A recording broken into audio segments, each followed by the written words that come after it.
Plato, The Socratic Dialogues, Middle Period. Volume 2. Phaedrus, Cratylus, Parmenides. Translated by Benjamin Jowett. Read by David Rintoul as Socrates and cast. Phaedrus. Socrates and the young, love-struck Phaedrus go for a walk outside the walls of Athens, and, under a plane tree by the banks of the Ilissus, talk about love, erotic and Platonic love. Socrates endeavours to steer Phaedrus away from infatuation and show him that real love is based on concern for the beloved. My dear Phaedrus, whence come you, and whither are you going? I come from Lysias, the son of Cephalus, and I'm going to take a walk outside the wall, for I've been sitting with him the whole morning, and our common friend Acumenus tells me that it is much more refreshing to walk in the open air than to be shut up in a cloister. There he is right. Lysias, then, I suppose, was in the town? Yes, he was staying with Epicrates here at the house of Mauricus, that house which is near the temple of Olympian Zeus. And how did he entertain you? Can I be wrong in supposing that Lysias gave you a feast of discourse? You shall hear, if you can spare time to accompany me. And should I not deem the conversation of you and Lysias a thing of higher import, as I may say in the words of Pindar, than any business? Will you go on? And will you go on with the narration? My tale, Socrates, is one of your sort, for love was the theme which occupied us. Love after a fashion. Lysias has been writing about a fair youth who was being tempted, but not by a lover, and this was the point. He ingeniously proved that the non-lover should be accepted rather than the lover. Oh, that is noble of him. I wish that he would say the poor man rather than the rich, and the old man rather than the young one. Then he would meet the case of me and of many a man. His words would be quite refreshing, and he would be a public benefactor.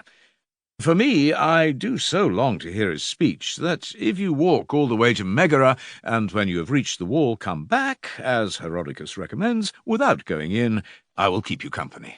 What do you mean, my good Socrates? How can you imagine that my unpractised memory can do justice to an elaborate work, which the greatest rhetorician of the age spent a long time in composing? Indeed, I cannot. I would give a great deal if I could. I believe that I know Phaedrus about as well as I know myself, and I'm very sure that the speech of Lysias was repeated to him not once only, but again and again.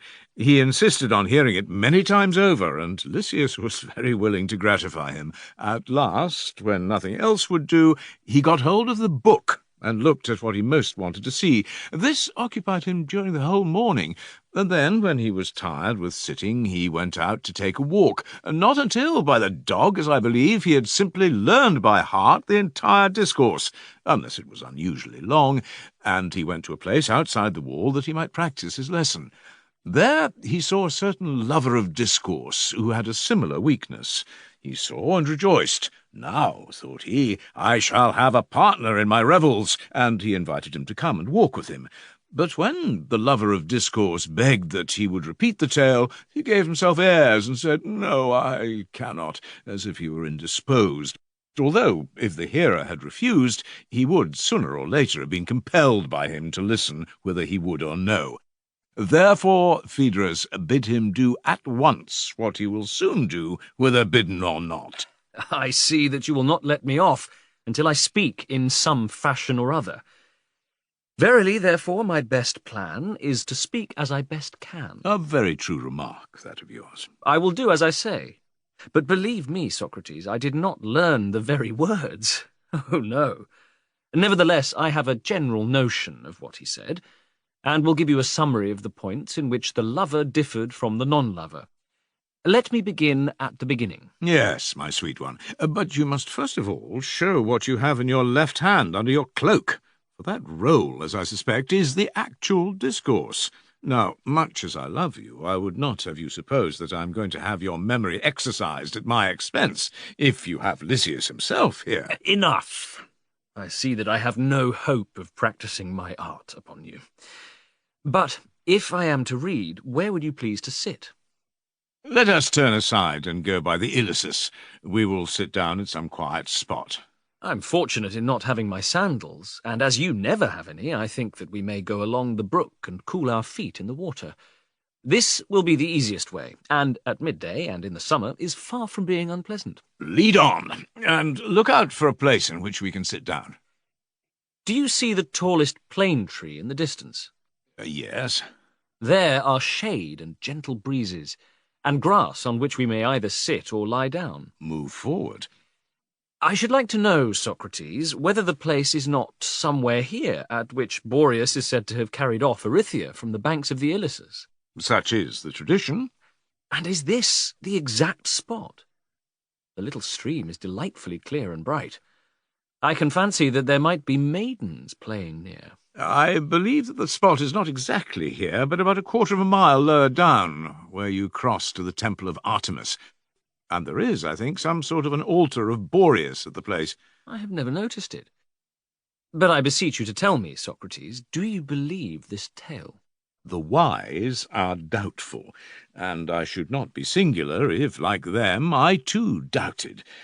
I might have a rational explanation that Erythia was playing with Pharmacia when a northern gust carried her over the neighbouring rocks, and this being the manner of her death, she was said to have been carried away by Boreas. There is a discrepancy, however, about the locality. According to another version of this story, she was taken from Areopagus, and not from this place. Now, I quite acknowledge that these allegories are very nice, but he is not to be envied who has to invent them. Much labour and ingenuity will be required of him, and when he has once begun, he must go on and rehabilitate hippocentaurs and chimeras dire. Gorgons and winged steeds flow in apace, and numberless other inconceivable and portentous natures.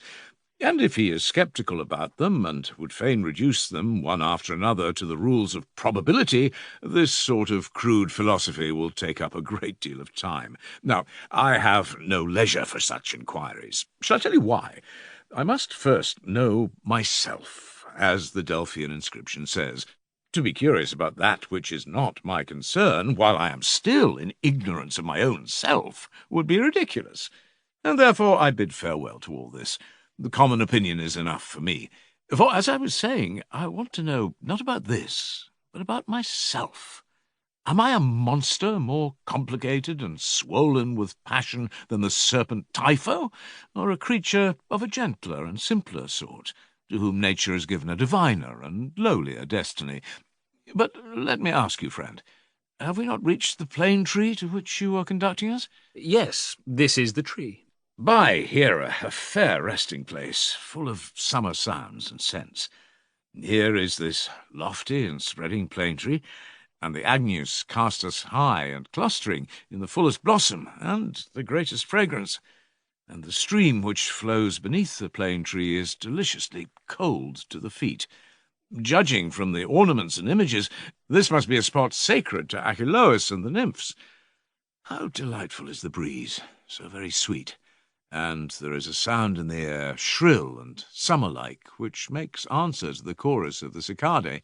But the greatest charm of all is the grass, like a pillow gently sloping to the head. My dear Phaedrus, you have been an admirable guide. What an incomprehensible being you are, Socrates. When you are in the country, as you say, you really are like some stranger who is led about by a guide.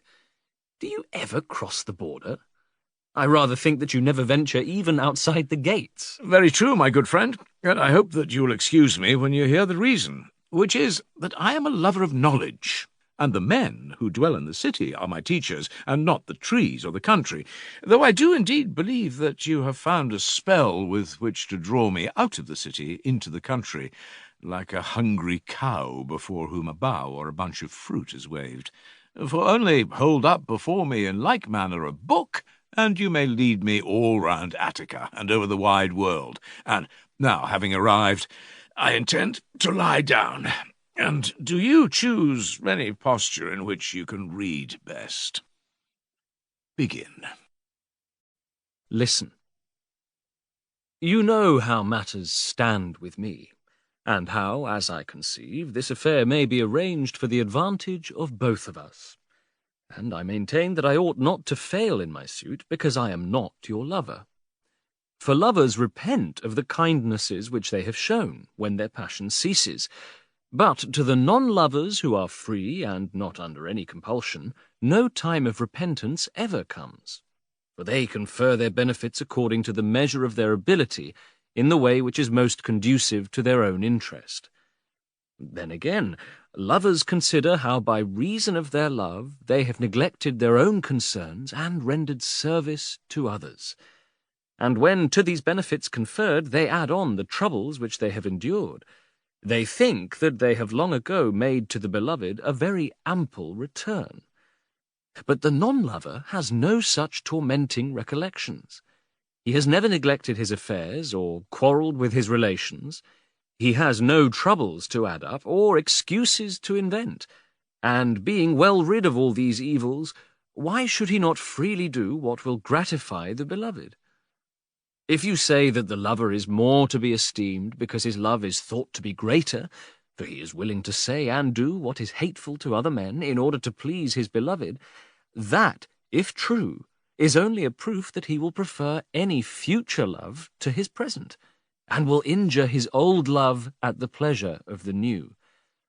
And how, in a matter of such infinite importance, can a man be right in trusting himself to one who is afflicted with a malady which no experienced person would attempt to cure? For the patient himself admits that he is not in his right mind, and acknowledges that he is wrong in his mind, but says that he is unable to control himself. And if he came to his right mind, would he ever imagine that the desires were good which he conceived when in his wrong mind? Once more, there are many more non-lovers than lovers, and if you choose the best of the lovers, you will not have many to choose from. But if from the non-lovers, the choice will be larger, and you will be far more likely to find among them a person who is worthy of your friendship. If public opinion be your dread, and you would avoid reproach, in all probability the lover, who is always thinking that other men are as emulous of him as he is of them, will boast to someone of his successes, and make a show of them openly in the pride of his heart.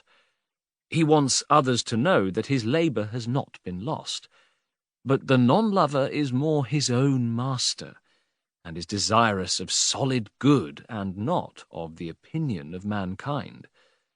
Again, the lover may be generally noted or seen following the beloved. This is his regular occupation. And whenever they are observed to exchange 2 words, they are supposed to meet about some affair of love, either past or in contemplation. But when non-lovers meet, no one asks the reason why, because people know that talking to another is natural, whether friendship or mere pleasure be the motive. Once more, if you fear the fickleness of friendship, consider that in any other case a quarrel might be a mutual calamity. But now, when you have given up what is most precious to you, you will be the greater loser, and therefore you will have more reason in being afraid of the lover, for his vexations are many, and he is always fancying that every one is leagued against him. Wherefore also he debars his beloved from society. He will not have you intimate with the wealthy, lest they should exceed him in wealth, or with men of education, lest they should be his superiors in understanding. And he is equally afraid of anybody's influence who has any other advantage over himself. If he can persuade you to break with them, you are left without a friend in the world. Or if, out of a regard to your own interest, you have more sense than to comply with his desire, you will have to quarrel with him. But those who are non-lovers, and whose success in love is the reward of their merit, will not be jealous of the companions of their beloved, and will rather hate those who refuse to be his associates, thinking that their favourite is slighted by the latter and benefited by the former. For more love than hatred may be expected to come to him out of his friendship with others. Many lovers, too, have loved the person of a youth before they knew his character or his belongings, so that when their passion has passed away, there is no knowing whether they will continue to be his friends. Whereas, in the case of non-lovers who are always friends, the friendship is not lessened by the favours granted. But the recollection of these remains with them, and is an earnest of good things to come. Further, I say that you are likely to be improved by me, whereas the lover will spoil you. For they praise your words and actions in a wrong way, partly because they are afraid of offending you, and also their judgment is weakened by passion. Such are the feats which love exhibits. He makes things painful to the disappointed which give no pain to others. He compels the successful lover to praise what ought not to give him pleasure, and therefore the beloved is to be pitied rather than envied. But if you listen to me in the first place, I, in my intercourse with you, shall not merely regard present enjoyment, but also future advantage, being not mastered by love, but my own master, nor for small causes taking violent dislikes, but even when the cause is great, slowly laying up little wrath. Unintentional offences I shall forgive, and intentional ones I shall try to prevent. And these are the marks of a friendship which will last. Do you think that a lover only can be a firm friend? Reflect. If this were true, we should set small value on sons or fathers or mothers, nor should we ever have loyal friends, for our love of them arises not from passion, but from other associations. Further, if we ought to shower favours on those who are the most eager suitors, on that principle we ought always to do good, not to the most virtuous, but to the most needy. For they are the persons who will be most relieved, and will therefore be the most grateful. And when you make a feast, you should invite not your friend, but the beggar and the empty soul, for they will love you, and attend you, and come about your doors, and will be the best pleased and the most grateful, and will invoke many a blessing on your head. Yet surely you ought not to be granting favours to those who besiege you with prayer, but to those who are best able to reward you, nor to the lover only, but to those who are worthy of love, nor to those who will enjoy the bloom of your youth, but to those who will share their possessions with you in age, nor to those who, having succeeded, will glory in their success to others, but to those who will be modest and tell no tales, nor to those who care about you for a moment only, but to those who will continue your friends through life, nor to those who, when their passion is over, will pick a quarrel with you, but rather to those who, when the charm of youth has left you, will show their own virtue. Remember what I have said, and consider yet this further point. Friends admonish the lover under the idea that his way of life is bad, but no one of his kindred ever yet censured the non-lover, or thought that he was ill-advised about his own interests.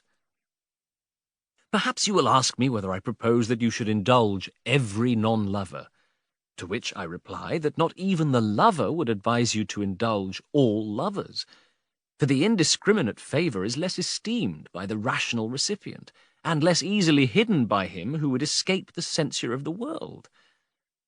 Now, love ought to be for the advantage of both parties, and for the injury of neither. I believe that I have said enough, but if there is anything more which you desire, or which, in your opinion, needs to be supplied, ask, and I will answer. Now, Socrates, what do you think?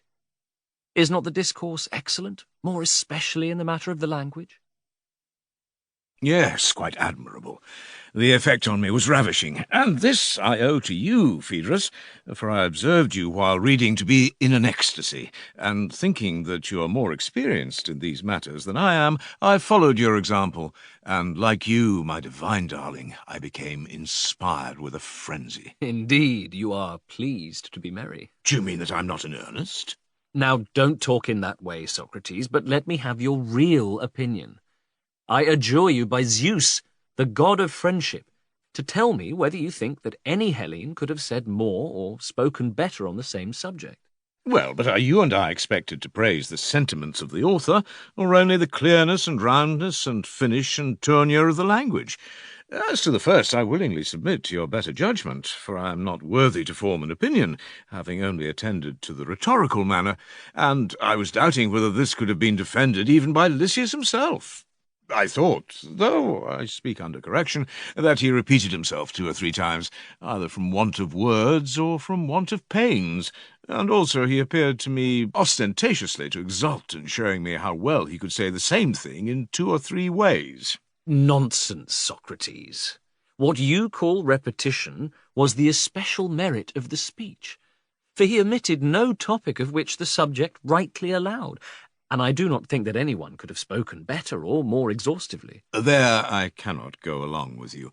Ancient sages, men and women who have spoken and written of these things, would rise up in judgment against me, if out of complaisance I assented to you. Who are they? And where did you hear anything better than this? I'm sure that I must have heard, but at this moment I do not remember from whom. Perhaps from Sappho the Fair, or Anacreon the Wise, or possibly from a prose writer. Why do I say so? Why, because I perceive that my bosom is full, and that I could make another speech as good as that of Lysias, and different. Now I am certain that this is not an invention of my own, who am well aware that I know nothing, and therefore I can only infer that I have been filled through the ears like a pitcher from the waters of another, though I have actually forgotten in my stupidity who was my informant. That is grand. But never mind where you heard the discourse, or from whom. Let that be a mystery not to be divulged even at my earnest desire. Only, as you say, promise to make another and better oration, equal in length and entirely new on the same subject. And I, like the 9 archons, will promise to set up a golden image at Delphi, not only of myself, but of you, and as large as life. You are a dear golden ass, if you suppose me to mean that Lysias has altogether missed the mark, and that I can make a speech from which all his arguments are to be excluded. The worst of authors will say something which is to the point. Who, for example, could speak on this thesis of yours without praising the discretion of the non-lover and blaming the indiscretion of the lover? These are the commonplaces of the subject, which must come in, for what else is there to be said, and must be allowed and excused. The only merit is in the arrangement of them, for there can be none in the invention. But when you leave the commonplaces, then there may be some originality. I admit that there is reason in what you say, and I too will be reasonable, and will allow you to start with the premise that the lover is more disordered in his wits than the non-lover. If, in what remains, you make a longer and better speech than Lysias, and use other arguments, then I say again that a statue you shall have of beaten gold, and take your place by the colossal offerings of the Cypselids at Olympia. How profoundly in earnest is the lover, because to tease him I lay a finger upon his love. And so, Phaedrus, you really imagine that I am going to improve upon the ingenuity of Lysias? There I have you as you had me, and you must just speak as best you can. Do not let us exchange tu quoque, as in a farce, or compel me to say to you, as you said to me, I know Socrates as well as I know myself, and he was wanting to speak, but he gave himself airs. Rather, I would have you consider that from this place we stir not until you have unbosomed yourself of the speech. For here are we all alone, and I am stronger, remember, and younger than you. Wherefore perpend, and do not compel me to use violence. But, my sweet Phaedrus, how ridiculous it would be of me to compete with Lysias in an extempore speech. He is a master in his art, and I am an untaught man. You see how matters stand. And therefore let there be no more pretences. For indeed I know the word that is irresistible. Then don't say it. Yes, but I will. And my word shall be an oath. I say, or rather swear, but what God will be witness of my oath? By this plane tree I swear that unless you repeat the discourse here in the face of this very plane tree, I will never tell you another, never let you have word of another. Villain, I am conquered.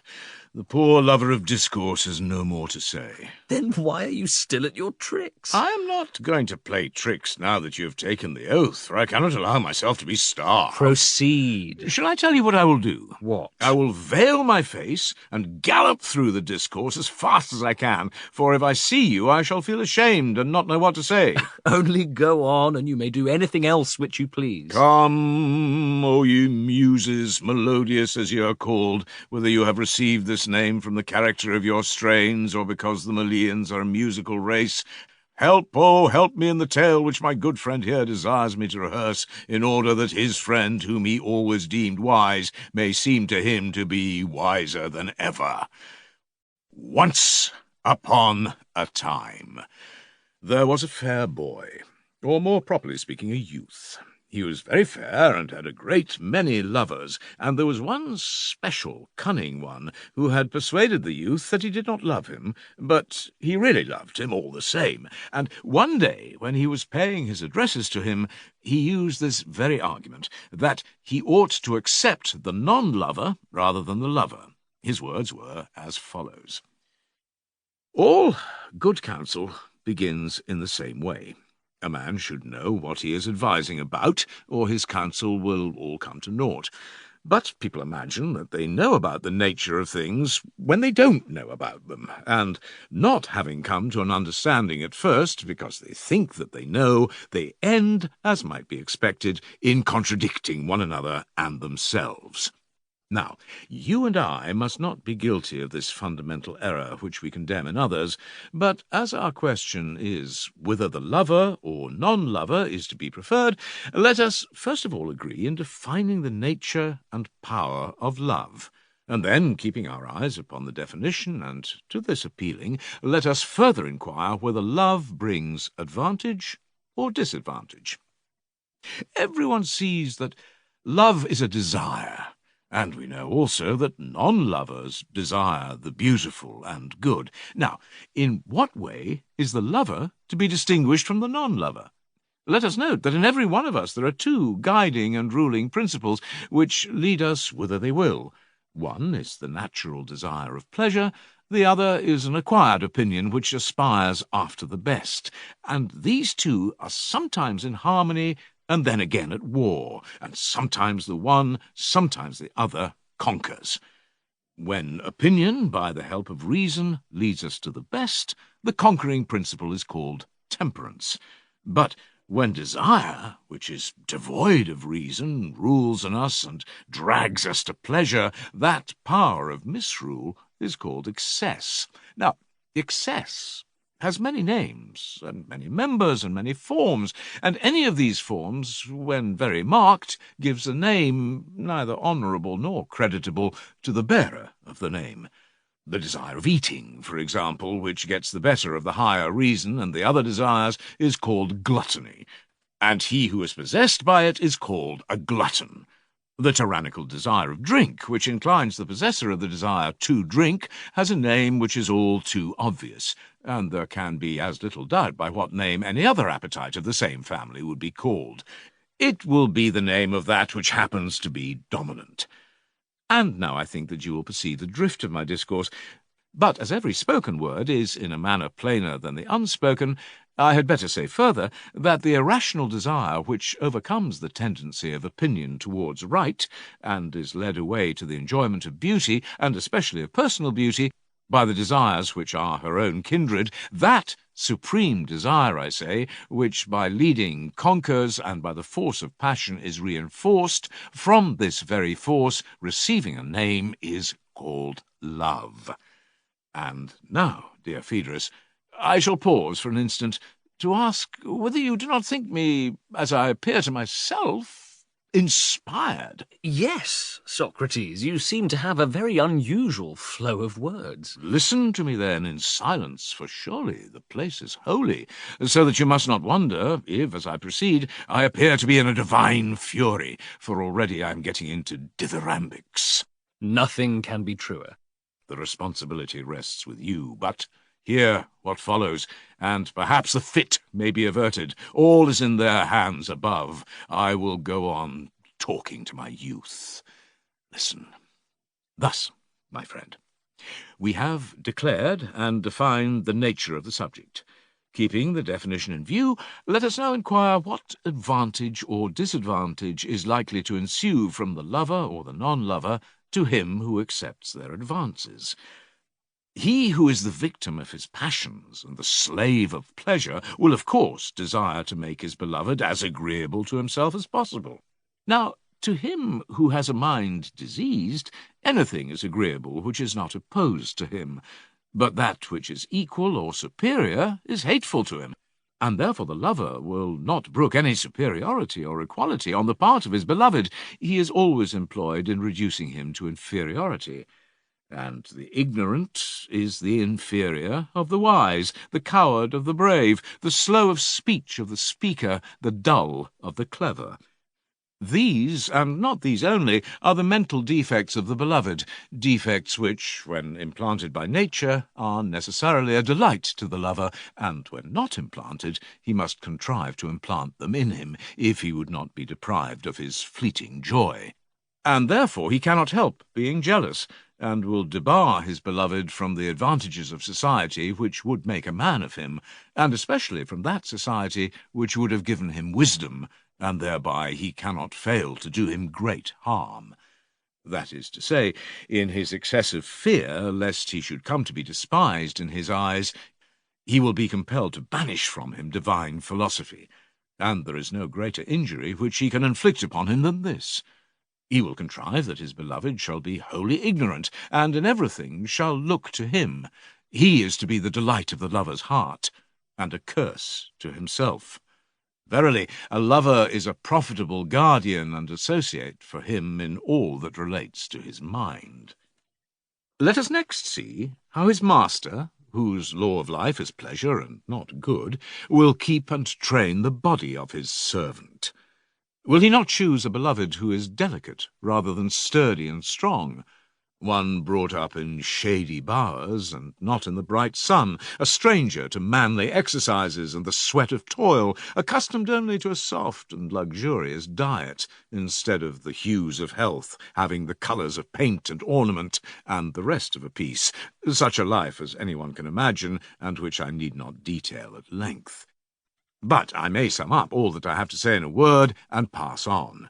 Such a person in war, or in any of the great crises of life, will be the anxiety of his friends and also of his lover, and certainly not the terror of his enemies, which nobody can deny. And now let us tell what advantage or disadvantage the beloved will receive from the guardianship and society of his lover in the matter of his property. This is the next point to be considered. The lover will be the first to see what, indeed, will be sufficiently evident to all men, that he desires above all things to deprive his beloved of his dearest and best and holiest possessions, father, mother, kindred, friends, of all whom he thinks may be hinderers or reprovers of their most sweet converse. He will even cast a jealous eye upon his gold and silver, or other property, because these make him a less easy prey, and when caught, less manageable. Hence he is of necessity displeased at his possession of them, and rejoices at their loss. And he would like him to be wifeless, childless, homeless as well, and the longer the better, for the longer he is all this, the longer he will enjoy him. There are some sort of animals, such as flatterers, who are dangerous and mischievous enough, and yet nature has mingled a temporary pleasure and grace in their composition. You may say that a courtesan is hurtful and disapproves of such creatures and their practices, and yet, for the time, they are very pleasant. But the lover is not only hurtful to his love, he is also an extremely disagreeable companion. The old proverb says that birds of a feather flock together. I suppose that equality of years inclines them to the same pleasures, and similarity begets friendship, yet you may have more than enough even of this, and verily constraint is always said to be grievous. Now, the lover is not only unlike his beloved, but he forces himself upon him. For he is old, and his love is young, and neither day nor night will he leave him if he can.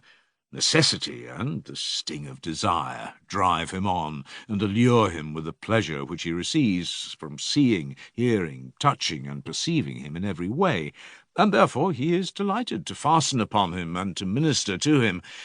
But what pleasure or consolation can the beloved be receiving all this time?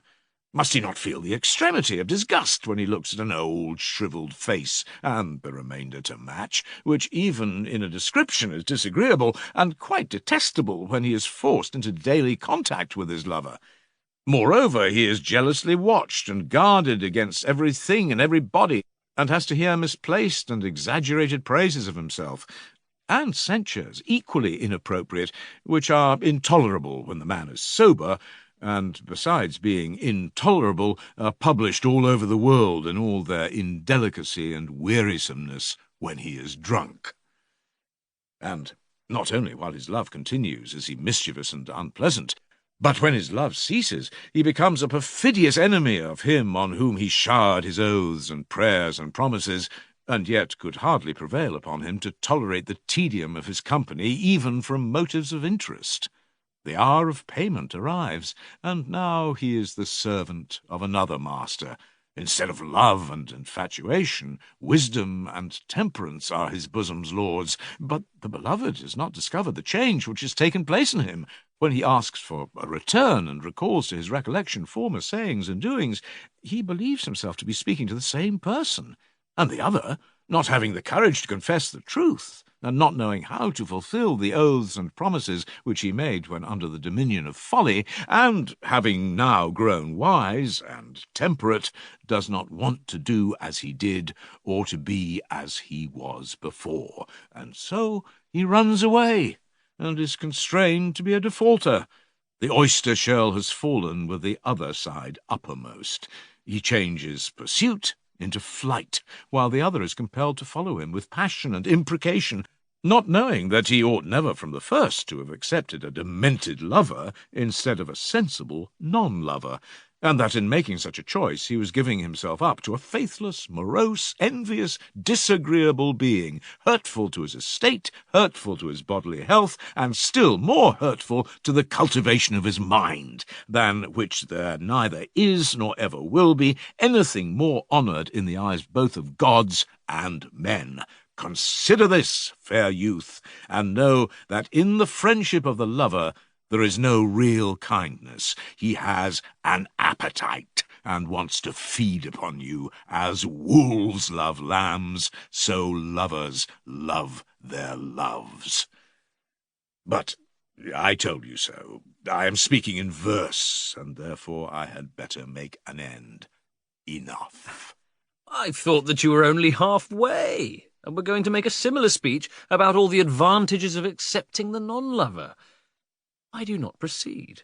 Does not your simplicity observe that I have got out of dithyrambics into heroics, when only uttering a censure on the lover? And if I am to add the praises of the non-lover, what will become of me? Do you not perceive that I am already overtaken by the nymphs to whom you have mischievously exposed me? And therefore I will only add that the non-lover has all the advantages in which the lover is accused of being deficient. And now I will say no more. There has been enough of both of them. Leaving the tale to its fate, I will cross the river and make the best of my way home, lest a worse thing be inflicted upon me by you. Not yet, Socrates. Not until the heat of the day has passed. Do you not see that the hour is almost noon? There is the midday sun standing still, as people say, in the meridian. Let us rather stay and talk over what has been said, and then return in the cool. Your love of discourse, Phaedrus, is superhuman, simply marvellous, and I do not believe that there is any one of your contemporaries who has either made or in one way or another has compelled others to make an equal number of speeches. I would expect Simmias the Theban, but all the rest are far behind you, and now I do verily believe that you have been the cause of another. That is good news. But what do you mean? I mean to say that as I was about to cross the stream, the usual sign was given to me, that sign which always forbids, but never bids me to do anything which I am going to do, and I thought that I heard a voice saying in my ear that I had been guilty of impiety, and that I must not go away until I had made an atonement. Now, I am a diviner, though not a very good one, but I have enough religion for my own use, as you might say of a bad writer. His writing is good enough for him, and I am beginning to see that I was in error. Oh, my friend, how prophetic is the human soul! At the time I had a sort of misgiving, and like Ibycus I was troubled. I feared that I might be buying honour from men at the price of sinning against the gods. Now I recognize my error. What error? That was a dreadful speech which you brought with you, and you made me utter one as bad. How so? It was foolish, I say, to a certain extent impious. Can anything be more dreadful? Nothing, if the speech was really such as you describe. Well, and is not Eros the son of Aphrodite and a god? So men say. But that was not acknowledged by Lysias in his speech, nor by you in that other speech which you by a charm drew from my lips.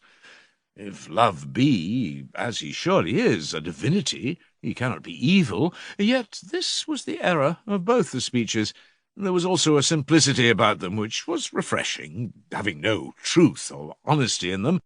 Nevertheless, they pretended to be something, hoping to succeed in deceiving the mannikins of earth and gain celebrity among them.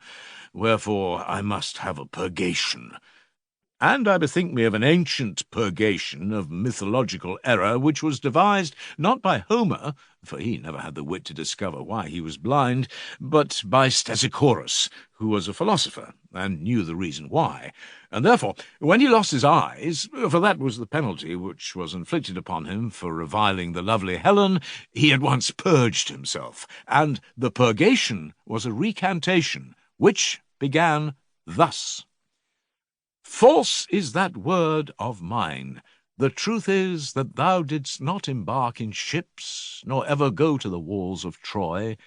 And when he had completed his poem, which is called The Recantation, immediately his sight returned to him. Now, I will be wiser than either Stesichorus or Homer, in that I am going to make my recantation for reviling love before I suffer. And this I will attempt, not as before, veiled and ashamed, but with forehead bold and bare. Nothing could be more agreeable to me than to hear you say so. Only think, my good Phaedrus, what an utter want of delicacy was shown in the two discourses. I mean in my own, and in that which you recited out of the book. Would not anyone who was himself of a noble and gentle nature, and who loved or ever had loved a nature like his own, when we tell of the petty causes of lovers' jealousies, and of their exceeding animosities, and of the injuries which they do to their beloved, have imagined that our ideas of love were taken from some haunt of sailors, to which good manners were unknown, he would certainly never have admitted to the justice of our censure. I dare say not, Socrates. Therefore, because I blush at the thought of this person, and also because I am afraid of love himself, I desire to wash the brine out of my ears with water from the spring. And I would counsel Lysias not to delay, but to write another discourse, which shall prove that Caterus Paribus the lover ought to be accepted rather than the non-lover. Be assured that he shall. You shall speak the praises of the lover, and Lysias shall be compelled by me to write another discourse on the same theme. You will be true to your nature in that, and therefore I believe you. Speak, and fear not. But where is the fair youth whom I was addressing before, and ought to listen now, lest, if he hear me not, he should accept a non-lover before he knows what he is doing? He is close at hand, and always at your service. Know then, fair youth, that the former discourse was the word of Phaedrus, the son of vain man, who dwells in the city of Myrina, and this which I am about to utter is the recantation of Stesichorus, the son of godly man, who comes from the town of Desire, and is to the following effect. I told a lie when I said that the beloved ought to accept the non-lover when he might have the lover, because the one is sane and the other mad. It might be so if madness were simply an evil, but there is also a madness which is a divine gift, and the source of the chiefest blessings granted to men. For prophecy is a madness, and the prophetess at Delphi and the priestesses at Dodona, when out of their senses, have conferred great benefits on Hellas, both in public and private life, but when in their senses, few or none. And I might also tell you how the Sibyl and other inspired persons have given to many an one many an intimation of the future which has saved them from falling, but it would be tedious to speak of what every one knows.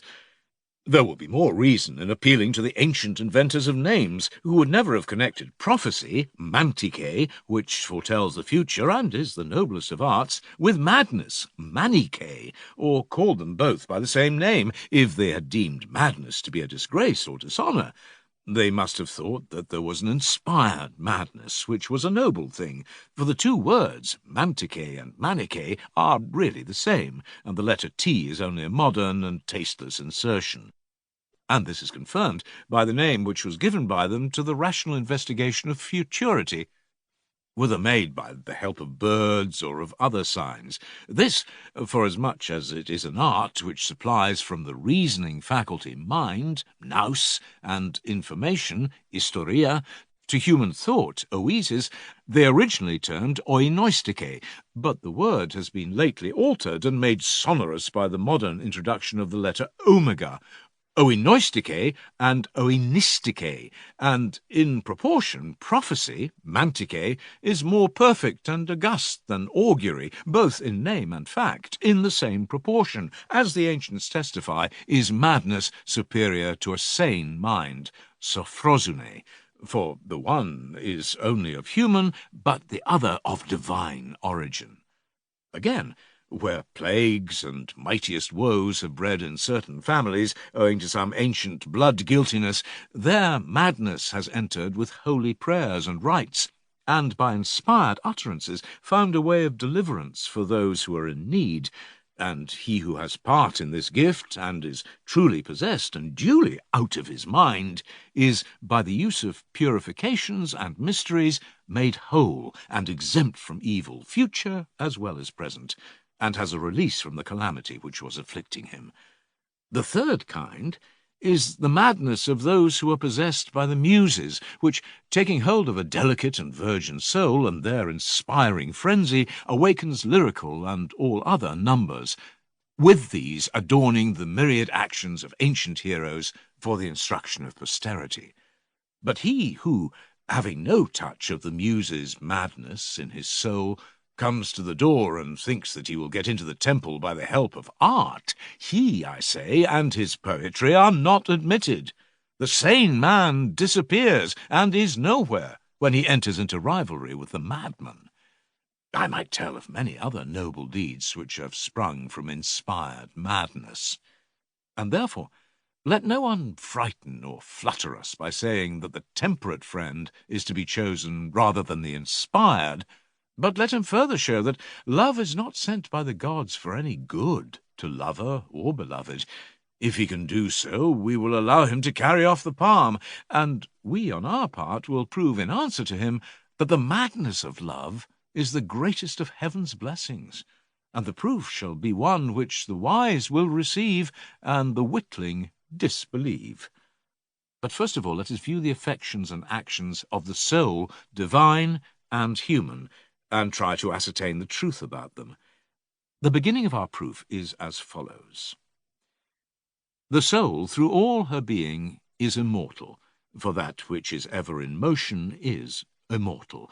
But that which moves another, and is moved by another, in ceasing to move, ceases also to live. Only the self-moving, never leaving self, never ceases to move, and is the fountain and beginning of motion to all that moves besides.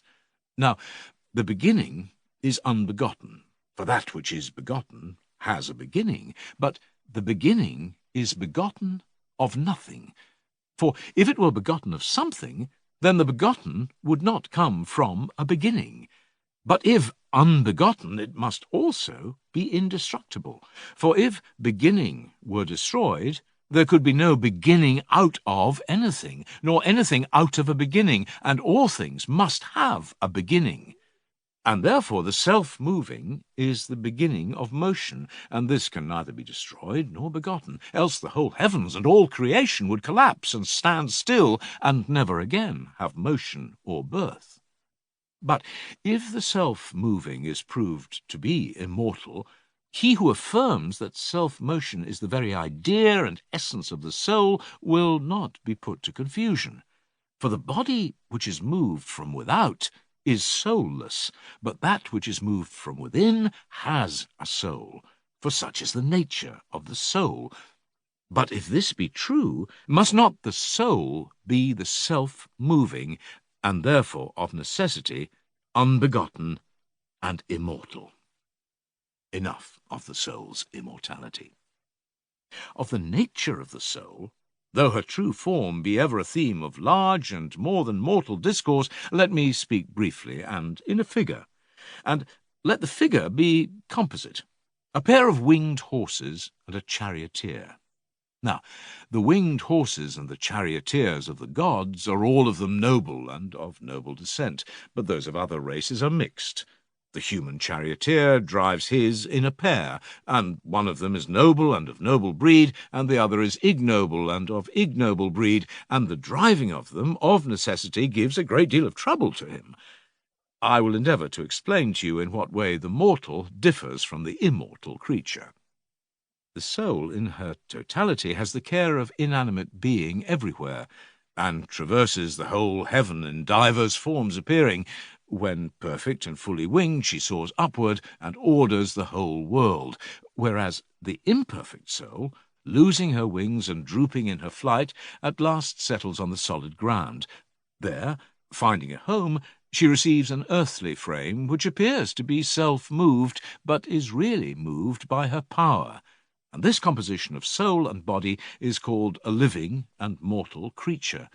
For immortal no such union can be reasonably believed to be, although fancy, not having seen nor surely known the nature of God, may imagine an immortal creature having both a body and also a soul, which are united throughout all time. Let that, however, be as God wills, and be spoken of acceptably to him. And now let us ask the reason why the soul loses her wings. The wing is the corporeal element which is most akin to the divine, and which by nature tends to soar aloft and carry that which gravitates downwards into the upper region, which is the habitation of the gods. The divine is beauty, wisdom, goodness, and the like, and by these the wing of the soul is nourished and grows apace, but when fed upon evil and foulness and the opposite of good, wastes and falls away.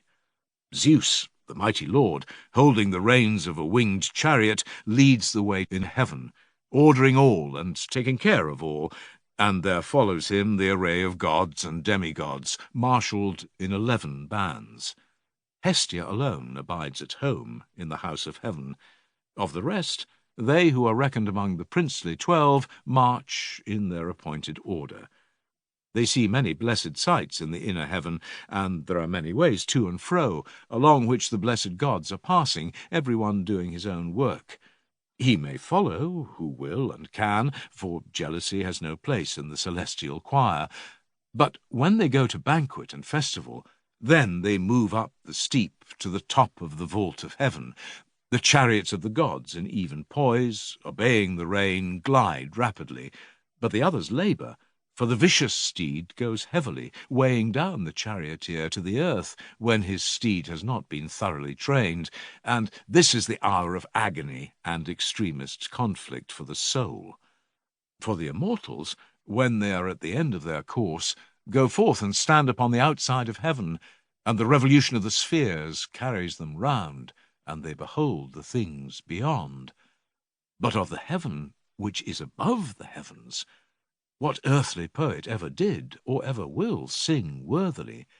It is such as I will describe, for I must dare to speak the truth when truth is my theme. There abides the very being with which true knowledge is concerned, the colourless, formless, intangible essence, visible only to mind, the pilot of the soul.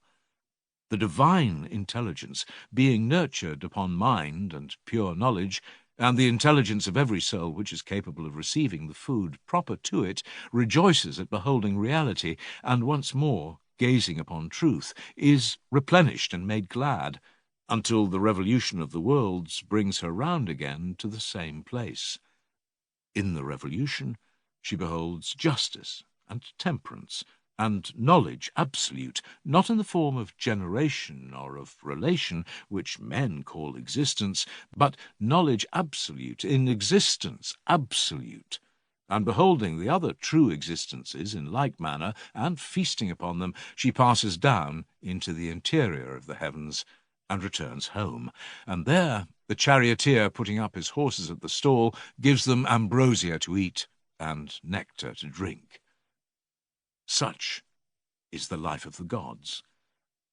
But of other souls, that which follows God best, and is likest to him, lifts the head of the charioteer into the outer world, and is carried round in the revolution, troubled indeed by the steeds, and with difficulty beholding true being, while another only rises and falls, and sees, and again fails to see, by reason of the unruliness of the steeds. The rest of the souls are also longing after the upper world, and they all follow, but not being strong enough, they are carried round below the surface, plunging, treading on one another, each striving to be first, and there is confusion and perspiration and the extremity of effort, and many of them are lamed or have their wings broken through the ill driving of the charioteers, and all of them after a fruitless toil, not having attained to the mysteries of true being, go away and feed upon opinion. The reason why the souls exhibit this exceeding eagerness to behold the plain of truth is that pasturage is found there, which is suited to the highest part of the soul, and the wing on which the soul soars is nourished with this.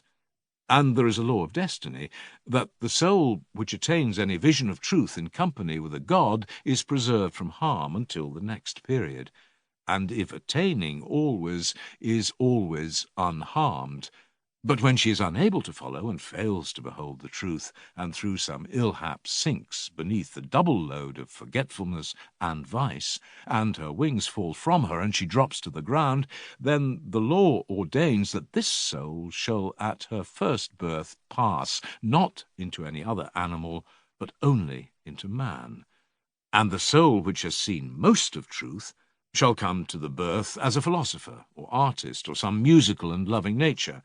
That which has seen truth in the second degree shall be some righteous king or warrior chief.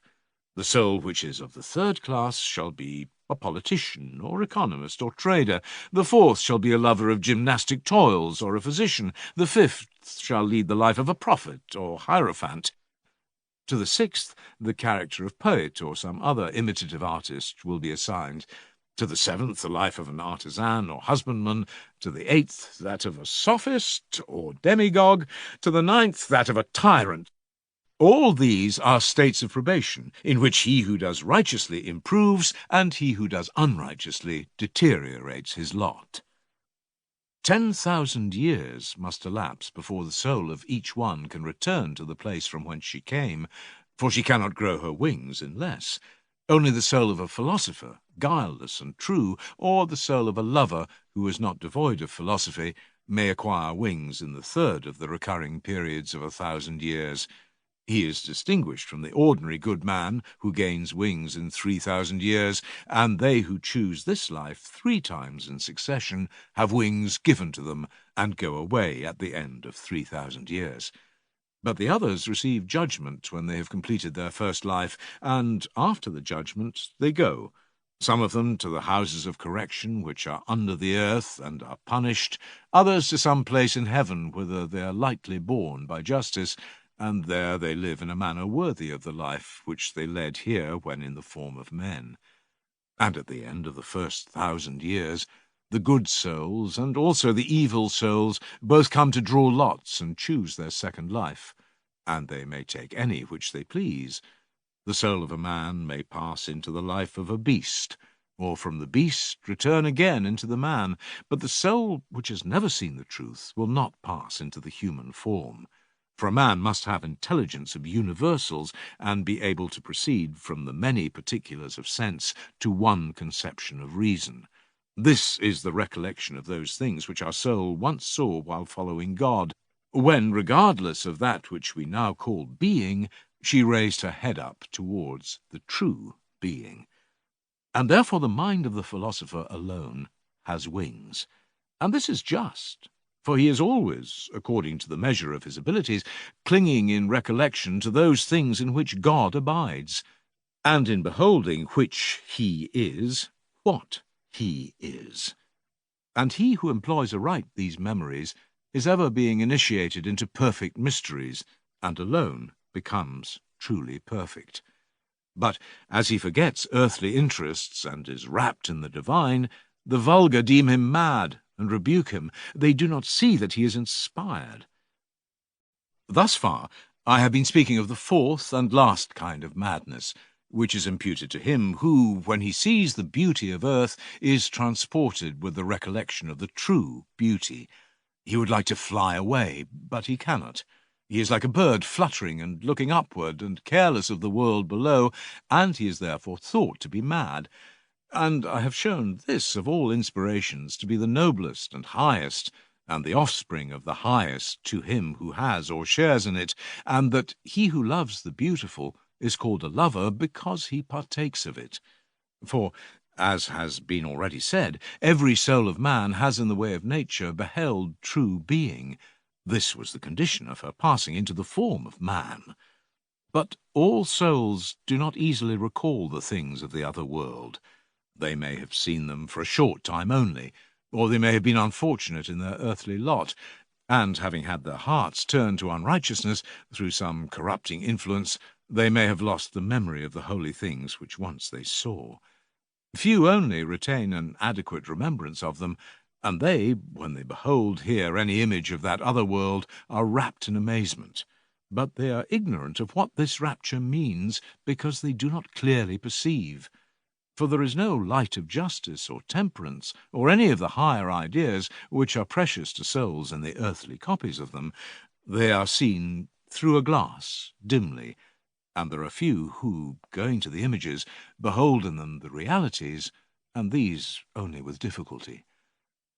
There was a time when, with the rest of the happy band, they saw beauty shining in brightness, we philosophers following in the train of Zeus, others in company with other gods, and then we beheld the beatific vision, and were initiated into a mystery which may be truly called most blessed, celebrated by us in our state of innocence, before we had any experience of evils to come, when we were admitted to the sight of apparitions innocent and simple, and calm and happy, which we beheld shining impure light, pure ourselves, and not yet enshrined in that living tomb which we carry about, now that we are imprisoned in the body, like an oyster in his shell. Let me linger over the memory of scenes which have passed away. But of beauty, I repeat again, that we saw her there, shining in company with the celestial forms. And coming to earth, we find her here too, shining in clearness through the clearest aperture of sense.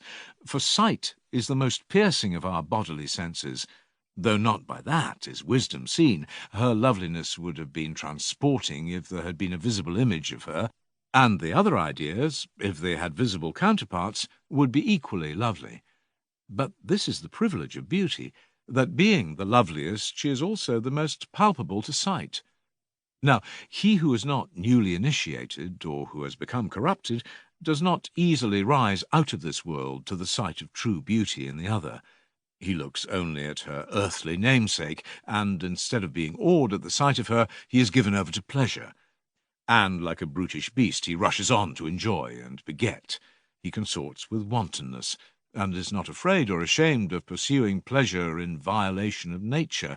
But he whose initiation is recent, and who has been the spectator of many glories in the other world, is amazed when he sees anyone having a godlike face or form, which is the expression of divine beauty, and at first a shudder runs through him, and again the old awe steals over him.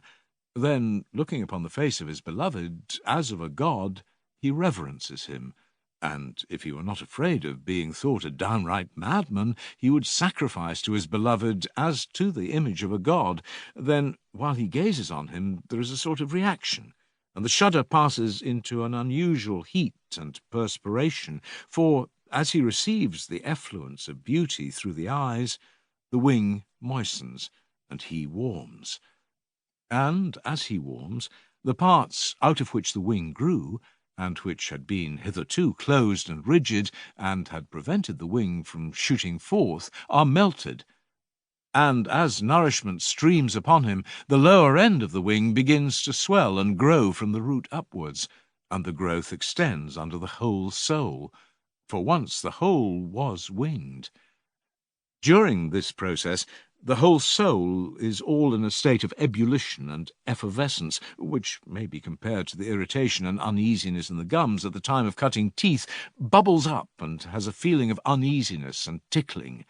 But when, in like manner, the soul is beginning to grow wings, the beauty of the beloved meets her eye, and she receives the sensible, warm motion of particles which flow towards her, therefore called emotion, emeros, and is refreshed and warmed by them, and then she ceases from her pain with joy.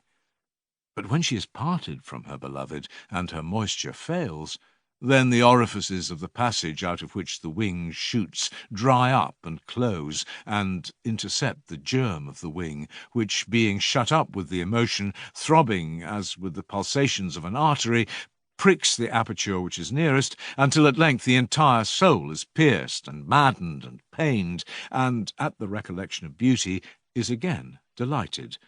And from both of them together the soul is oppressed at the strangeness of her condition, and is in a great state and excitement, and in her madness can neither sleep by night nor abide in her place by day.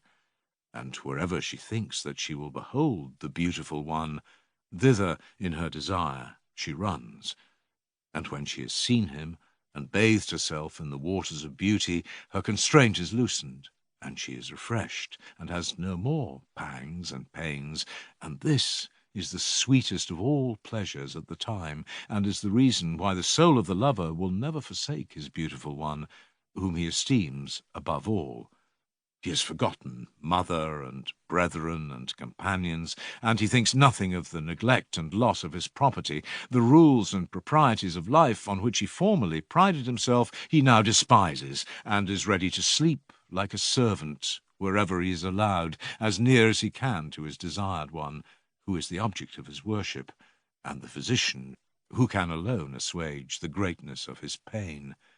And this state, my dear imaginary youth to whom I am talking, is by men called love, and among the gods has a name at which you, in your simplicity, may be inclined to mock. There are 2 lines in the apocryphal writings of Homer in which the name occurs.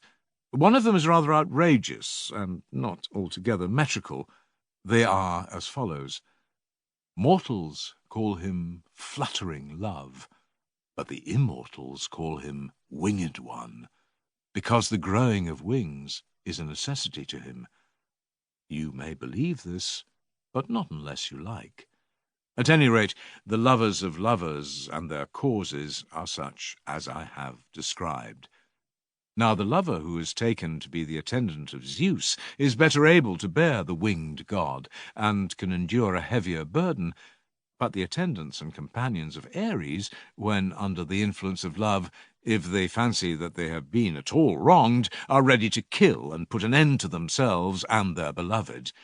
And he who follows in the train of any other god, while he is unspoiled and the impression lasts, honours and imitates him as far as he is able, and after the manner of his god, he behaves in his intercourse with his beloved with the rest of the world during the first period of his earthly existence. Every one chooses his love from the ranks of beauty according to his character, and this he makes his god, and fashions and adorns as a sort of image which he is to fall down and worship.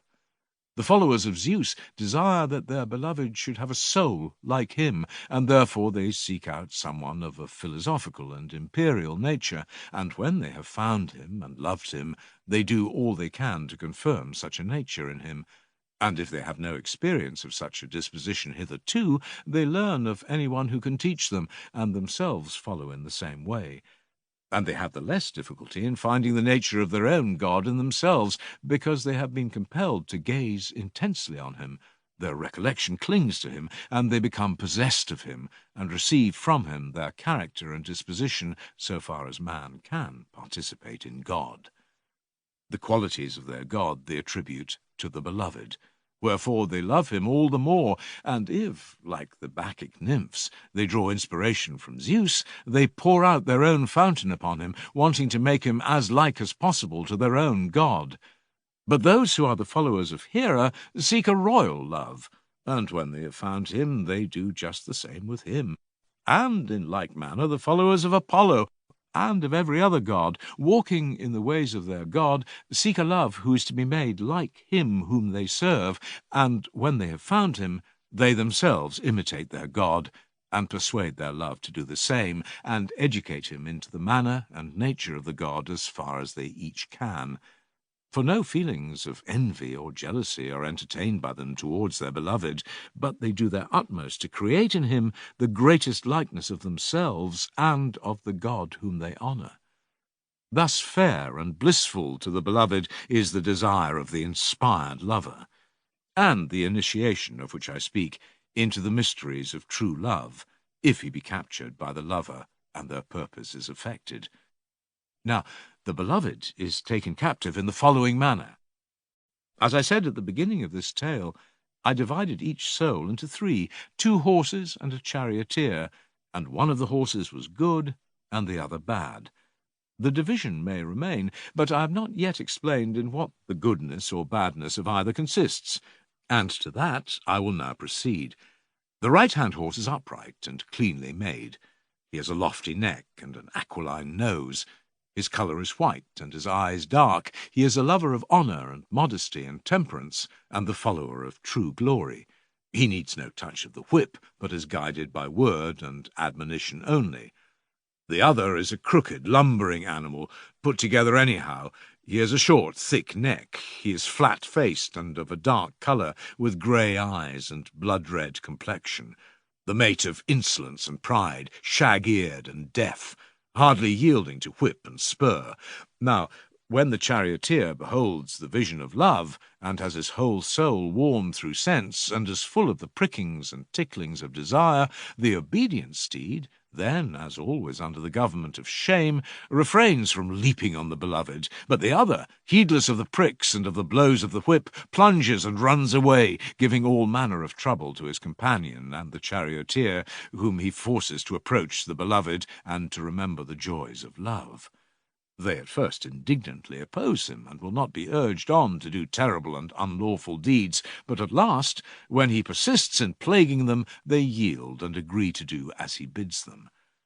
And now they are at the spot, and behold the flashing beauty of the beloved, which, when the charioteer sees, his memory is carried to the true beauty, whom he beholds in company with modesty, like an image placed upon a holy pedestal. He sees her, but is afraid, and falls backwards in adoration, and by his fall is compelled to pull back the reins with such violence as to bring both steeds on their haunches, the one willing and unresisting, the unruly one very unwilling, and when they have gone back a little, the one is overcome with shame and wonder, and his whole soul is bathed in perspiration, the other, when the pain is over, which the bridle and the fall had given him, having with difficulty taken breath, is full of wrath and reproaches, which he heaps upon the charioteer and his fellow steed, for want of courage and manhood, declaring that they have been false to their agreement and guilty of desertion.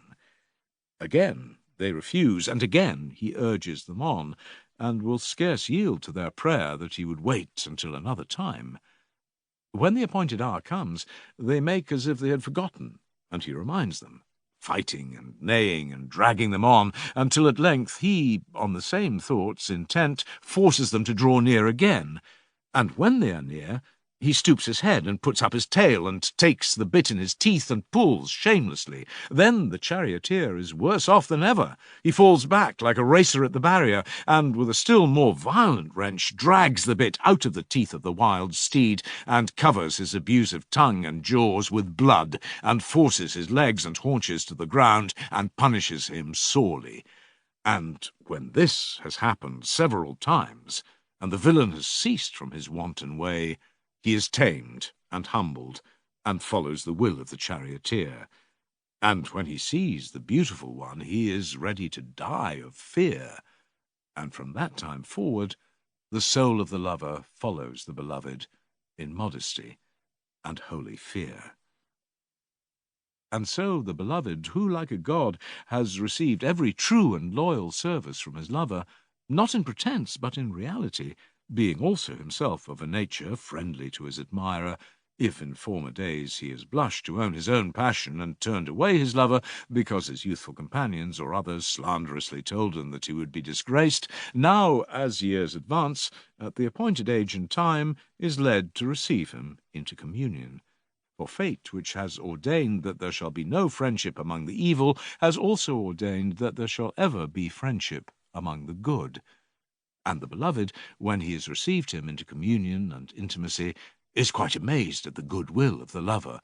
He recognizes that the inspired friend is worth all other friends or kinsmen. They have nothing of friendship in them worthy to be compared with his.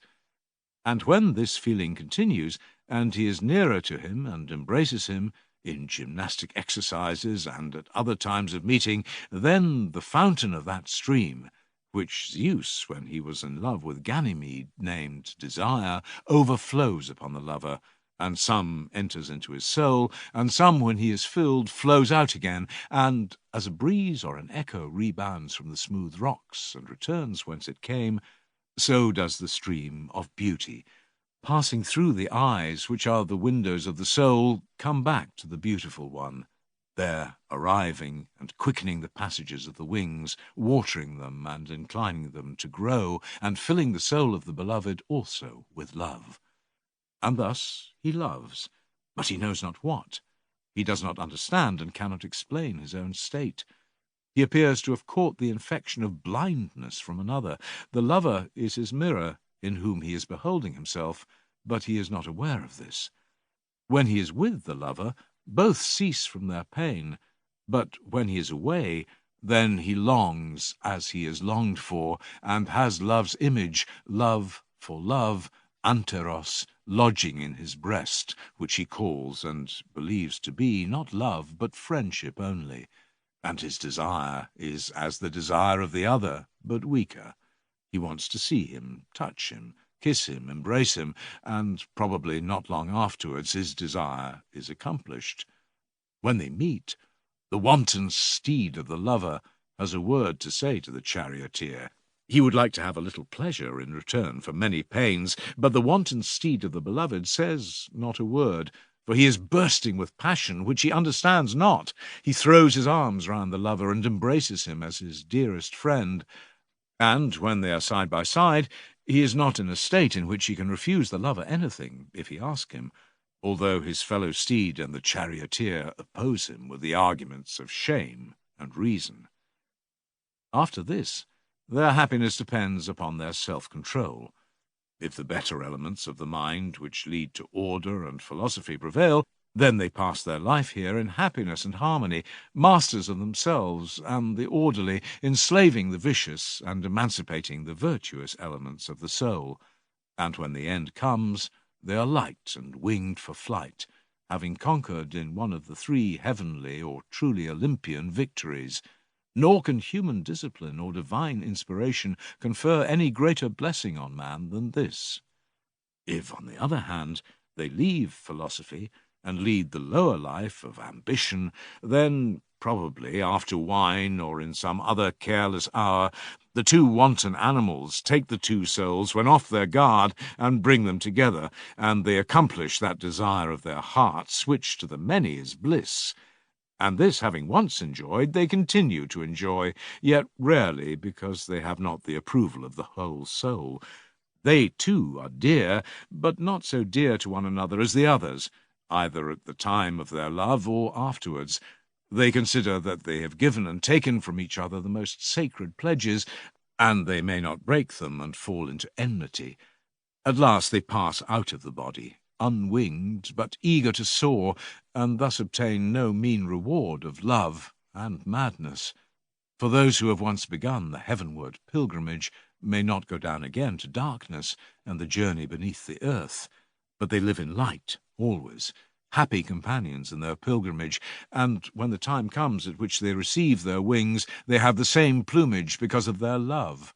Thus great are the heavenly blessings which the friendship of a lover will confer upon you, my youth, whereas the attachment of a non-lover, which is alloyed with a worldly prudence, and has worldly and niggardly ways of doling out benefits, will breed in your soul those vulgar qualities which the populace applaud, will send you bowling round the earth during a period of 9,000 years, and leave you a fool in the world below. And thus, dear Eros, I have made and paid my recantation, as well and as fairly as I could, more especially in the matter of the poetical figures which I was compelled to use, because Phaedrus would have them. And now forgive the past, and accept the present, and be gracious and merciful to me, and do not in thine anger deprive me of sight, or take from me the art of love which thou hast given me, but grant that I may be yet more esteemed in the eyes of the fair.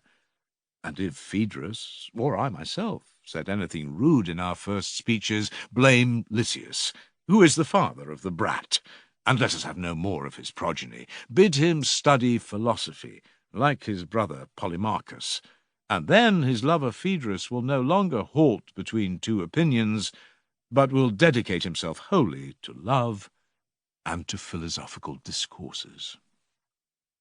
I join in the prayer with you, Socrates, and say with you, if this be for my good, may your words come to pass.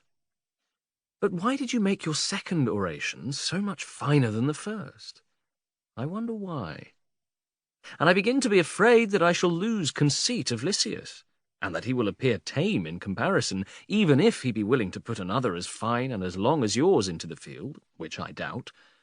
For quite lately one of your politicians was abusing him on this very account, and called him a speech-writer again and again, so that a feeling of pride may probably induce him to give up writing speeches. What a very amusing notion. But I think, my young man, that you are much mistaken in your friend if you imagine that he is frightened at a little noise, and possibly you think that his assailant was in earnest? I thought, Socrates, that he was. And you are aware that the greatest and most influential statesmen are ashamed of writing speeches and leaving them in a written form, lest they should be called sophists by posterity. You seem to be unconscious, Phaedrus, that the sweet elbow of the proverb is really the long arm of the Nile, and you appear to be equally unaware of the fact that this sweet elbow of theirs is also a long arm, for there is nothing of which our great politicians are so fond as of writing speeches and bequeathing them to posterity, and they add their admirers' names at the top of the writing out of gratitude to them. What do you mean? I do not understand. Why, do you not know that when a politician writes, he begins with the names of his approvers? How so? Why, he begins in this manner: be it enacted by the Senate, the people, or both, on the motion of a certain person who is our author. And so, putting on a serious face, he proceeds to display his own wisdom to his admirers in what is often a long and tedious composition. Now, what is that sort of thing but a regular piece of authorship? True. And if the law is finally approved, then the author leaves the theatre in high delight. But if the law is rejected, and he is done out of his speech-making, and not thought good enough to write, then he and his party are in mourning. Very true. So far are they from despising, or rather so highly do they value the practice of writing. No doubt. And when the king or orator has the power, as Lycurgus or Solon or Darius had, of attaining an immortality or authorship in a state, is he not thought by posterity, when they see his compositions, and does he not think himself, while he is yet alive, to be a god? Very true. Then do you think that any one of this class, however ill-disposed, would reproach Lysias with being an author? Not upon your view, for according to you he would be casting a slur upon his own favourite pursuit. Anyone may see that there is no disgrace in the mere fact of writing. Certainly not. The disgrace begins when a man writes not well, but badly. Clearly. And what is well and what is badly, need we ask Lysias or any other poet or orator who ever wrote or will write either a political or any other work, in metre or out of metre, poet or prose writer, to teach us this? Need we? For what should a man live, if not for the pleasures of discourse? Surely not for the sake of bodily pleasures, which almost always have previous pain as a condition of them, and therefore are rightly called slavish. There is time enough, and I believe that the grasshoppers, chirruping after their manner in the heat of the sun over our heads, are talking to one another and looking down at us. What would they say if they saw that we, like the many, are not conversing but slumbering at midday, lulled by their voices, too indolent to think? Would they not have a right to laugh at us? They might imagine that we were slaves, who, coming to rest at a place of resort of theirs, like sheep lie asleep at noon around the well. But if they see us discoursing, and, like Odysseus, sailing past them, deaf to their siren voices, they may, perhaps, out of respect, give us of the gifts which they receive from the gods, that they may impart them to men. What gifts do you mean? I never heard of any. A lover of music like yourself ought surely to have heard the story of the grasshoppers, who are said to have been human beings in an age before the Muses, and when the Muses came and song appeared, they were ravished with delight, and singing always, never thought of eating and drinking, until at last, in their forgetfulness, they died. And now they live again in the grasshoppers, and this is the return which the Muses make to them. They neither hunger nor thirst, but from the hour of their birth are always singing, and never eating or drinking, and when they die they go and inform the Muses in heaven, who honours them on earth.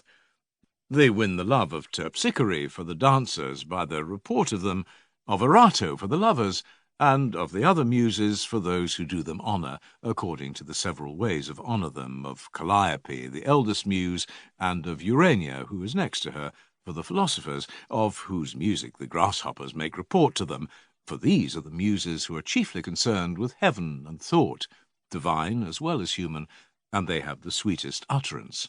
For many reasons, then, we ought always to talk, and not to sleep at midday. Let us talk. Shall we discuss the rules of writing and speech, as we were proposing? Very good. In good speaking, should not the mind of the speaker know the truth of the matter about which he is going to speak?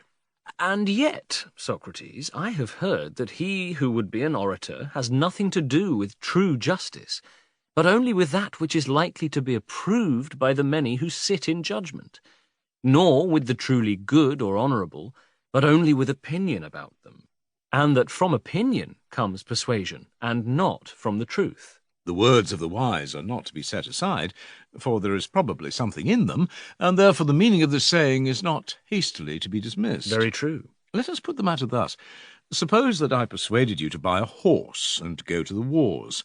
Neither of us knew what a horse was like, but I knew that you believed a horse to be of tame animals the one which has the longest ears. That would be ridiculous. There is something more ridiculous coming.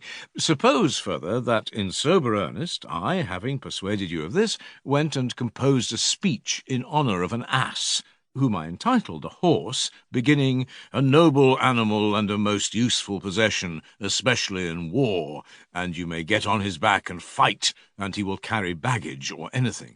How ridiculous. Ridiculous, yes, but is not even a ridiculous friend better than a cunning enemy? Certainly. And when the orator, instead of putting an ass in the place of a horse, puts good for evil, being himself as ignorant of their true nature as the city on which he imposes is ignorant, and having studied the notions of the multitude, falsely persuades them not about the shadow of an ass, which he confounds with a horse, but about good, which he confounds with evil, what will be the harvest which rhetoric will be likely to gather after the sowing of that seed? The reverse of good. But perhaps rhetoric has been getting too roughly handled by us, and she might answer, "What amazing nonsense you are talking, as though I forced any man to learn to speak in ignorance of the truth. Whatever my advice may be worth, I should have told him to arrive at the truth first, and then come to me. At the same time, I boldly assert that mere knowledge of the truth will not give you the art of persuasion." There is reason in the lady's defence of herself. Quite true, if only the other arguments which remain to be brought up bear her witness that she is an art at all. But I seem to hear them arraying themselves on the opposite side, declaring that she speaks falsely, and that rhetoric is a mere routine and trick, not an art. Lo, a Spartan appears, and says that there never is nor ever will be a real art of speaking which is divorced from the truth. And what are these arguments, Socrates? Bring them out, that we may examine them. Come out, fair children, and convince Phaedrus, who is the father of similar beauties, that he will never be able to speak about anything as he ought to speak unless he have a knowledge of philosophy. And let Phaedrus answer you. Put the question. Is not rhetoric, taken generally, a universal art of enchanting the mind by arguments, which is practised not only in courts and public assemblies, but in private houses also, having to do with all matters, great as well as small, good and bad alike, and is in all equally right and equally to be esteemed? That is what you have heard? Nay, not exactly that. I should say rather that I have heard the art confined to speaking and writing in lawsuits, and to speaking in public assemblies, not extended farther. Then I suppose that you have only heard of the rhetoric of Nestor and Odysseus, which they composed in their leisure hours when at Troy, and never of the rhetoric of Palmenides. No more than of Nestor and Odysseus, unless Gorgias is your Nestor, and Thrasymachus or Theodorus your Odysseus. Perhaps that is my meaning, but let us leave them. And do you tell me instead, what are plaintiff and defendant doing in a law court? Are they not contending? Exactly so. About the just and unjust, that is the matter in dispute. Yes. And a professor of the art will make the same thing appear to the same persons to be at one time just, at another time, if he is so inclined, to be unjust. Exactly. And when he speaks in the assembly, he will make the same things seem good to the city at one time, and at another time the reverse of good. That is true. Have we not heard of the Eleatic Palmenides, Zeno, who has an art of speaking by which he makes the same things appear to his hearers like and unlike, one and many, at rest and in motion? Very true. The art of disputation, then, is not confined to the courts and the assembly, but is one and the same in every use of language. This is the art, if there be such an art, which is able to find a likeness of everything to which a likeness can be found, and draws into the light of day the likenesses and disguises which are used by others. How do you mean? Let me put the matter thus. When will there be more chance of deception? When the difference is large or small? When the difference is small. And you will be less likely to be discovered in passing by degrees into the other extreme than when you go all at once. Of course. He, then, who would deceive others, and not be deceived, must exactly know the real likenesses and differences of things. He must. And if he is ignorant of the true nature of any subject, how can he detect the greater or less degree of likeness in other things to that of which by the hypothesis he is ignorant? He cannot. And when men are deceived, and their notions are at variance with realities, it is clear that the error slips in through resemblances. Yes, that is the way. Then he who would be a master of the art must understand the real nature of everything, or he will never know either how to make the gradual departure from truth into the opposite of truth, which is effected by the help of resemblances, or how to avoid it. He will not. He, then, who, being ignorant of the truth, aims at appearances, will only attain an art of rhetoric which is ridiculous and is not an art at all. That may be expected.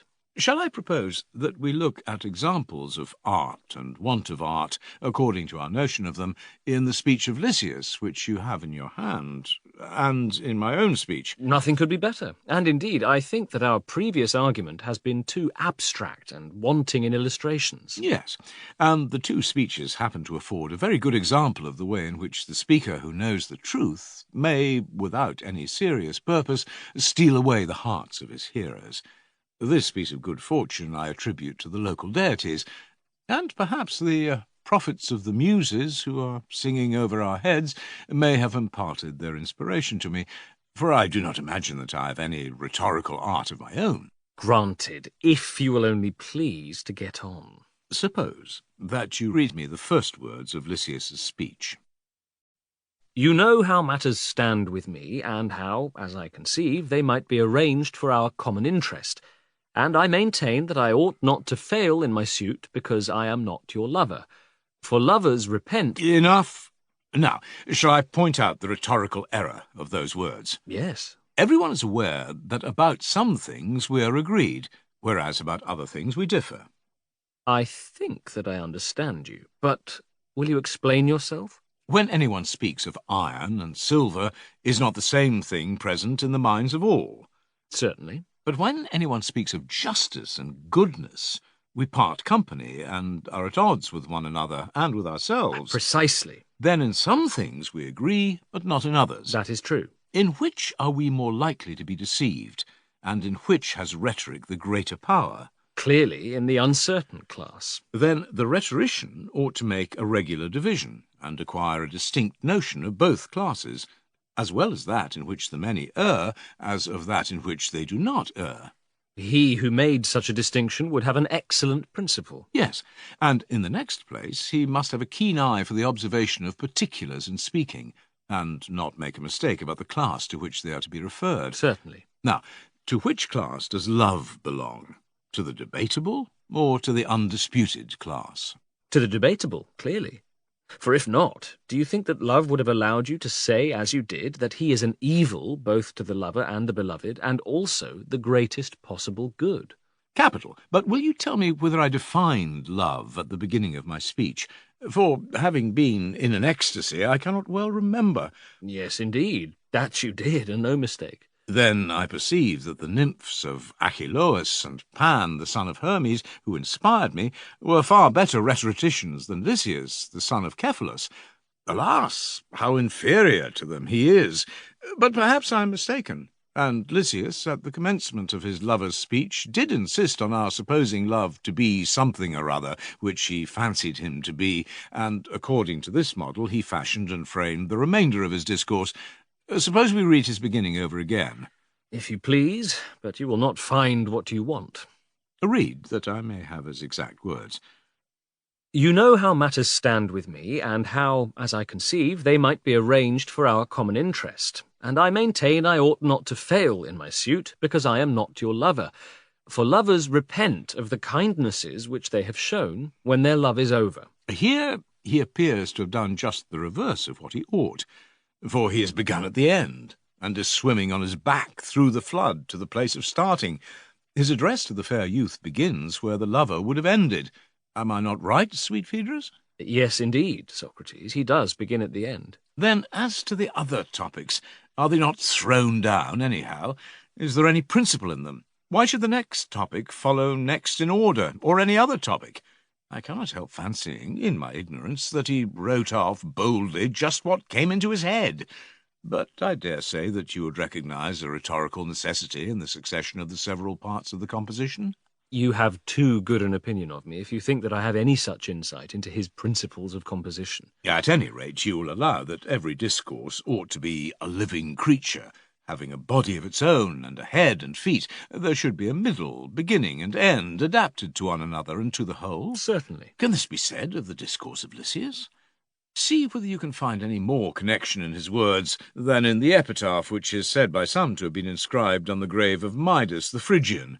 What is there remarkable in the epitaph? It is as follows. I am a maiden of bronze, and lie in the tomb of Midas. So long as water flows and tall trees grow, so long here on this spot, by his sad tomb abiding, I shall declare to passers-by that Midas sleeps below. Now, in this rhyme, whether a line comes first or comes last, as you will perceive, makes no difference. You are making fun of that oration of ours. Well, I will say no more about your friend's speech, lest I should give offence to you, although I think that it might furnish many other examples of what a man ought rather to avoid. But I will proceed to the other speech, which, as I think, is also suggestive to students of rhetoric. In what way? The two speeches, as you may remember, were unlike. The one argued that the lover, and the other that the non-lover ought to be accepted. And right manfully. You should say madly, and madness was the argument of them, for, as I said, love is a madness. Yes. And of madness there were two kinds. One produced by human infirmity, the other was a divine release of the soul from the yoke of custom and convention. True. The divine madness was subdivided into four kinds: prophetic, initiatory, poetic, erotic, having four gods presiding over them. The first was the inspiration of Apollo, the second that of Dionysus, the third that of the Muses, the fourth that of Aphrodite and Eros. In the description of the last kind of madness, which was also said to be the best, we spoke of the affection of love in a figure, into which we introduced a tolerably credible and possibly true, though partly erring myth, which was also a hymn in honour of love, who is your lord, and also mine, Phaedrus, and the guardian of fair children. And to him we sung the hymn in measured and solemn strain. I know that I had great pleasure in listening to you. Let us take this instance, and note how the transition was made from blame to praise. What do you mean? I mean to say that the composition was mostly playful. Yet in these chance fancies of the hour were involved two principles, of which we should be too glad to have a clearer description, if art could give us one. What are they? First, the comprehension of scattered particulars in one idea, as in our definition of love, which, whether true or false, clearly gave clearness and consistency to the discourse. The speaker should define his several notions, and so make his meaning clear. What is the other principle, Socrates? The second principle is that of division into species according to the natural formation, where the joint is, not breaking any part, as a bad carver might. Just as our two discourses alike assumed, first of all, a single form of unreason, and then, as the body which from being one becomes double, and may be divided into a left side and a right side, each having parts right and left of the same name, after this manner the speaker proceeded to divide the parts of the left side, and did not desist until he found in them an evil or left-handed love which he justly reviled.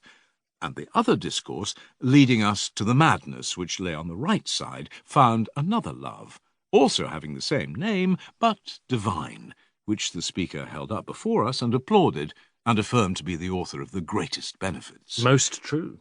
I am myself a great lover of these processes of division and generalization. They help me to speak and to think.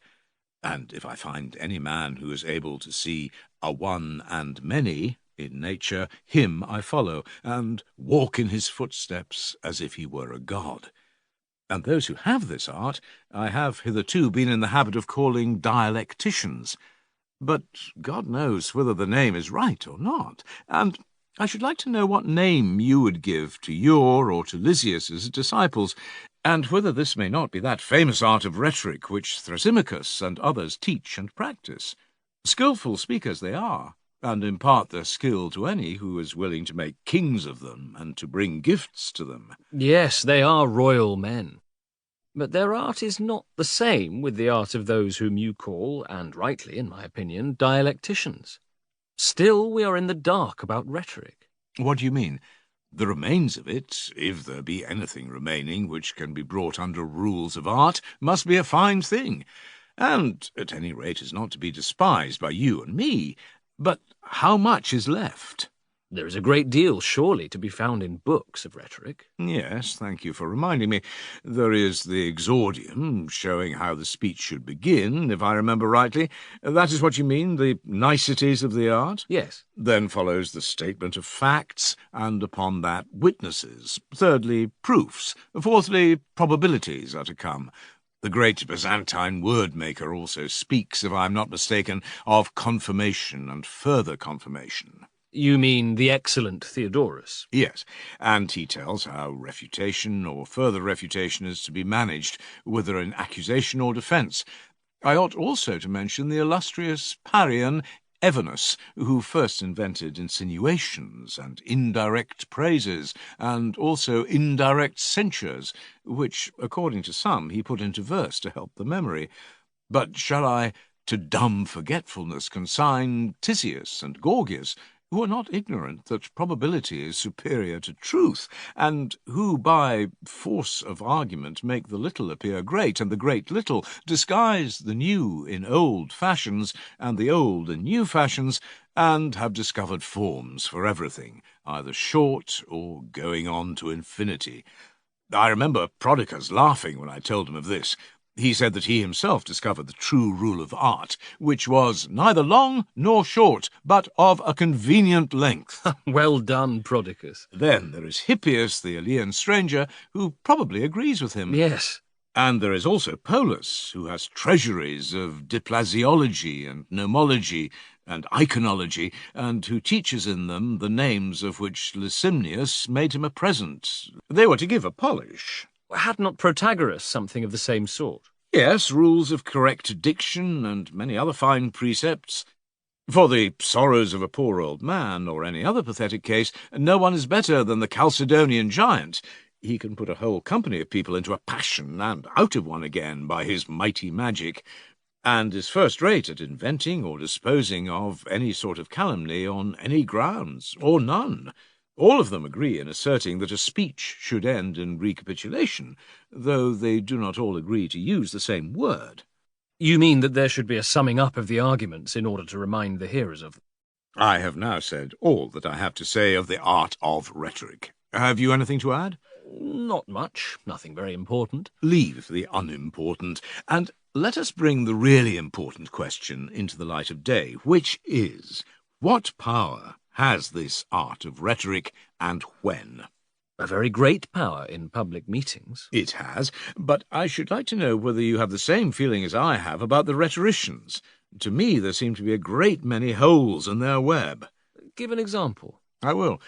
Suppose a person to come to your friend, Eryximachus, or to his father, Acumenus, and to say to him, I know how to apply drugs which shall have either a heating or a cooling effect, and I can give a vomit, and also a purge, and all that sort of thing.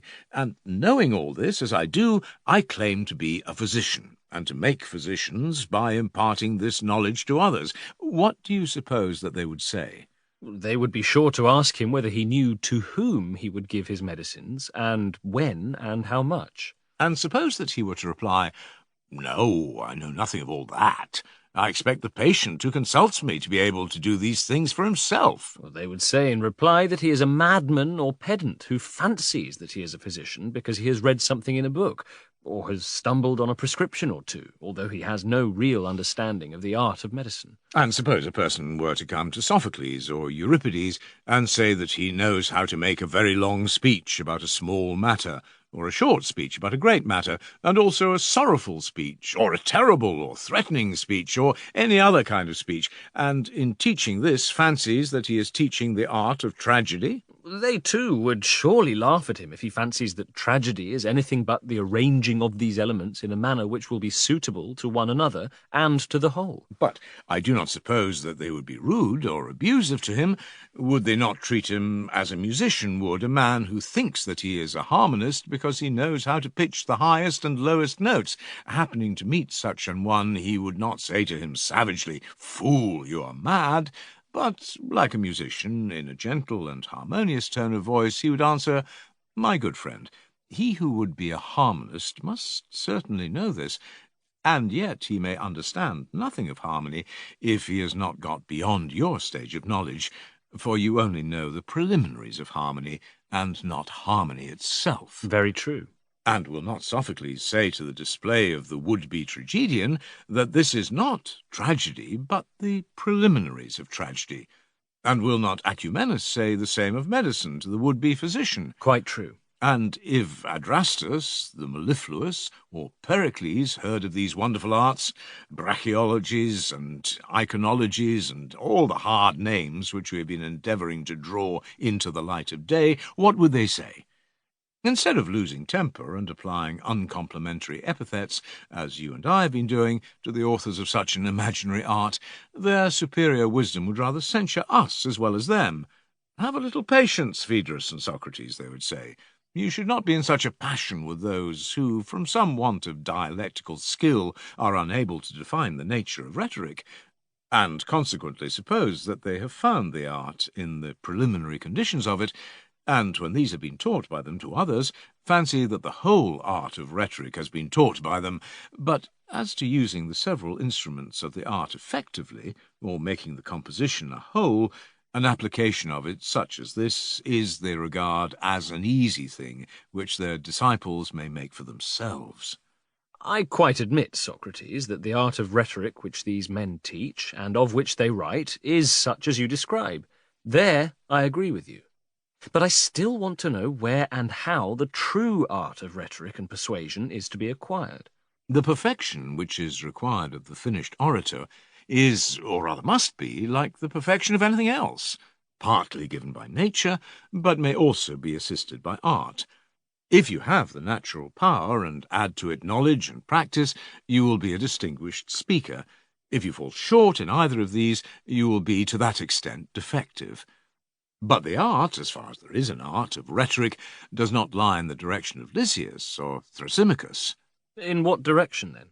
I conceive Pericles to have been the most accomplished of rhetoricians. What of that? All the great arts require discussion and high speculation about the truths of nature. Hence come loftiness of thought and completeness of execution.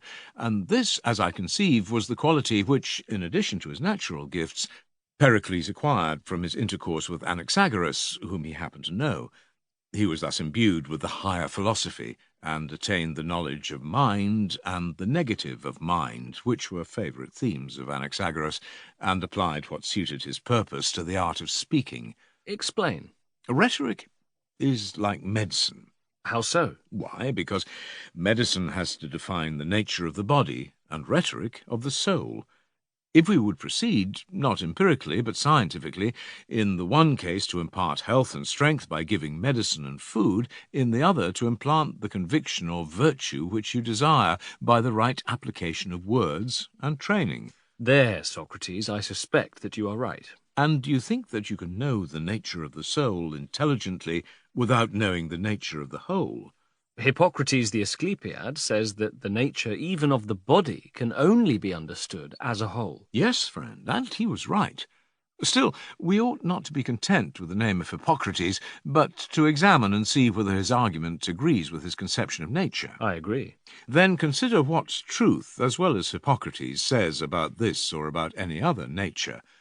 Ought we not to consider first whether that which we wish to learn and to teach is a simple or multiform thing, and if simple, then to inquire what power it has of acting or being acted upon in relation to other things, and if multiform, then to number the forms, and see first in the case of one of them, and then in the case of all of them, what is that power of acting or being acted upon which makes each and all of them to be what they are. You may very likely be right, Socrates.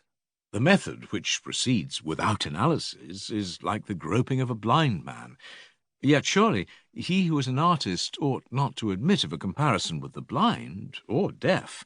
The rhetorician who teaches his pupil to speak scientifically will practically set forth the nature of that being to which he addresses his speeches, and this, I conceive, to be the soul. Certainly. His whole effect is directed to the soul, for in that he seeks to produce conviction. Yes.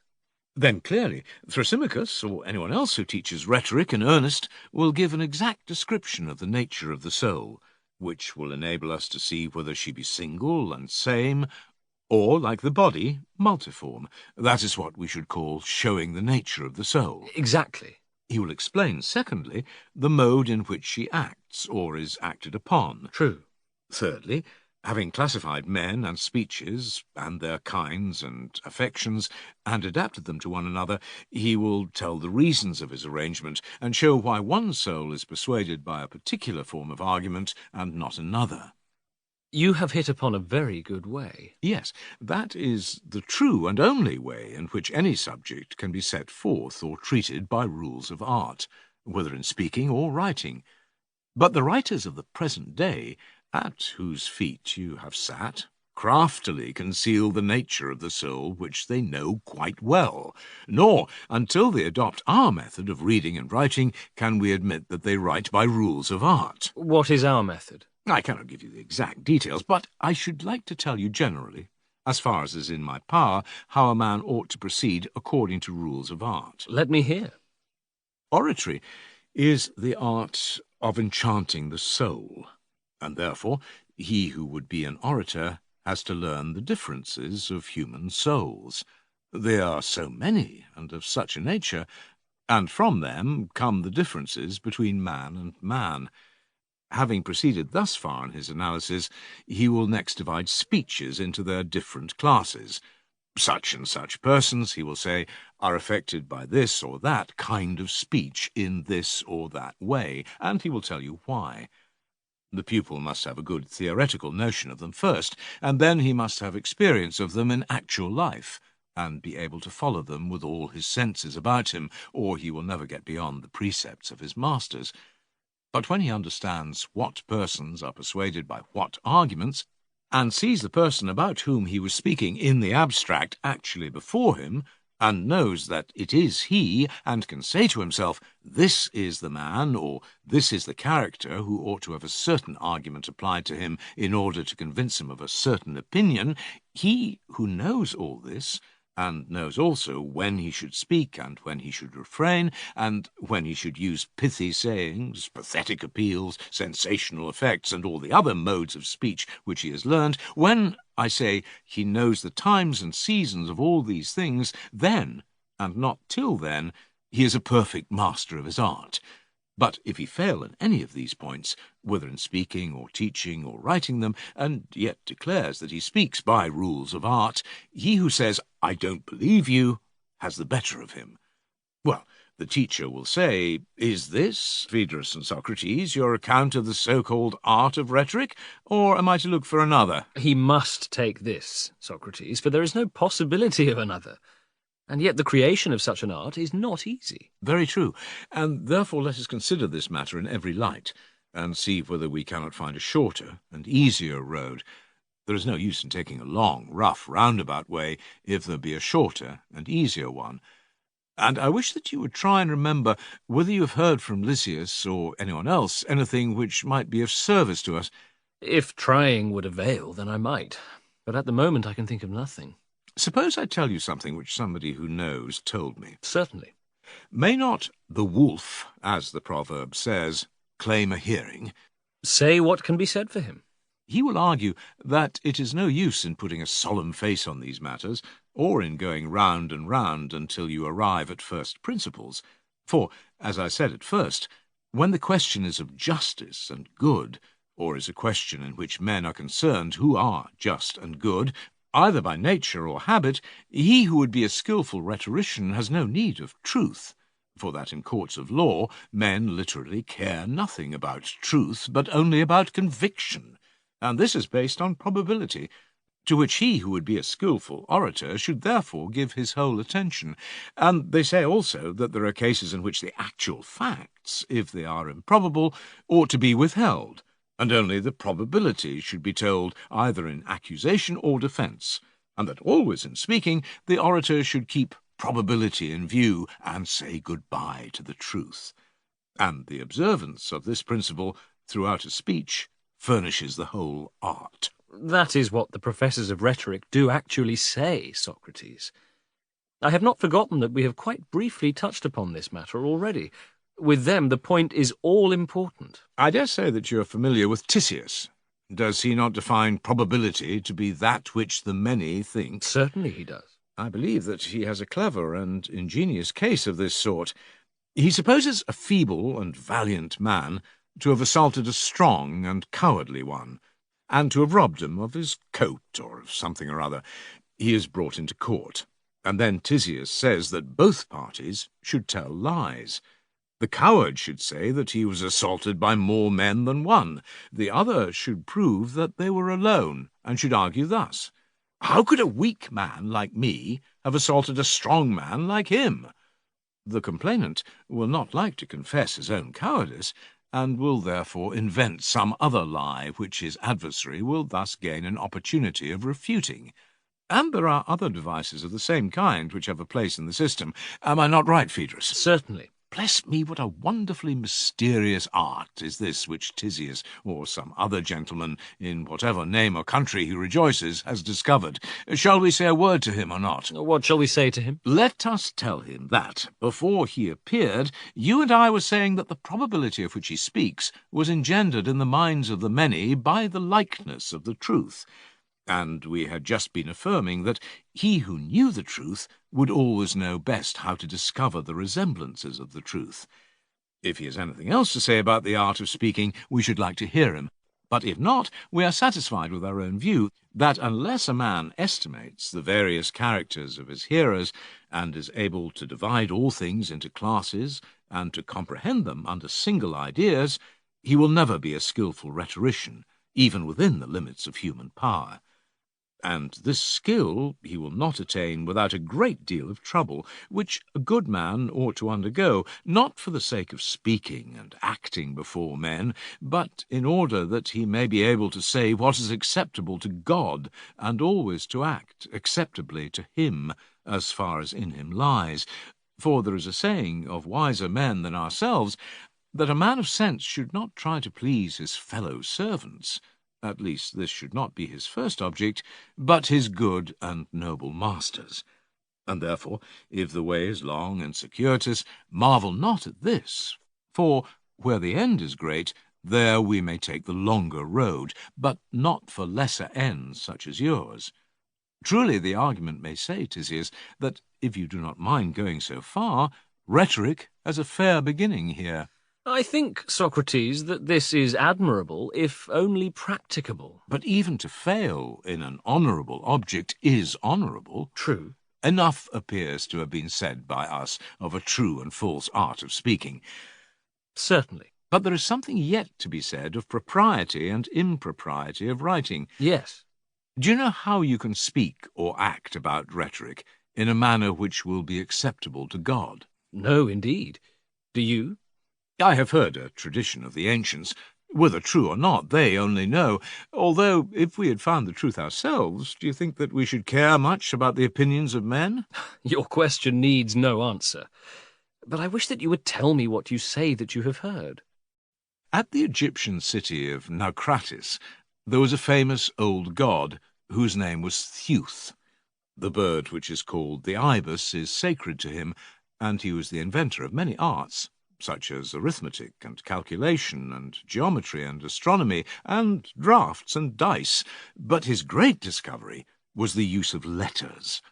Now, in those days, the god Thamus was the king of the whole country of Egypt, and he dwelt in that great city of Upper Egypt, which the Hellenes call Egyptian Thebes, and the god himself is called by them Ammon.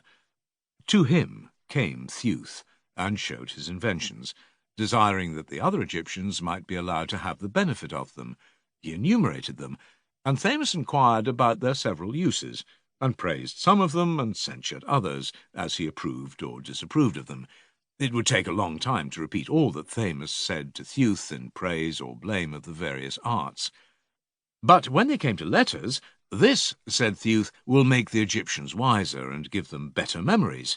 It is a specific both for the memory and for the wit. Thamus replied, O most ingenious Zeus, the parent or inventor of an art is not always the best judge of the utility or inutility of his own inventions to the users of them. And in this instance, you, who are the father of letters, from a paternal love of your own children, have been led to attribute to them a quality which they cannot have. For this discovery of yours will create forgetfulness in the learners' souls, because they will not use their memories. They will trust to the external written characters, and not remember of themselves. The specific which you have discovered is an aid not to memory, but to reminiscence, and you give your disciples not truth, but only the semblance of truth. They will be hearers of many things, and will have learned nothing. They will appear to be omniscient, and will generally know nothing. They will be tiresome company, having the show of wisdom without the reality. Yes, Socrates, you can easily invent tales of Egypt or of any other country. There was a tradition in the Temple of Dodona that oaks first gave prophetic utterances.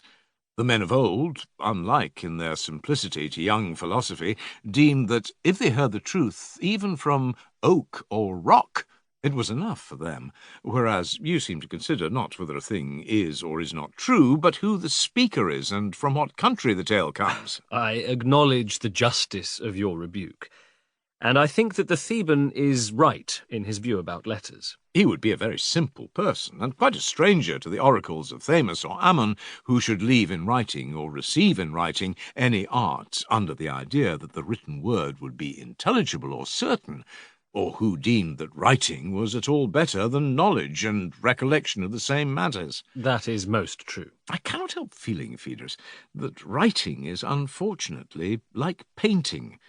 For the creations of the painter have the attitude of life, and yet if you ask them a question, they preserve a solemn silence. And the same may be said of speeches.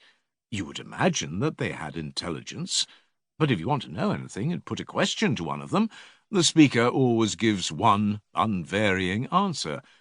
And when they have been once written down, they are tumbled about anywhere among those who may or may not understand them, and know not to whom they should reply, to whom not. And if they are maltreated or abused, they have no parent to protect them, and they cannot protect or defend themselves. That, again, is most true. Is there not another kind of word or speech, far better than this, and having far greater power, a son of the same family, but lawfully begotten? Whom do you mean, and what is his origin? I mean an intelligent word, graven in the soul of the learner, which can defend itself, and knows when to speak and when to be silent. You mean the living word of knowledge, which has a soul, and of which the written word is properly no more than an image? Yes, of course, that is what I mean. And now may I be allowed to ask you a question? Would a husbandman, who is a man of sense, take the seeds which he values and which he wishes to bear fruit, and in sober seriousness plant them during the heat of summer in some garden of Adonis, that he may rejoice when he sees them in 8 days appearing in beauty? At least he would do so, if at all, only for the sake of amusement and pastime. But when he is in earnest, he sows in fitting soil, and practices husbandry, and is satisfied if, in 8 months, the seeds which he has sown arrive at perfection. Yes, Socrates, that will be his way when he is in earnest. He will do the other, as you say, only in play. And can we suppose that he who knows the just and good and honourable has less understanding than the husbandman about his own seeds? Certainly not. Then he will not seriously incline to write his thoughts in water with pen and ink, sowing words which can neither speak for themselves nor teach the truth adequately to others. No, that is not likely. No, that is not likely. In the garden of letters he will sow and plant, but only for the sake of recreation and amusement. He will write them down as memorials to be treasured against the forgetfulness of old age, by himself or by any other old man who is treading the same path. He will rejoice in beholding their tender growth, and while others are refreshing their souls with banqueting and the like, this will be the pastime in which his days are spent. A pastime, Socrates, as noble as the other is ignoble. The pastime of a man who can be amused by serious talk, and can discourse merrily about justice and the like. True, Phaedrus, but nobler far is the serious pursuit of the dialectician, who, finding a congenial soul, by the help of science, sows and plants therein words which are able to help themselves and him who planted them, and are not unfruitful, but have in them a seed which others brought up in different soils render immortal, making the possessors of it happy to the utmost extent of human happiness. Far nobler, certainly. And now, Phaedrus, having agreed upon the premises, we may decide about the conclusion. About what conclusion? About Lysias, whom we censured, and his art of writing, and his discourses, and the rhetorical skill, or want of skill, which was shown in them. These are the questions which we sought to determine, and they brought us to this point. And I think that we are now pretty well informed about the nature of art and its opposite. Yes, I think with you. But I wish that you would repeat what was said.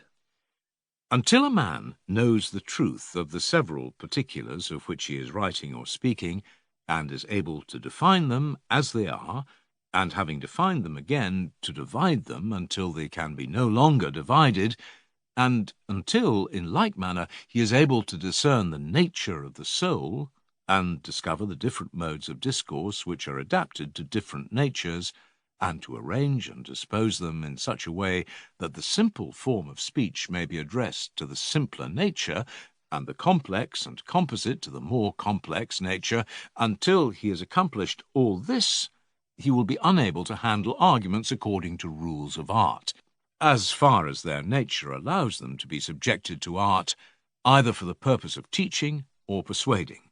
Such is the view which is implied in the whole preceding argument. Yes, that was our view, certainly.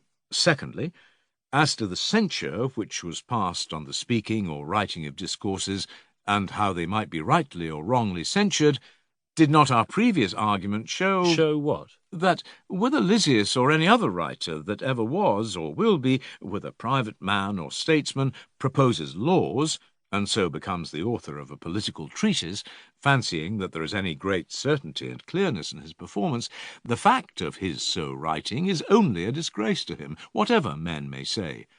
For not to know the nature of justice and injustice, and good and evil, and not to be able to distinguish the dream from the reality, cannot in truth be otherwise than disgraceful to him, even though he have the applause of the whole world. Certainly.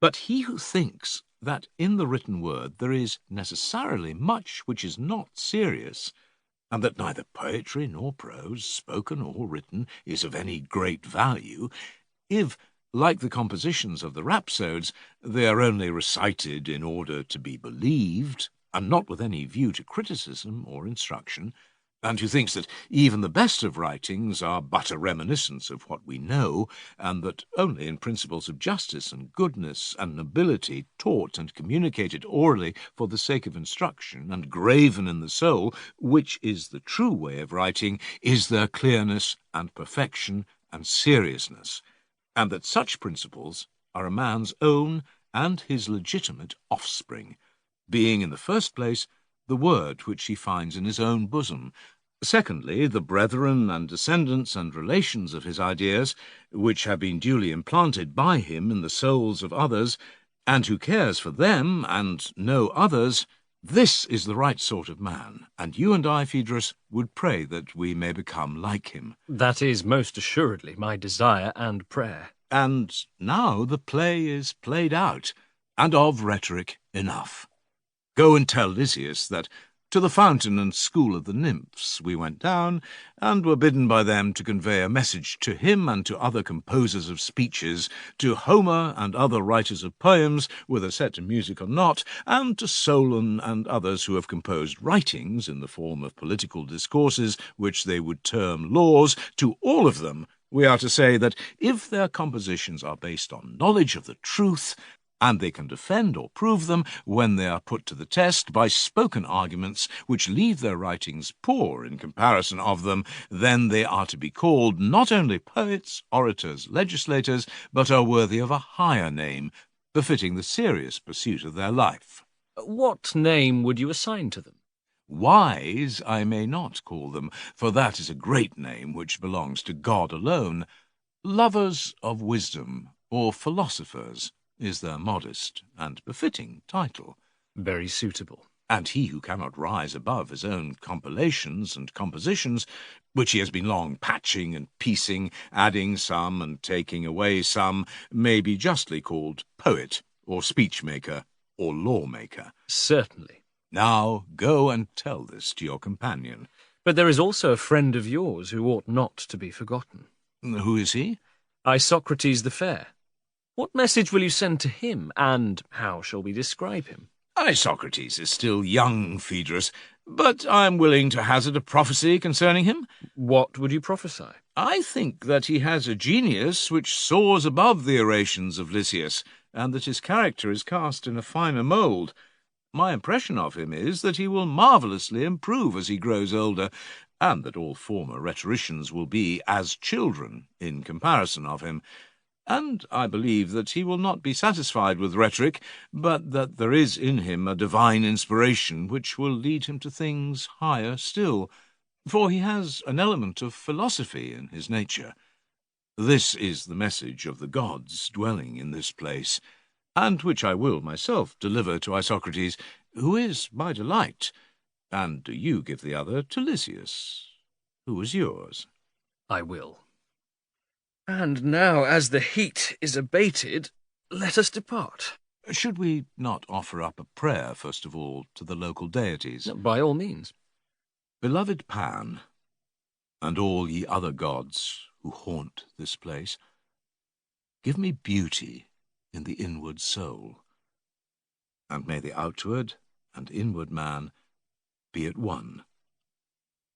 May I reckon the wise to be the wealthy, and may I have such a quantity of gold as a temperate man, and he only, can bear and carry. Anything more? The prayer, I think, is enough for me.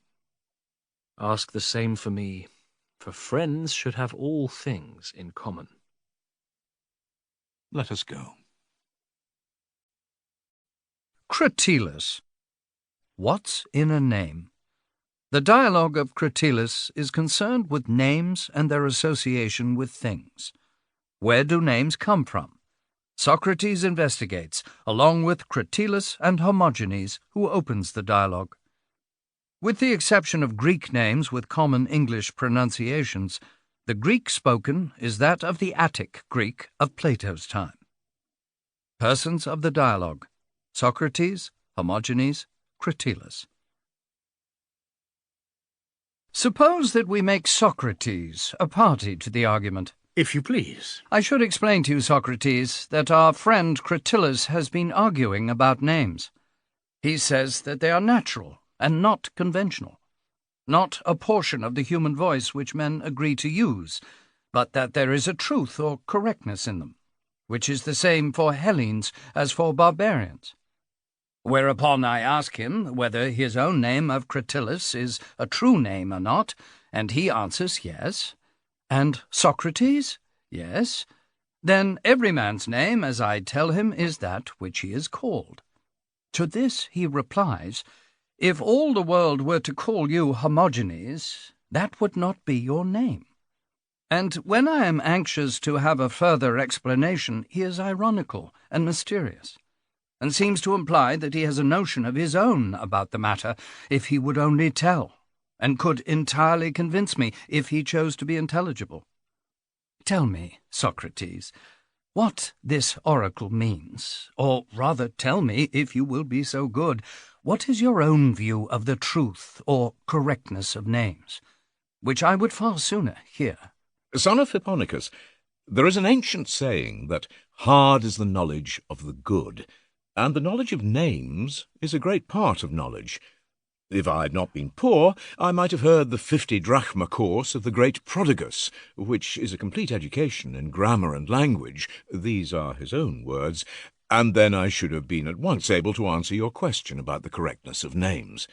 But indeed I have only heard the single drachma course, and therefore I do not know the truth about such matters. I will, however, gladly assist you and Cratylus in the investigation of them. When he declares that your name is not really Hermogenes, I suspect that he is only making fun of you. He means to say that you are no true son of Hermes, because you are always looking after a fortune, and never in luck. But, as I was saying, there is a good deal of difficulty in this sort of knowledge, and therefore we had better leave the question open until we have heard both sides. I have often talked over this matter, both with Cratylus and others, and cannot convince myself that there is any principle of correctness in names other than convention and agreement. Any name which you give, in my opinion, is the right one, and if you change that and give another, the new name is as correct as the old. We frequently change the names of our slaves, and the newly imposed name is as good as the old. For there is no name given to anything by nature. All is convention and habit of the users. Such is my view. But if I am mistaken, I shall be happy to hear and learn of Cratylus or of anyone else. I dare say that you may be right, Hermogenes. Let us see. Your meaning is that the name of each thing is only that which anybody agrees to call it. That is my notion. Whether the giver of the name be an individual or a city. Yes. Well, now, let me take an instance.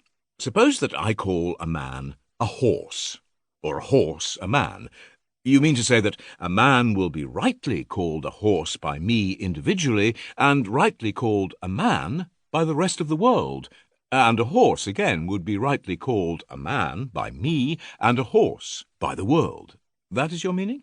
He would, according to my view. But how about truth, then? You would acknowledge that there is in words a true and a false. Certainly. And there are true and false propositions. To be sure. And a true proposition says that which is, and a false proposition says that which is not. Yes. What other answer is possible? Then, in a proposition, there is a true and false. Certainly. But is a proposition true as a whole only, and are the parts untrue? No, the parts are true as well as the whole. Would you say the large parts and not the smaller ones, or every part? I should say that every part is true. Is a proposition resolvable into any part smaller than a name? No, that is the smallest. Then the name is a part of the true proposition. Yes. Yes, and a true part, as you say. Yes. And is not the part of a falsehood also a falsehood? Yes. Then, if propositions may be true and false, names may be true and false. So we must infer. And the name of anything is that which anyone affirms to be the name. Yes. And will there be so many names of each thing as everybody says that there are, and will they be true names at the time of uttering them? Yes, Socrates, I can conceive no correctness of names other than this. You give one name, and I another, and in different cities and countries there are different names for the same things. Hellenes differ from barbarians in their use of names, and the several Hellenic tribes from one another. But would you say, Hermogenes, that the things differ as the names differ, and are they relative to individuals, as Protagoras tells us? For he says that man is the measure of all things, and that things are to me as they appear to me, and that they are to you as they appear to you. Do you agree with him, or would you say that things have a permanent essence of their own? There have been times, Socrates, when I have been driven in my perplexity to take refuge with Protagoras. Not that I agree with him at all. What? Have you ever been driven to admit that there was no such thing as a bad man? No, indeed. But I have often had reason to think that there are very bad men, and a good many of them. Well, and have you ever found any very good ones? Not many. Still, you have found them. Yes. And would you hold that the very good were the very wise, and the very evil very foolish? Would that be your view? It would. But if Protagoras is right, and the truth is that things are as they appear to anyone, how can some of us be wise and some of us foolish? Impossible. And if, on the other hand, wisdom and folly are really distinguishable, you will allow, I think, that the assertion of Protagoras can hardly be correct. For if what appears to each man is true to him, one man cannot in reality be wiser than another. He cannot. Nor will you be disposed to say with Euthydemus that all things equally belong to all men at the same moment and always. For neither, on his view, can there be some good and others bad, if virtue and vice are always equally to be attributed to all. There cannot. But if neither is right, and things are not relative to individuals, and all things do not equally belong to all at the same moment and always, they must be supposed to have their own proper and permanent essence. They are not in relation to us or influenced by us, fluctuating according to our fancy, but they are independent, and maintain to their own essence the relation prescribed by nature. I think, Socrates, that you have said the truth.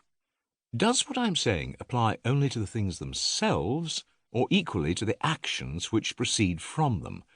Are not actions also a class of being? Yes, the actions are real as well as the things. Then the actions also are done according to their proper nature, and not according to our opinion of them?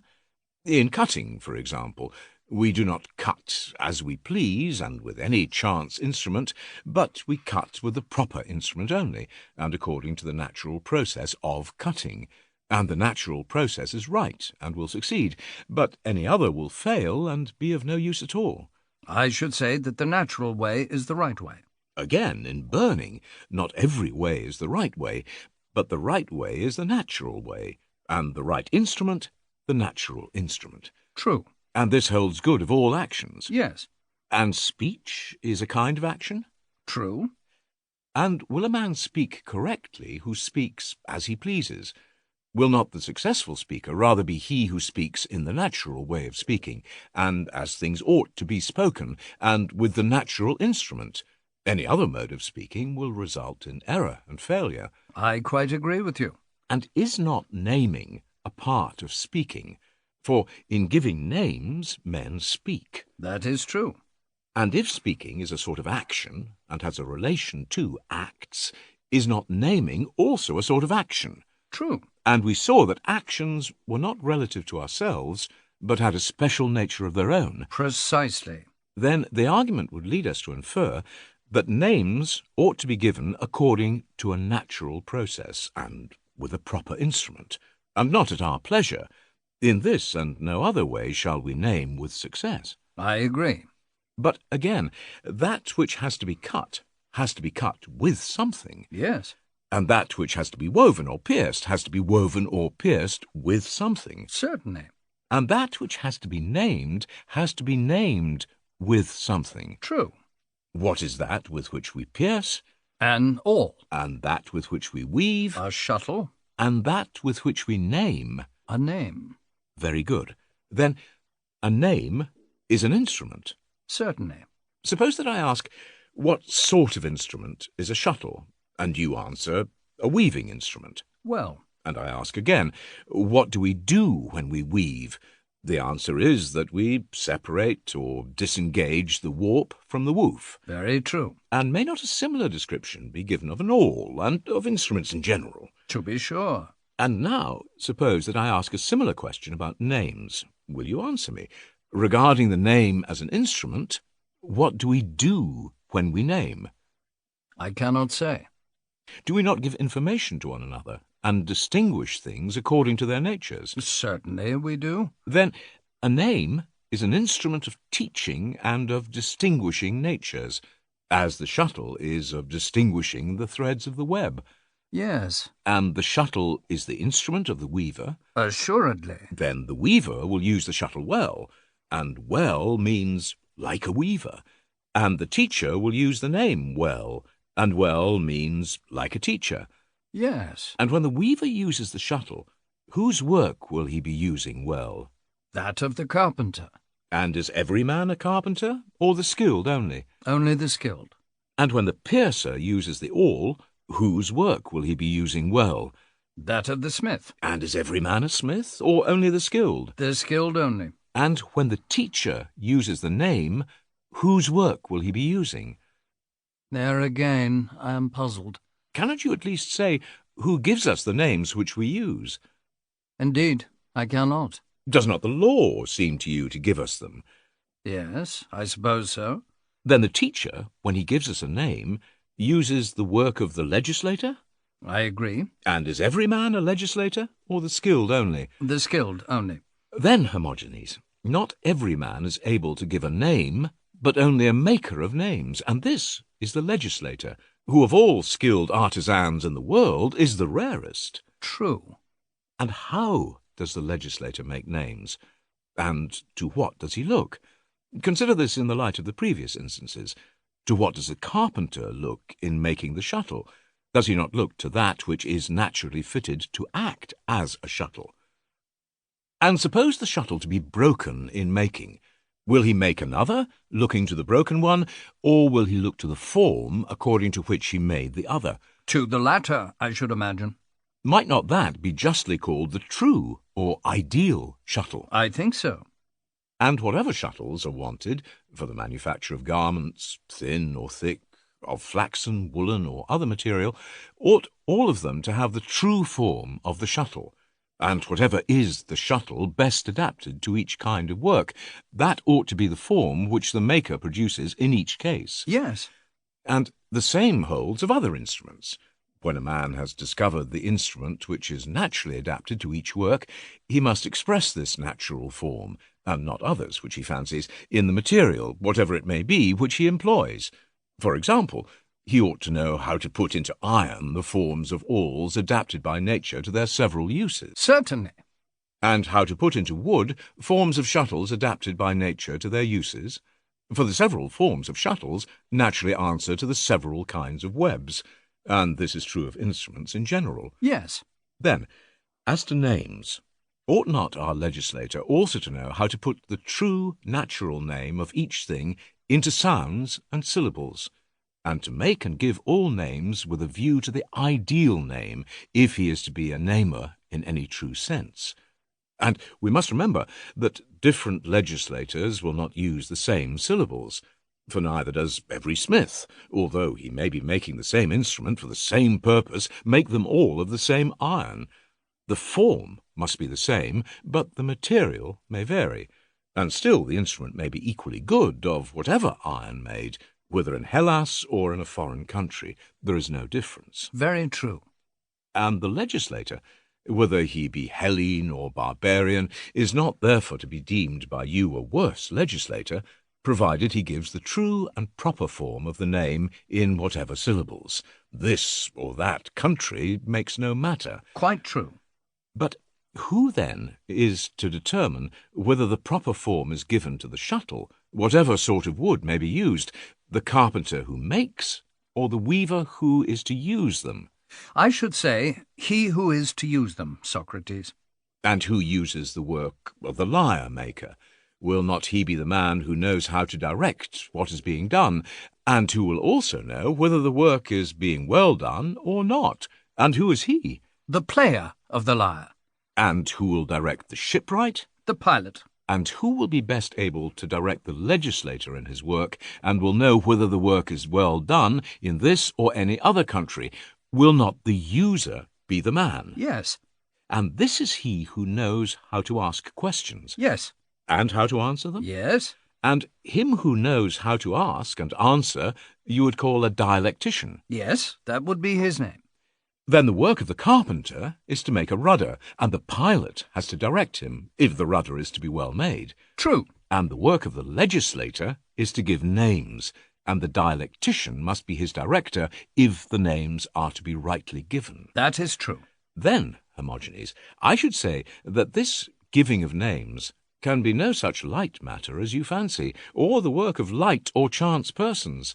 And Cratylus is right in saying that things have names by nature, and that not every man is an artificer of names, but he only who looks to the name which each thing by nature has, and is able to express the true forms of things in letters and syllables. I cannot answer you, Socrates, but I find a difficulty in changing my opinion all in a moment. And I think that I should be more readily persuaded if you would show me what this is which you term the natural fitness of names. My good Hermogenes, I have none to show. Was I not telling you just now, but you have forgotten, that I knew nothing, and proposing to share the inquiry with you? But now that you and I have talked over the matter, a step has been gained, for we have discovered that names have by nature a truth, and that not every man knows how to give a thing a name. Very good. And what is the nature of this truth or correctness of names? That, if you care to know, is the next question. Certainly I care to know. Then reflect. How shall I reflect? The true way is to have the assistance of those who know, and you must pay them well, both in money and in thanks. These are the sophists, of whom your brother Callias has rather dearly bought the reputation of wisdom. But you have not yet come into your inheritance, and therefore you had better go to him and beg and entreat him to tell you what he has learnt from Protagoras about the fitness of names. But how inconsistent should I be if, whilst repudiating Protagoras and his truth, I were to attach any value to what he and his book affirm? Then if you despise him, you must learn of Homer and the poets. And where does Homer say anything about names, and what does he say? He often speaks of them, notably and nobly in the places where he distinguishes the different names which gods and men give to the same things. Does he not, in these passages, make a remarkable statement about the correctness of names? For the gods must clearly be supposed to call things by their right and natural names. Do you not think so? Why, of course they call them rightly, if they call them at all. But to what are you referring? Do you not know what he says about the river in Troy who had a single combat with Hephaestus? Whom, he says, the gods call Xanthus, and men call Scamandros. I remember. Well, and about this river, to know that he ought to be called Xanthus and not Scamandros, is not that a solemn lesson? Or about the bird, which, as he says, the gods call Chalkis, and men Chimindis, to be taught how much more correct the name Chalkis is than the name Chimindis, do you deem that a light manner? Or about Vatia and Myrima, and there are many other observations of the same kind in Homer and other poets. Now, I think that this is beyond the understanding of you and me. But the names of Scamandros and Astyanax, which he affirms to have been the names of Hector's sons, are more within the range of human faculties, as I am disposed to think, and what the poet means by correctness may be more readily apprehended in that instance. You will remember, I dare say, the lines to which I refer. I do. Let me ask you then, which did Homer think the more correct of the names given to Hector's son, Astyanax or Scamandros? I do not know. How would you answer if you were asked whether the wise or the unwise are more likely to give correct names? I should say the wise, of course. And are the men or the women of a city, taken as a class, the wiser? I should say the men. And Homer, as you know, says that the Trojan men called him Astyanax, king of the city. But if the men called him Astyanax, the other name of Scamandros could only have been given to him by the women. That may be inferred. And must not Homer have imagined the Trojans to be wiser than their wives? To be sure. Then he must have thought Astyanax to be a more correct name for the boy than Scamandros. Clearly. And what is the reason of this? Let us consider. Does he not himself suggest a very good reason when he says, "For he alone defended their city and long walls"? This appears to be a good reason for calling the son of the Saviour king of the city which his father was saving, as Homer observes. I see. Why, Hermogenes, I do not as yet see myself, and do you? No, indeed, not I. But tell me, friend, did not Homer himself also give Hector his name? What of that? The name appears to me to be very nearly the same as the name of Astyanax. Both are Hellenic, and a king, Anax, and a holder, Hector, have nearly the same meaning, and are both descriptive of a king. For a man is clearly the holder of that of which he is king. He rules and owns and holds it. But perhaps you may think that I am talking nonsense, and indeed I believe that I myself did not know what I meant when I imagined that I'd found some indication of the opinion of Homer about the correctness of names. I assure you that I think otherwise, and I believe you to be on the right track. There is reason, I think, in calling the lion's whelp a lion, and the foal of a horse a horse. I am speaking only of the ordinary course of nature, when an animal produces after his kind, and not of extraordinary births. If, contrary to nature, a horse have a calf, then I should not call that a foal, but a calf. Nor do I call any inhuman birth a man, but only a natural birth. And the same may be said of trees and other things. Do you agree with me? Yes, I agree. Very good. But you had better watch me and see that I do not play tricks with you.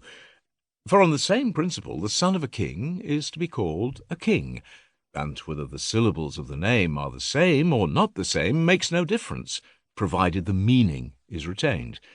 Nor does the addition or subtraction of a letter make any difference, so long as the essence of the thing remains in possession of the name and appears in it.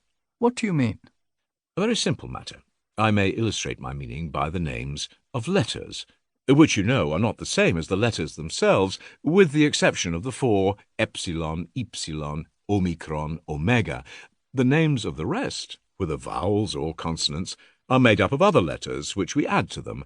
But so long as we introduce the meaning, and there can be no mistake, the name of the letter is quite correct. Take, for example, the letter vita. The addition of eta, taf, alpha gives no offence, and does not prevent the whole name from having the value which the legislator intended. So well did you know how to give the letters names. I believe you are right. And may not the same be said of a king? A king will often be the son of a king, the good son or the noble son of a good or noble sire, and similarly the offspring of every kind in the regular course of nature is like the parent, and therefore has the same name. Yet the syllables may be disguised until they appear different to the ignorant person, and he may not recognize them, although they are the same, just as any one of us would not recognize the same drugs under different disguises of colour and smell, although to the physician, who regards the power of them, they are the same, and he is not put out by the addition. And in like manner, the etymologist is not put out by the addition or transposition or subtraction of a letter or two, or indeed by the change of all the letters, for this need not interfere with the meaning. As was just now said, the names of Hector and Astyanax have only one letter alike, which is Taf, and yet they have the same meaning. And how little in common with the letters of their names has Archiepolis, ruler of the city, and yet the meaning is the same. And there are many other names which just mean king. Again, there are several names for a general, as, for example, Aigis, leader, and Polemarchos, chief in war, and Eupolemos, good warrior, and others which denote a physician, as Iatrocles, famous healer, and Akisimvrotos, curer of mortals, and there are many others which might be cited, differing in their syllables and letters, but having the same meaning. Would you not say so? Yes. The same names, then, ought to be assigned to those who follow in the course of nature. Yes. And what of those who follow out of the course of nature and are prodigies? For example, when a good and religious man has an irreligious son, he ought to bear the name not of his father, but of the class to which he belongs, just as in the case which was before supposed of a horse foaling a calf. Quite true. Then the irreligious son of a religious father should be called irreligious. Certainly. Then he should not be called Theophilus, beloved of God, or Mnesitheus, mindful of God, or any of these names.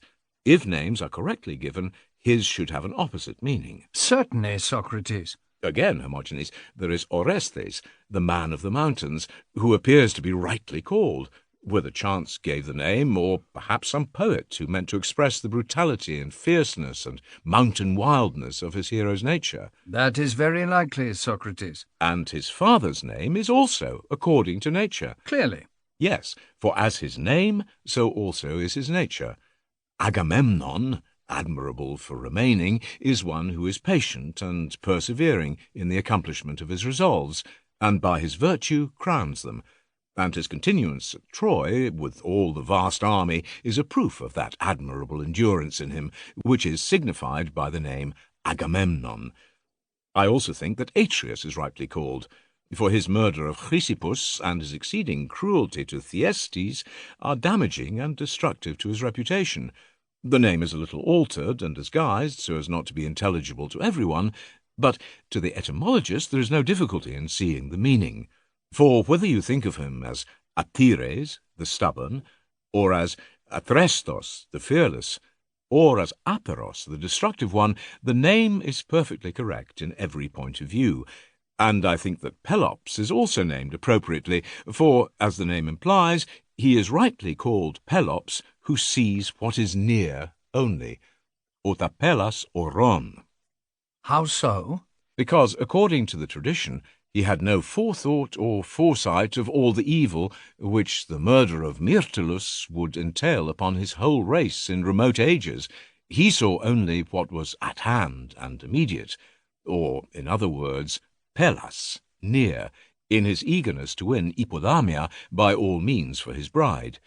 Everyone would agree that the name of Pandulus is rightly given, and in accordance with nature, if the traditions about him are true. And what are the traditions? Many terrible misfortunes are said to have happened to him in his life.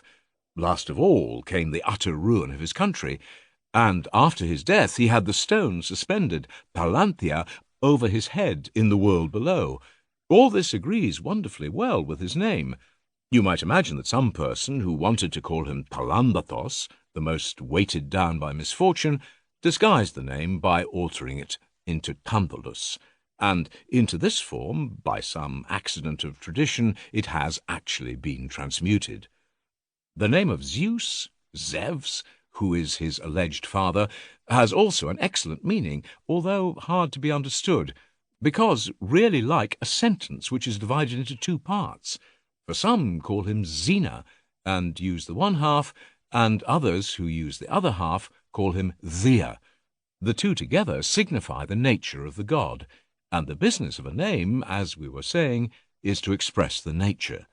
For there is none who is more the author of life to us and to all than the Lord and King of all.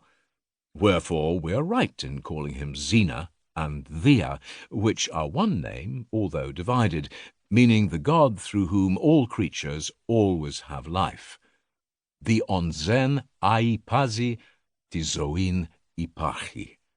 There is an irreverence at first sight in calling him the son of Kronos, who is a proverb for stupidity, and we might rather expect Zeus to be the child of a mighty intellect, which is the fact, for this is the meaning of his father's name, Kronos, quasi choros, choreo, to sweep, not in the sense of a youth, but signifying to katharon ke acherathon, to nu.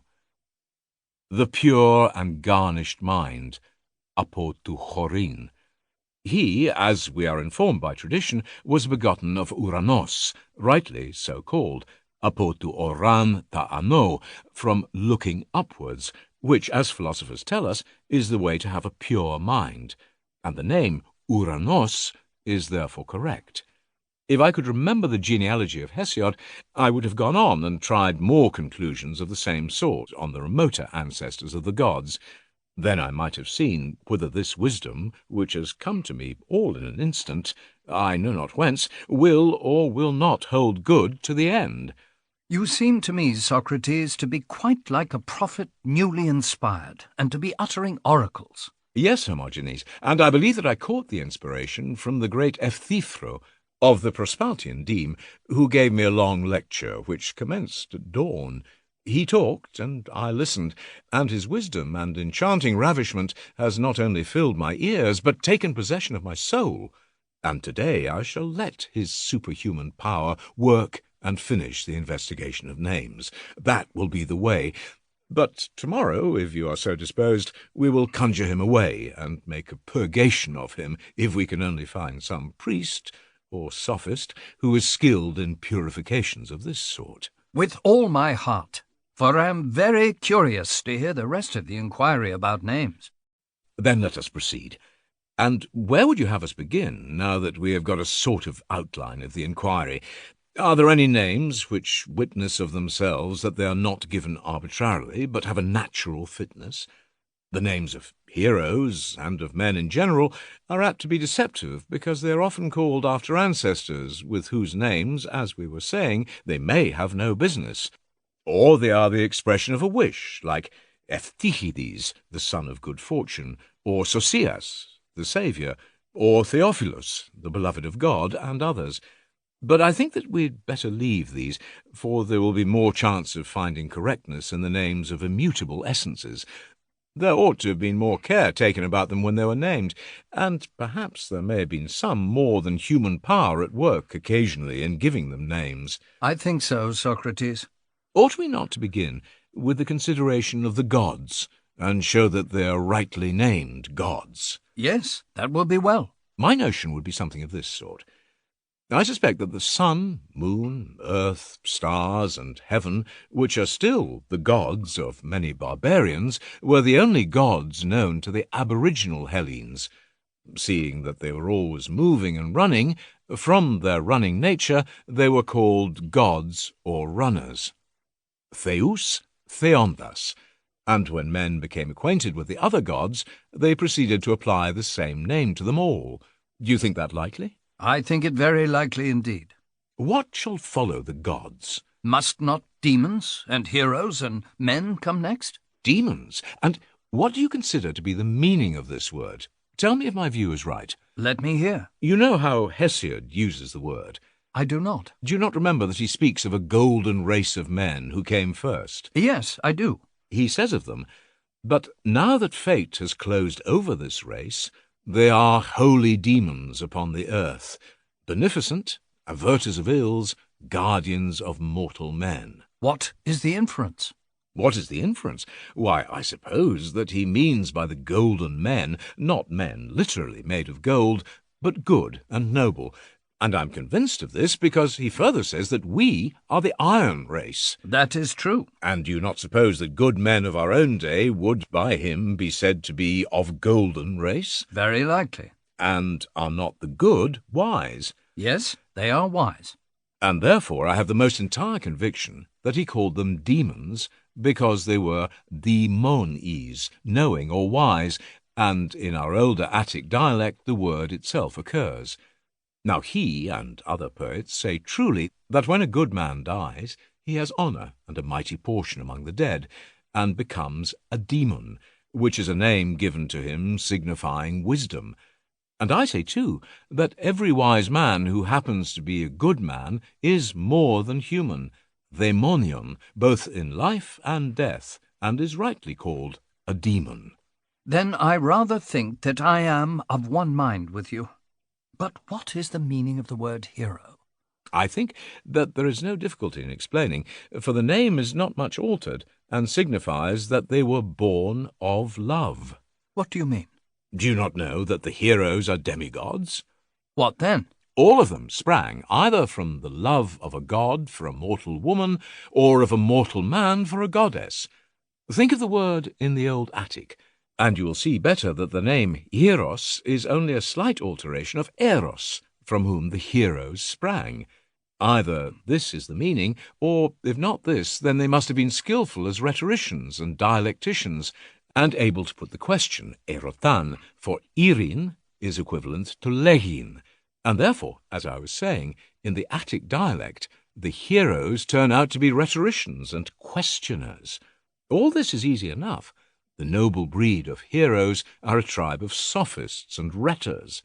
But can you tell me why men are called anthropi? That is more difficult.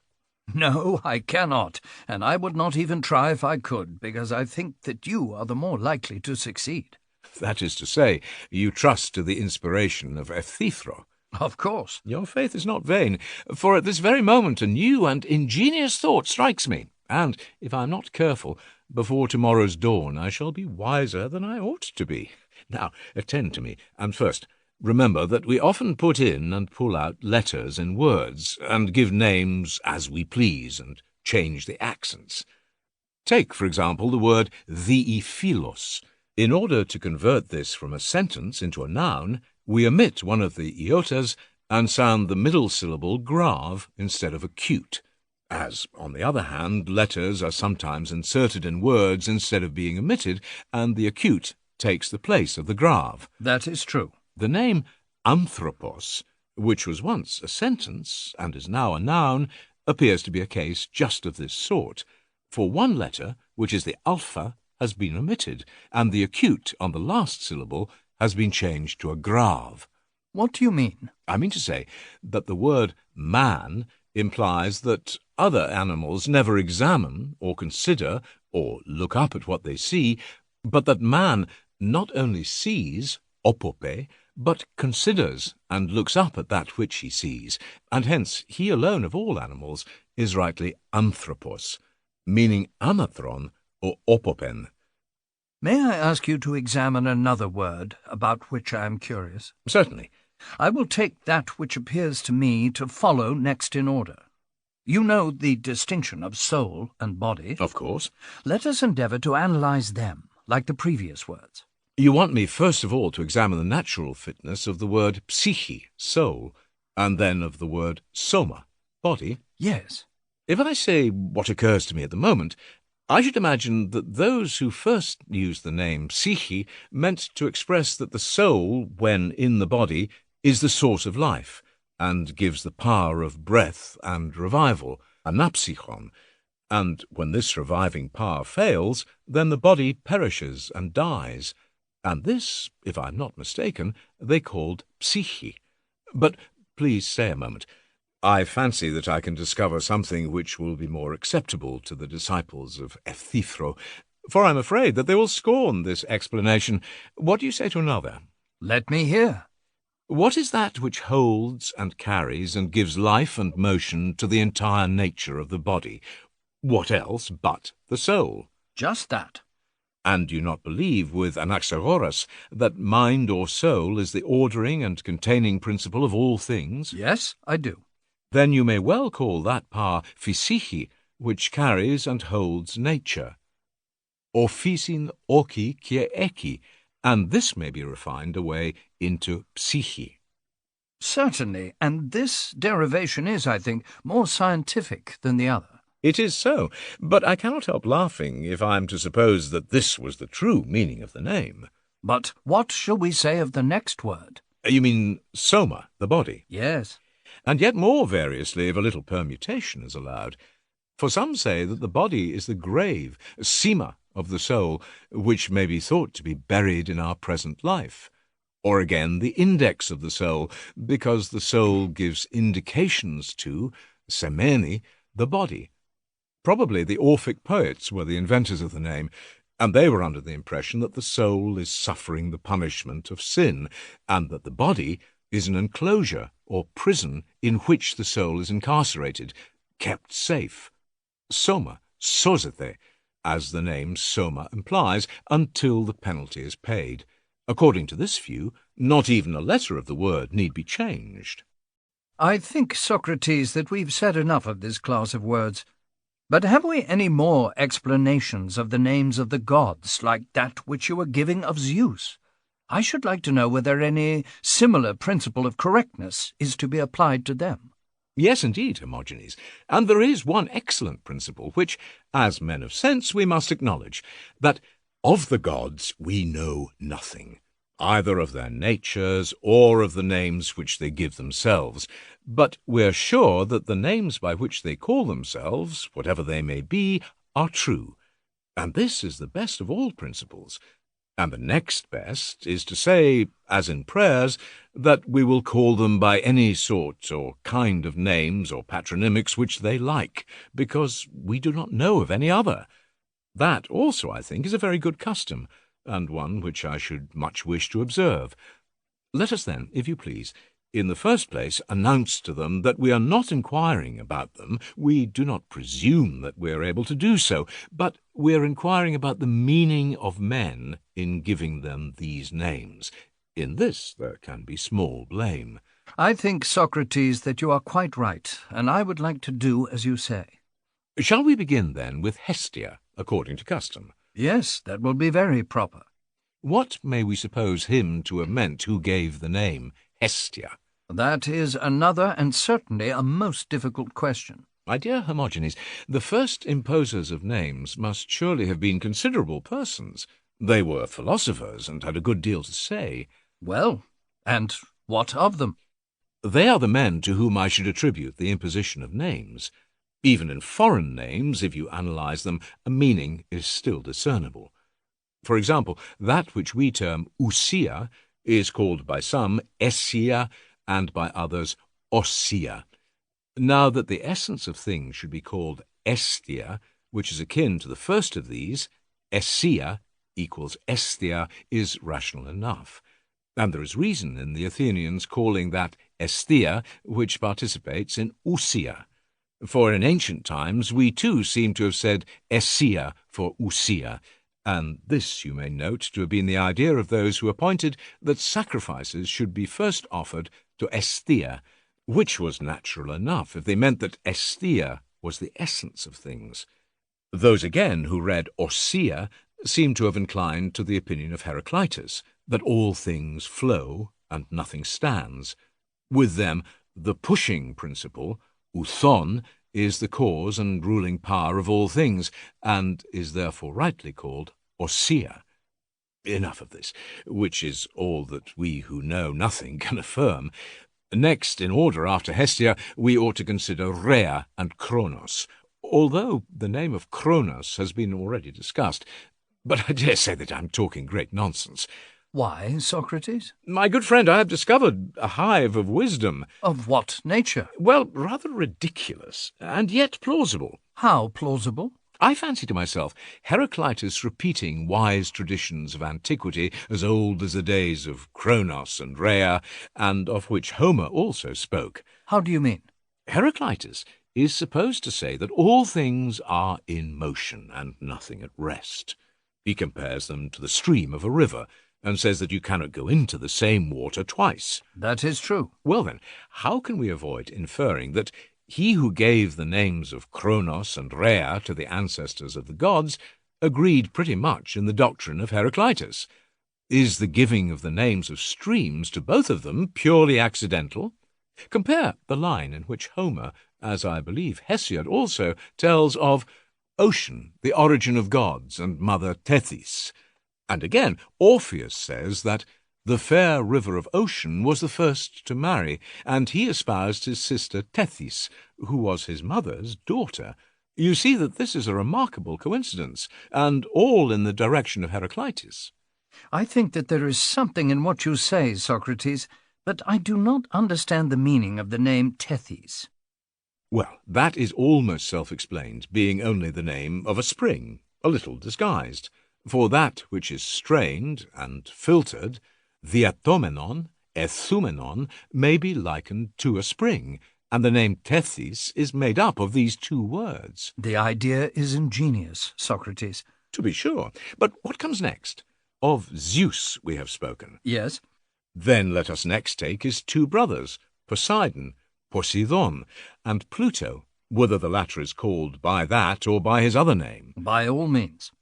Poseidon is Posidesmos, the chain of the feet. The original inventor of the name had been stopped by the watery element in his walks, and not allowed to go on, and therefore he called the ruler of this element Poseidon. The epsilon was probably inserted as an ornament. Yet perhaps not so, but the name may have been originally written with a double lambda, and not with a sigma, meaning that the god knew many things, polaidos, and perhaps also he, being the shaker of the earth, has been named from shaking, seen, and then pi and delta have been added. Pluto gives wealth, Plutos, and his name means the giver of wealth, which comes out of the earth beneath. People in general appear to imagine that the term Hades, Hades, is connected with the invisible, Aides, and so they are led by their fears to call the god Pluto instead. And what is the true derivation? In spite of the mistakes which are made about the power of this deity, and the foolish fears which people have of him, such as the fear of always being with him after death, and of the soul denuded of the body going to him, my belief is that all is quite consistent, and that the office and name of the god really correspond. Why, how is that? I will tell you my own opinion, but first I should like to ask you, which chain does any animal feel to be the stronger, and which confines him more to the same spot, desire or necessity? Desire, Socrates, is stronger far. And do you not think that many a one would escape from Hades if he did not bind those who depart to him by the strongest of chains? Assuredly they would. And if by the greatest of chains, then by some desire, as I should certainly infer, and not by necessity. That is clear. And are there many desires? Yes. And therefore, by the greatest desire, if the chain is to be the greatest. Yes. And is any desire stronger than the thought that you will be made better by associating with another? Certainly not. And is not that the reason, Hermogenes, why no one who has been to him is willing to come back to us? Even the sirens, like the rest of the world, have been laid under his spells. Such a charm, as I imagine, is the god able to infuse into his words. And according to this view, he is the perfect and accomplished sophist, and the great benefactor of the inhabitants of the other world, and even to us who are upon earth he sends from below exceeding blessings. For he has much more than he wants down there, wherefore he is called Pluto, or the rich. Note also that he will have nothing to do with men while they are in the body, but only when the soul is liberated from the desires and evils of the body. Now, there is a great deal of philosophy and reflection in that. For in their liberated state he can bind them with the desire of virtue. But while they are flustered and maddened by the body, not even Father Kronos himself would suffice to keep them with him in his own far-famed chains. There is a deal of truth in what you say. Yes, Hermogenes, and the legislator called him Hades, Hades, not from the unseen Aides, far otherwise, but from his knowledge, Ideni, of all noble things. Very good. And what do we say of Demeter, Demetra, and Hera, and Apollo, and Athene, and Hephaestus, and Ares, and the other deities? Demeter, Demetra, is Ididusametra, who gives food like a mother. Hera is the lovely one, Erate, for Zeus, according to tradition, loved and married her. Possibly also the name may have been given when the legislator was thinking of the heavens, and maybe only a disguise of the air, air, putting the end in the place of the beginning. You will recognize the truth of this if you repeat the letters of Hera several times over. People dread the name of Pherephata as they dread the name of Apollo, and with as little reason. The fear, if I'm not mistaken, only arises from their ignorance of the nature of names.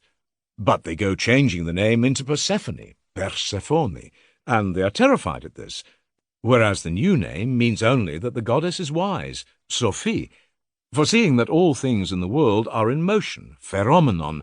That principle which embraces and touches and is able to follow them is wisdom. And therefore the goddess may be truly called Pherepaphe, Pherepapha, or some name like it, because she touches that which is in motion. Tu pheromenon ephaptumeni, herein showing her wisdom. And Hades, who is wise, consorts with her because she is wise. They alter her name into Pherephata nowadays because the present generation care for euphony more than truth. There is the other name, Apollo, Apollonas, which, as I was saying, is generally supposed to have some terrible signification. Have you remarked this fact? To be sure I have, and what you say is true. But the name, in my opinion, is really most expressive of the power of the god. How so? I will endeavour to explain, for I do not believe that any single name could have been better adapted to express the attributes of the god, embracing and, in a manner, signifying all four of them, music and prophecy and medicine and archery. That must be a strange name, and I should like to hear the explanation. Say rather an harmonious name, as beseems the god of harmony. In the first place, the purgations and purifications which doctors and diviners use, and their fumigations with drugs, magical or medicinal, as well as their washings and lustral sprinklings, have all one and the same object, which is to make a man pure both in body and soul. Very true. And is not Apollo the purifier and the washer and the absolver from all impurities? Very true. Then in reference to his ablutions and absolutions, as being the physician who orders them, he may rightly be called Apolluon, purifier, or in respect of his powers of divination and his truth and sincerity, which is the same as truth, he may most fitly be called Aplos, from aplus, sincere, as in the Thessalian dialect, for all the Thessalians call him Aplos. Also he is Aivalon, always shooting, because he is a master archer who never misses. Or again, the name may refer to his musical attributes. And then, as in akoluthos and akitis, and in many other words, the alpha is supposed to mean together. So the meaning of the name Apollo, Apollonas, will be moving together, whether in the poles of heaven, as they are called, or in the harmony of song, which is termed concord, because he moves all together by an harmonious power, as astronomers and musicians ingeniously declare. And he is the god who presides over harmony, and makes all things move together, both among gods and among men. And as in the words akoluthos and akitis the alpha is substituted for an omicron, so the name Apollonas is equivalent to Omopollon, only the second lambda is added in order to avoid the ill-omened sound of destruction, Apollon. Now, the suspicion of this destructive power still haunts the minds of some who do not consider the true value of the name, which, as I was saying just now, has reference to all the powers of the god, who is the single one, the ever-darting, the purifier, the mover together. Aplus aivalon, Apolluon, Omopollon. The name of the Muses and of music would seem to be derived from their making philosophical inquiries, Mosthe, and Leto is called by this name because she is such a gentle goddess, and so willing, Ethelimon, to grant our requests. Or her name may be Litho, as she is often called by strangers. They seem to imply by it her amiability and her smooth and easy-going way of behaving. Artemis is named from her healthy, Artemida, well-ordered nature, and because of her love of virginity, perhaps because she is a proficient in virtue, areti, and perhaps also hating intercourse of the sexes. Ton aroton misisa. He who gave the goddess her name may have had any or all of these reasons.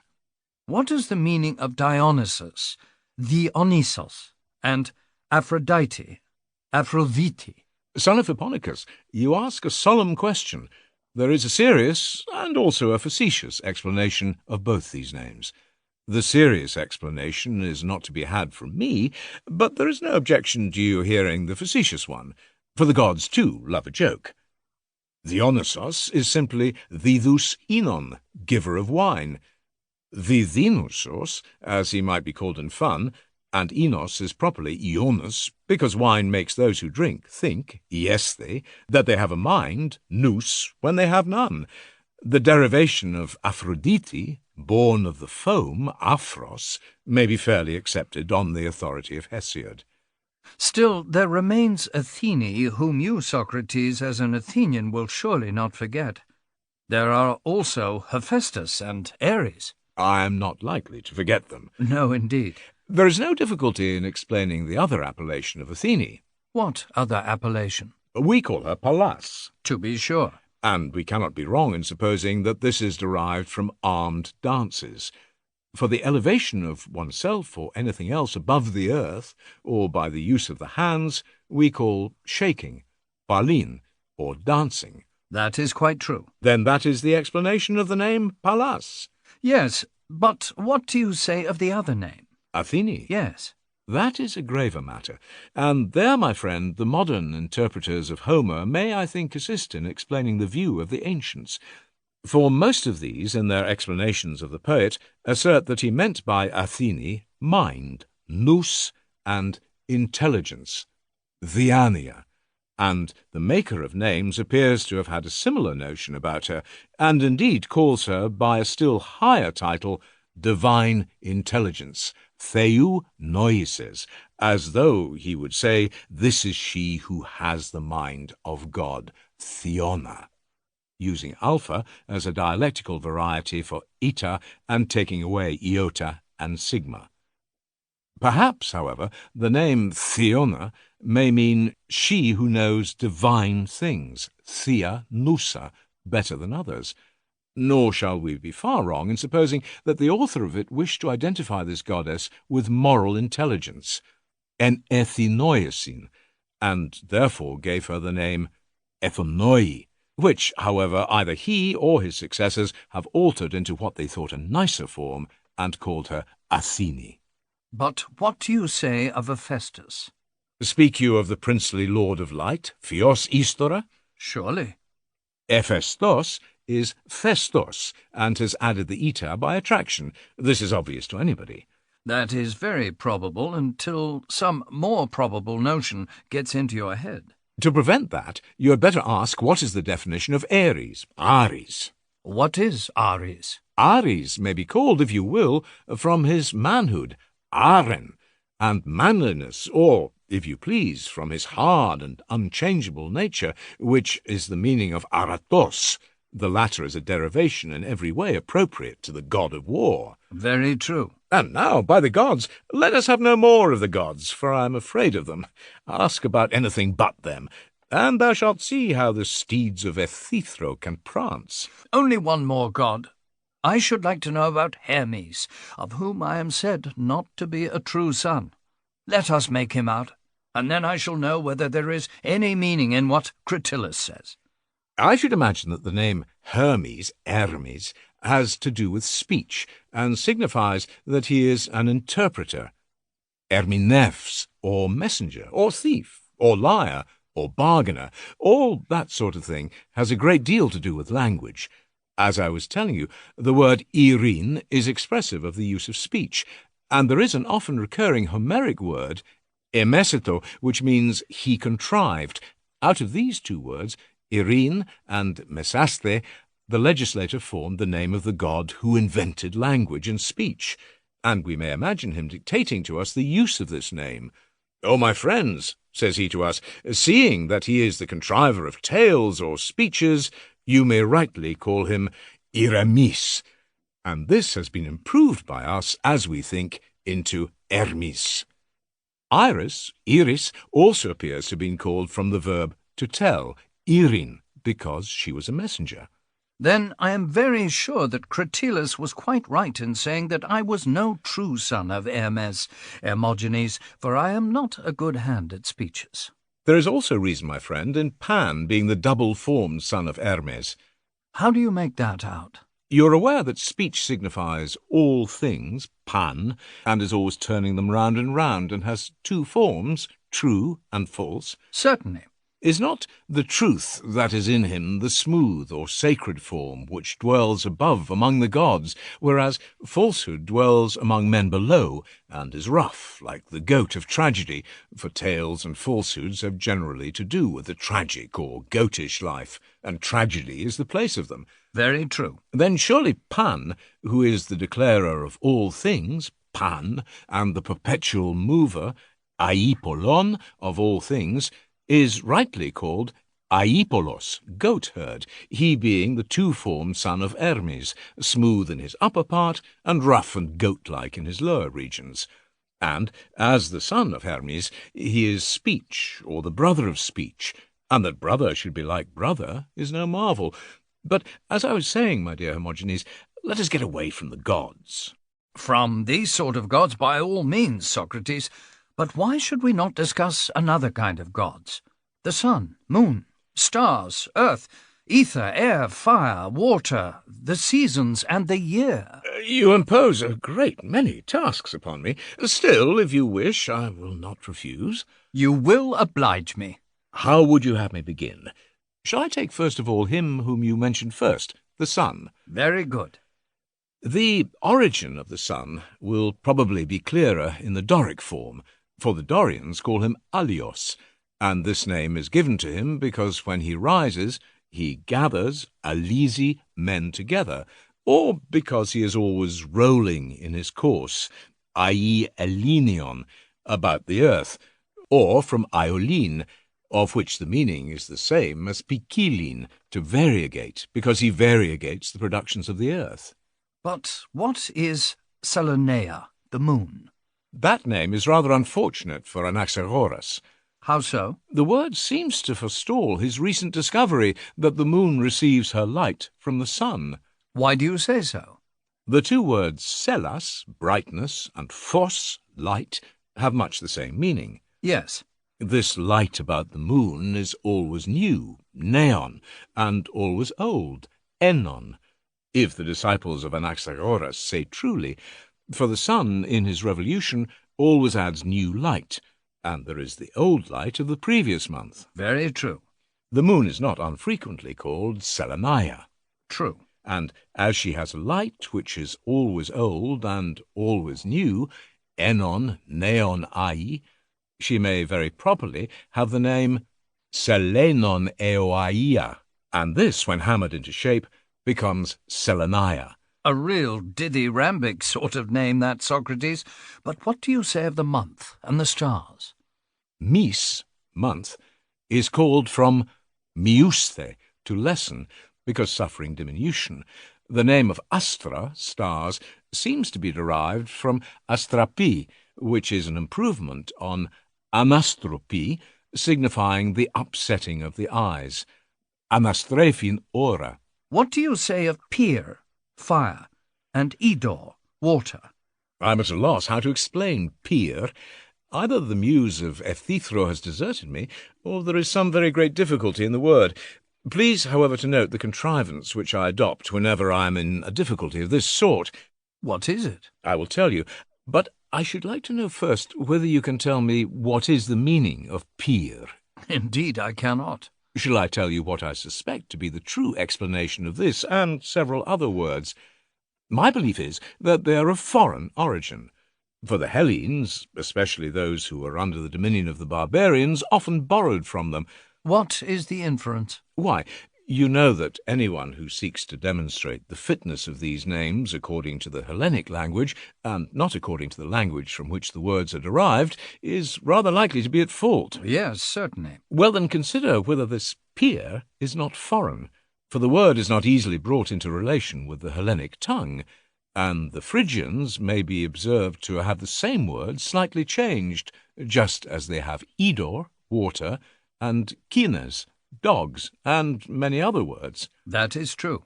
Any violent interpretations of the words should be avoided, for something to say about them may easily be found, and thus I get rid of pyr and idor.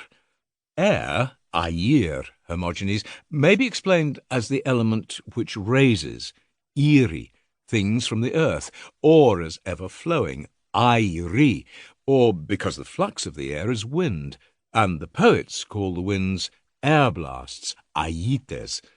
He who uses the term may mean, so to speak, air flux, aetorum, in the sense of wind flux, pneumatorum, and because this moving wind may be expressed by either term, he employs the word air.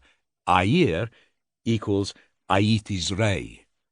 Etheras, ether, I should interpret as aether. This may be correctly said, because this element is always running in a flux about the air. Aethi peri tu aera reum. The meaning of the word ri comes out better when in the form of Gaia, for the earth may be truly called mother. Gaia, remetira, as in the language of Homer, regaasi means reganistre. Good. What shall we take next? There are ore, the seasons, and the two names of the year, enioftos and etos. The ore should be spelt in the old Attic way, if you desire to know the probable truth about them. They are rightly called the ore because they divide, orizazun, the summers and winters and winds and the fruits of the earth.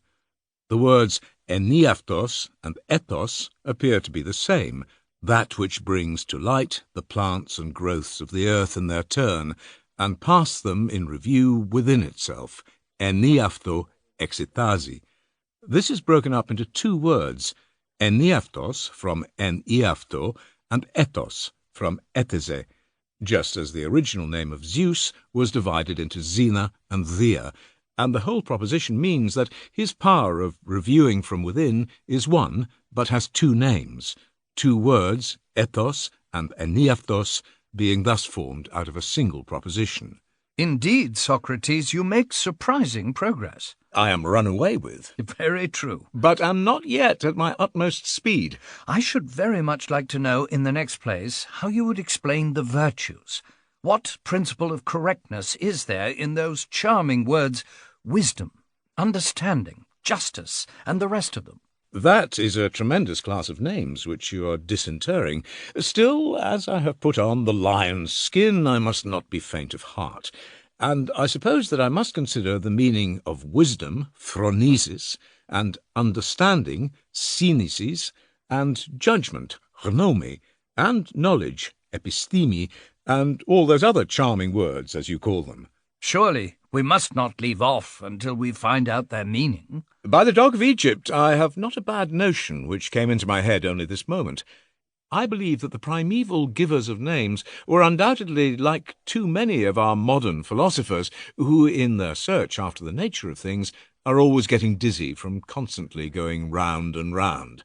And then they imagine that the world is going round and moving in all directions, and this appearance, which arises out of their own internal condition, they suppose to be a reality of nature. They think that there is nothing stable or permanent, but only flux and motion, and that the world is always full of every sort of motion and change. The consideration of the names which I mentioned has led me into making this reflection.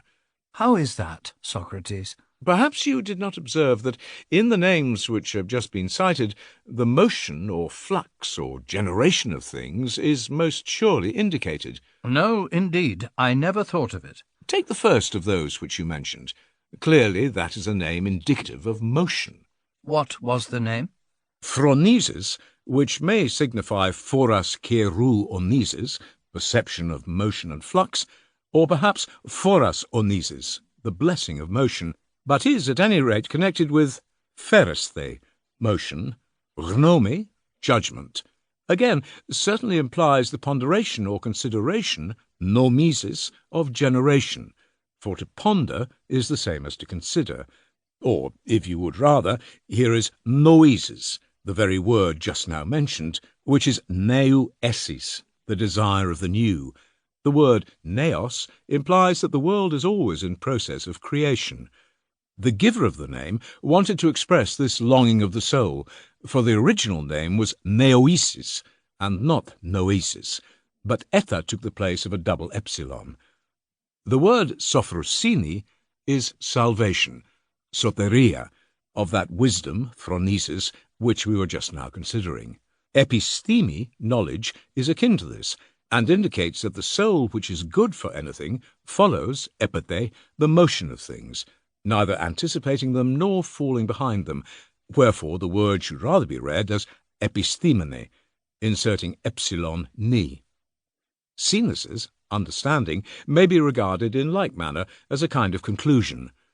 The word is derived from siniene, to go along with, and like epistothe, to know, implies the progression of the soul in company with the nature of things.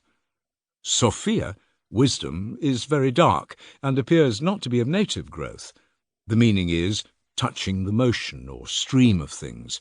You must remember that the poets, when they speak of the commencement of any rapid motion, often use the word esithe, he rushed, and there was a famous Lacedaemonian who was named Sus, rush, for by this word the Lacedaemonians signify rapid motion, and the touching, epaphy, of motion is expressed by Sophia, for all things are supposed to be in motion.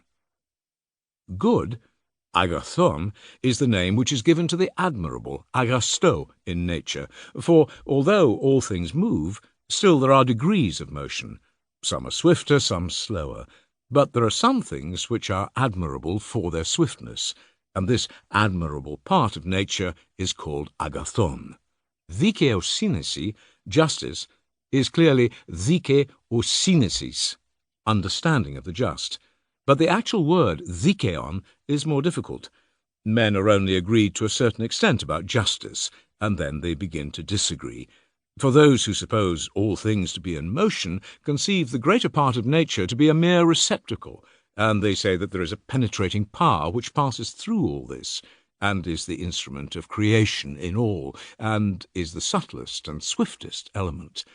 For if it were not the subtlest, and a power which none can keep out, and also the swiftest, passing by other things as if they were standing still, it could not penetrate through the moving universe. And this element, which superintends all things and pierces, theon, all, is rightly called dikeon. The letter K is only added for the sake of euphony. Thus far, as I was saying, there is a general agreement about the nature of justice. But I, Hermogenes, being an enthusiastic disciple, have been told in a mystery that the justice of which I am speaking is also the cause of the world. Now, a cause is that because of which anything is created, and someone comes and whispers in my ear that justice is rightly so called because partaking of the nature of the cause. And I begin, after hearing what he has said, to interrogate him gently. Well, my excellent friend, say I, but if all this be true, I still want to know what is justice. Thereupon they think that I ask tiresome questions, and am leaping over the barriers, and have been already sufficiently answered, and they try to satisfy me with one derivation after another, and at length they quarrel. For one of them says that justice is the sun, and that he only is the piercing, the aeonta, and burning, keonta, element, which is the guardian of nature. And when I joyfully repeat this beautiful notion, I am answered by the satirical remark, "What? Is there no justice in the world when the sun is down?" And when I earnestly beg my questioner to tell me his own honest opinion, he says, "Fire in the abstract." But this is not very intelligible. Another says, "No, not fire in the abstract, but the abstraction of heat in the fire." Another man professes to laugh at all this, and says, as Anaxagoras says, that justice is mind, for mind, as they say, has absolute power, and mixes with nothing, and orders all things, and passes through all things. At last, my friend, I find myself in far greater perplexity about the nature of justice than I was before I began to learn. But still, I am of the opinion that the name, which has led me into this digression, was given to justice for the reasons which I have mentioned. I think, Socrates, that you are not improvising now. You must have heard this from someone else. And not the rest? Hardly. Well, then, let me go on, in the hope of making you believe in the originality of the rest. What remains after justice? I do not think that we have as yet discussed courage, andria, injustice, adikia, which is obviously nothing more than a hindrance to the penetrating principle, the iontos, need not be considered. Well, then, the name of andria seems to imply a battle. This battle is in the world of existence, and according to the doctrine of flux, is only the counterflux, enantiaroi. If you extract the delta from andria, the name at once signifies the thing, and you may clearly understand that andria is not the stream opposed to every stream, but only to that which is contrary to justice, for otherwise courage would not have been praised. The words aram, male, and aner, man, also contain a similar allusion to the same principle of the upward flux, the anorui.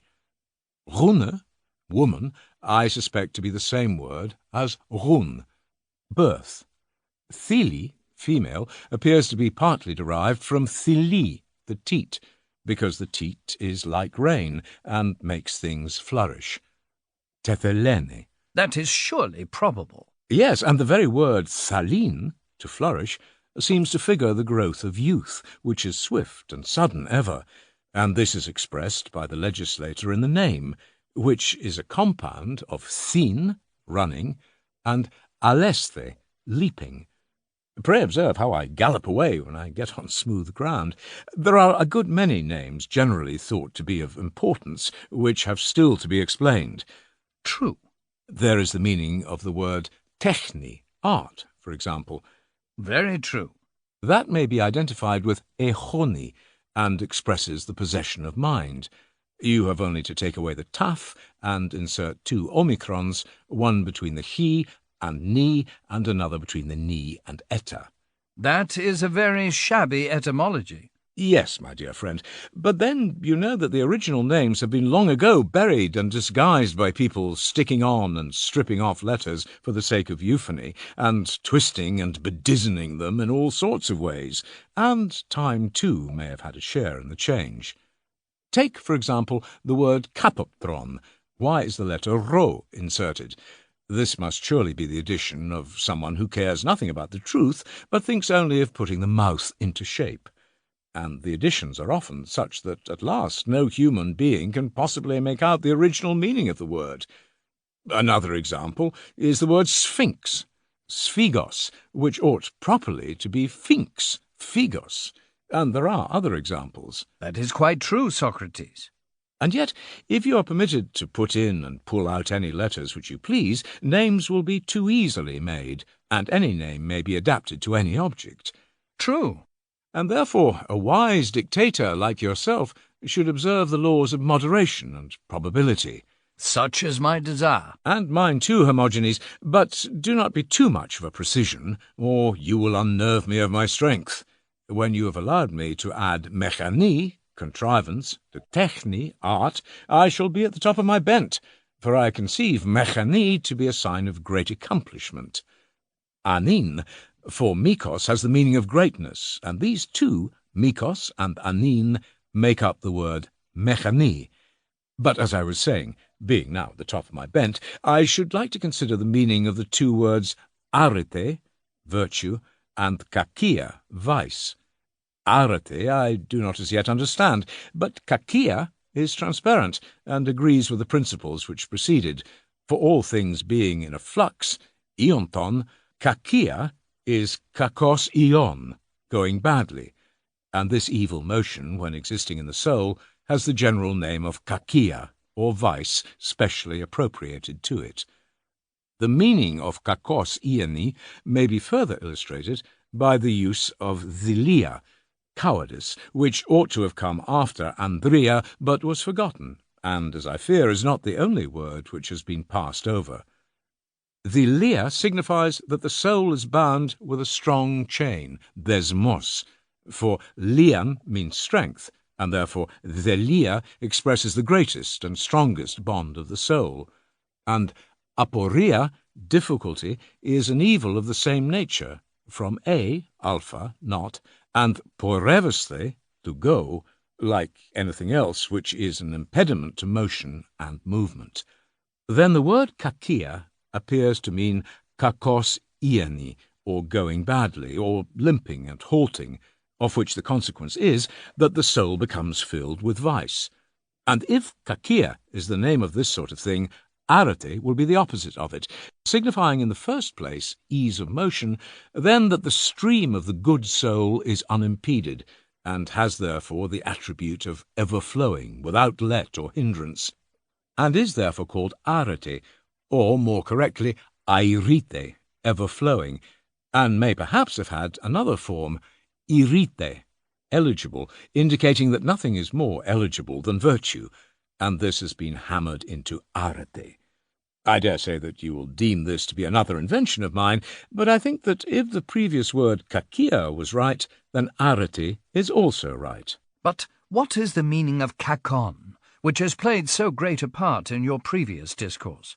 That is a very singular word, about which I can hardly form an opinion, and therefore I must have recourse to my ingenious device. What device? The device of a foreign origin, which I shall give to this word also. Very likely you are right. But suppose that we leave these words and endeavour to see the rationale of kalon and eschon. The meaning of eschon is evident, being only aischon rois, always preventing from flowing, and this is in accordance with our former derivations.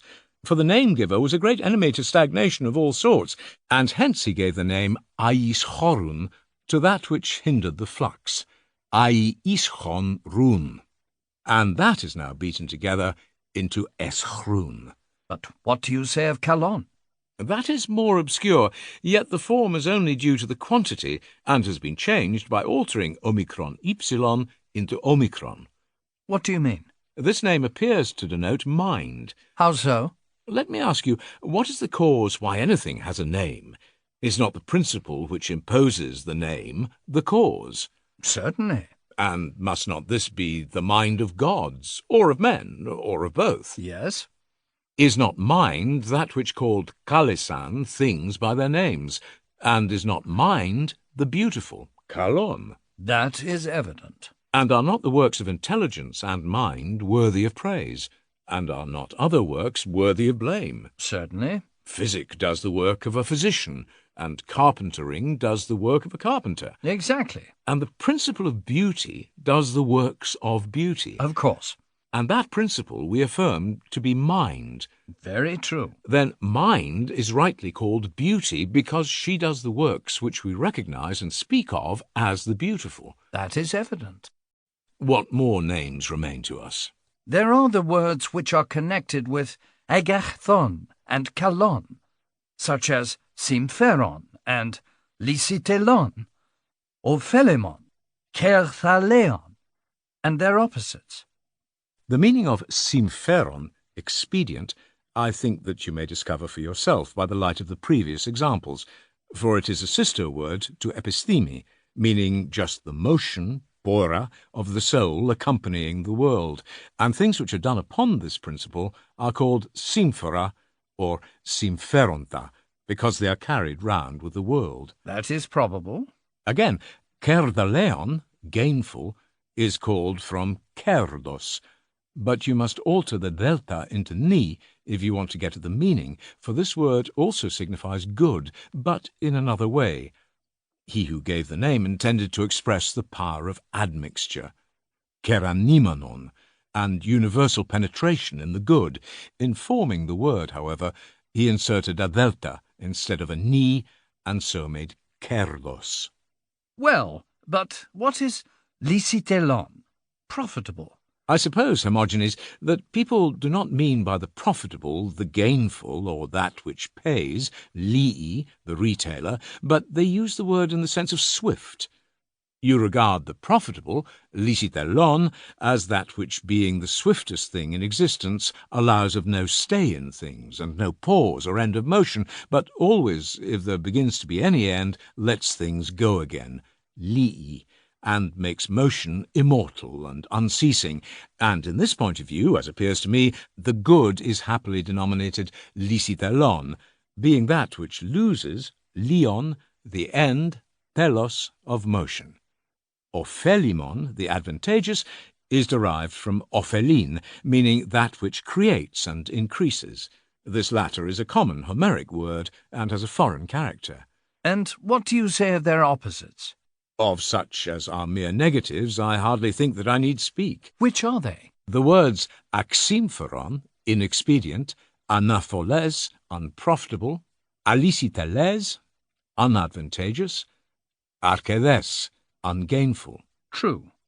I would rather take the words vlaveron, harmful, zimiodes, hurtful. Good. The word vlaveron is that which is said to hinder or harm, vlaptin, the stream, run.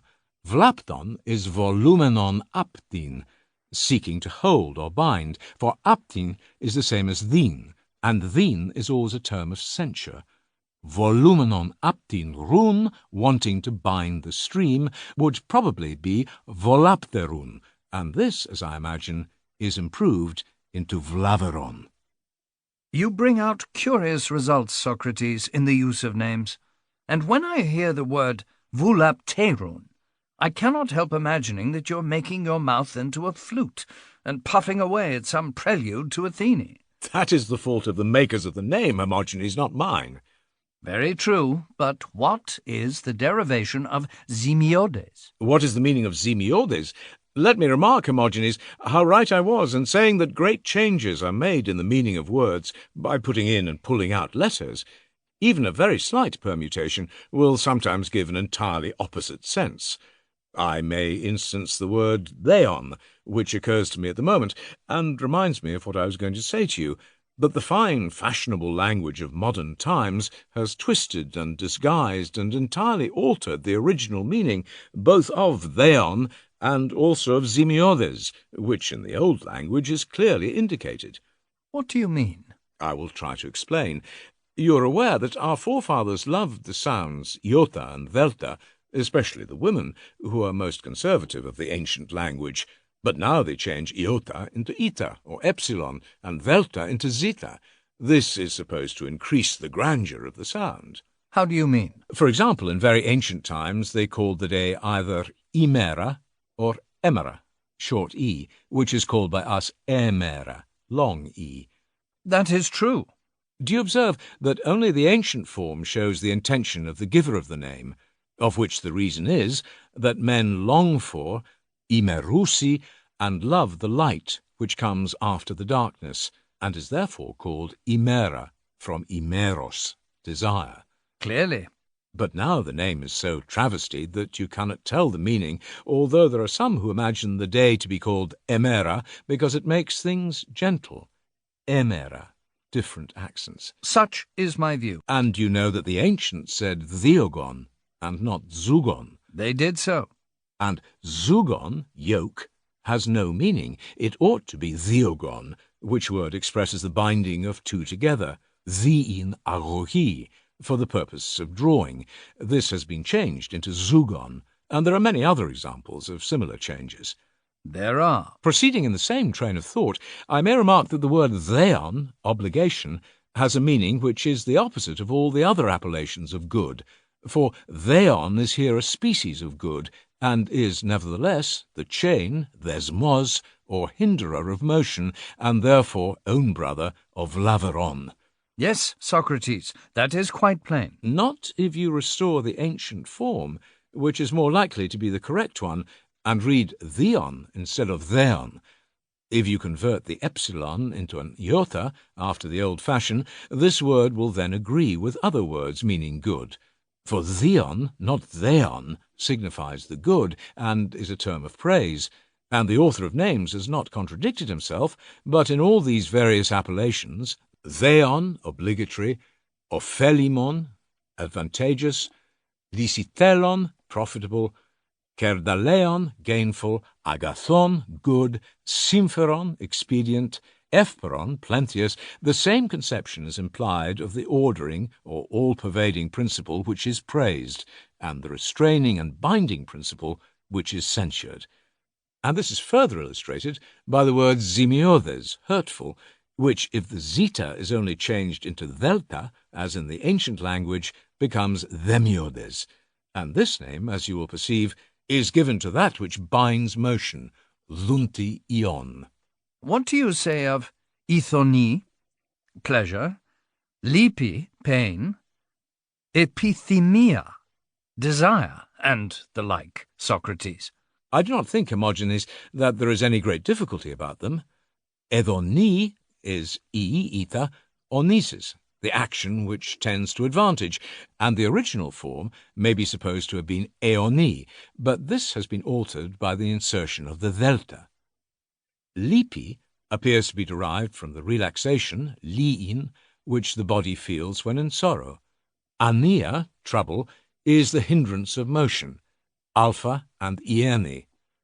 Algedon, distress, if I am not mistaken, is a foreign word, which is derived from alinos, grievous. Ozini, grief, is called from the putting on, endisis, sorrow. In achthidon, vexation, the word two labours, as anyone may see. Chara, joy, is the very expression of the fluency and diffusion of the soul, cheo. Terpsis, delight, is so called from the pleasure creeping erpon through the soul, which may be likened to a breath, pnoi, and is properly erpnun, but has been altered by time into terpnun. Ephersine, cheerfulness, and epithemia explain themselves. The former, which ought to be epherosini and has been changed ephrosini, is named, as everyone may see, from the soul moving, pheresthe, in harmony with nature. Epithemia is really e epi ton themon iusa dynamis, the power which enters into the soul. Themos, passion, is called from the rushing, thesios, and boiling of the soul. Imeros, desire, denotes the stream, rous, which most draws the soul. Dia tin essin tis roes, because flowing with desire, iemenos, and expresses a longing after things, and violent attraction of the soul to them, and is termed imeros from possessing this power. Pothos, longing, is expressive of the desire of that which is not present but absent, and in another place, pou. This is the reason why the name pothos is applied to things absent, as imeros is to things present. Eros, love, is so called because flowing in, esthron, from without. The stream is not inherent, but is an influence introduced through the eyes, and from flowing in was called esthros, influx, in the old time when they used omicron for omega, and is called eros, now that omega is substituted for omicron. But why do you not give me another word? What do you think of doxa, opinion, and that class of words? Doxa is either derived from dioxes, pursuit, and expresses the march of the soul in the pursuit of knowledge, or from the shooting of a bow, doxon.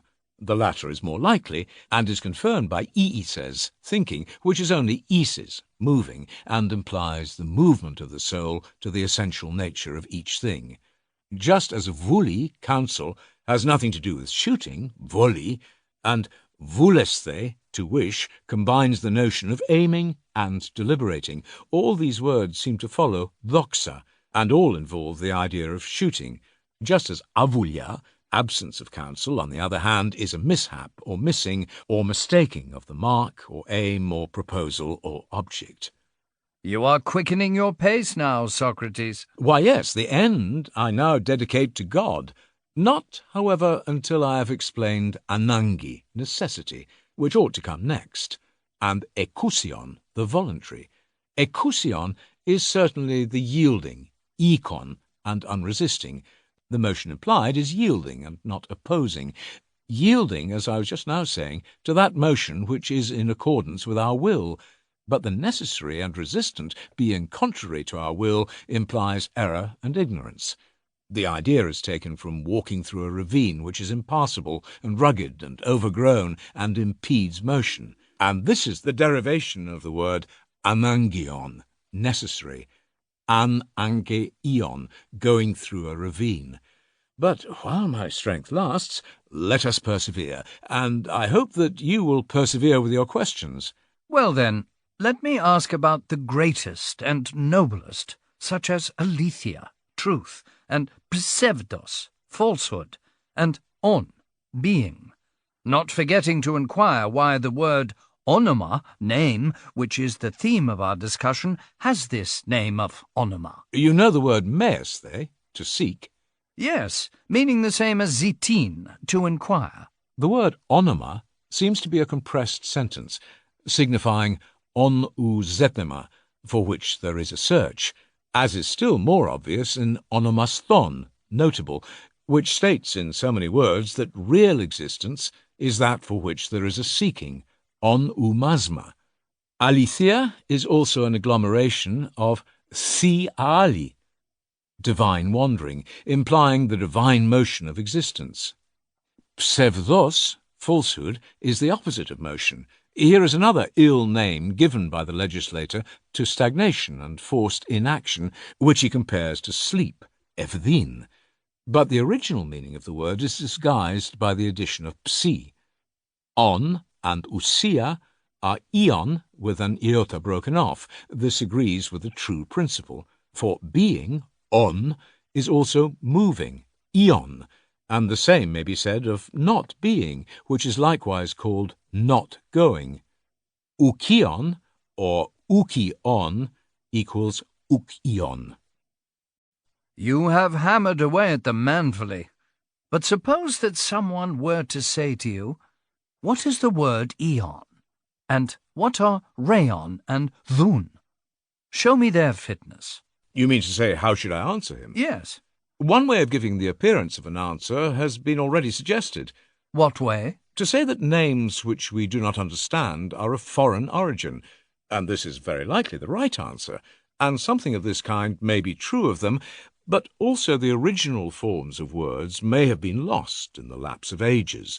Names have been so twisted in all manner of ways that I should not be surprised if the old language, when compared with that now in use, would appear to us to be a barbarous tongue. Very likely. Yes, very likely. But still the inquiry demands our earnest attention, and we must not flinch, for we should remember that if a person go on analysing names into words, and inquiring also into the elements out of which the words are formed, and keeps on always repeating this process, he who has to answer him must at last give up the inquiry in despair. Very true. And at what point ought he to lose heart and give up the inquiry? Must he not stop when he comes to the names which are the elements of all other names and sentences, for these cannot be supposed to be made up of other names? The word agathon, good, for example, is, as we were saying, a compound of agastos, admirable, and thoos, swift, and probably thoos is made up of other elements, and these again of others. But if we take a word which is incapable of further resolution, then we shall be right in saying that we have at last reached a primary element, which need not be resolved any further. I believe you to be in the right. And suppose the names about which you are now asking should turn out to be primary elements. Must not their truth or law be examined according to some new method? Very likely. Quite so, Hermogenes. All that has preceded would lead to this conclusion. And if, as I think, the conclusion is true, then I shall again say to you, come and help me, that I may not fall into some absurdity in stating the principle of primary names. Let me hear, and I will do my best to assist you. I think that you will acknowledge with me that one principle is applicable to all names, primary as well as secondary. When they are regarded simply as names, there is no difference in them. Certainly not.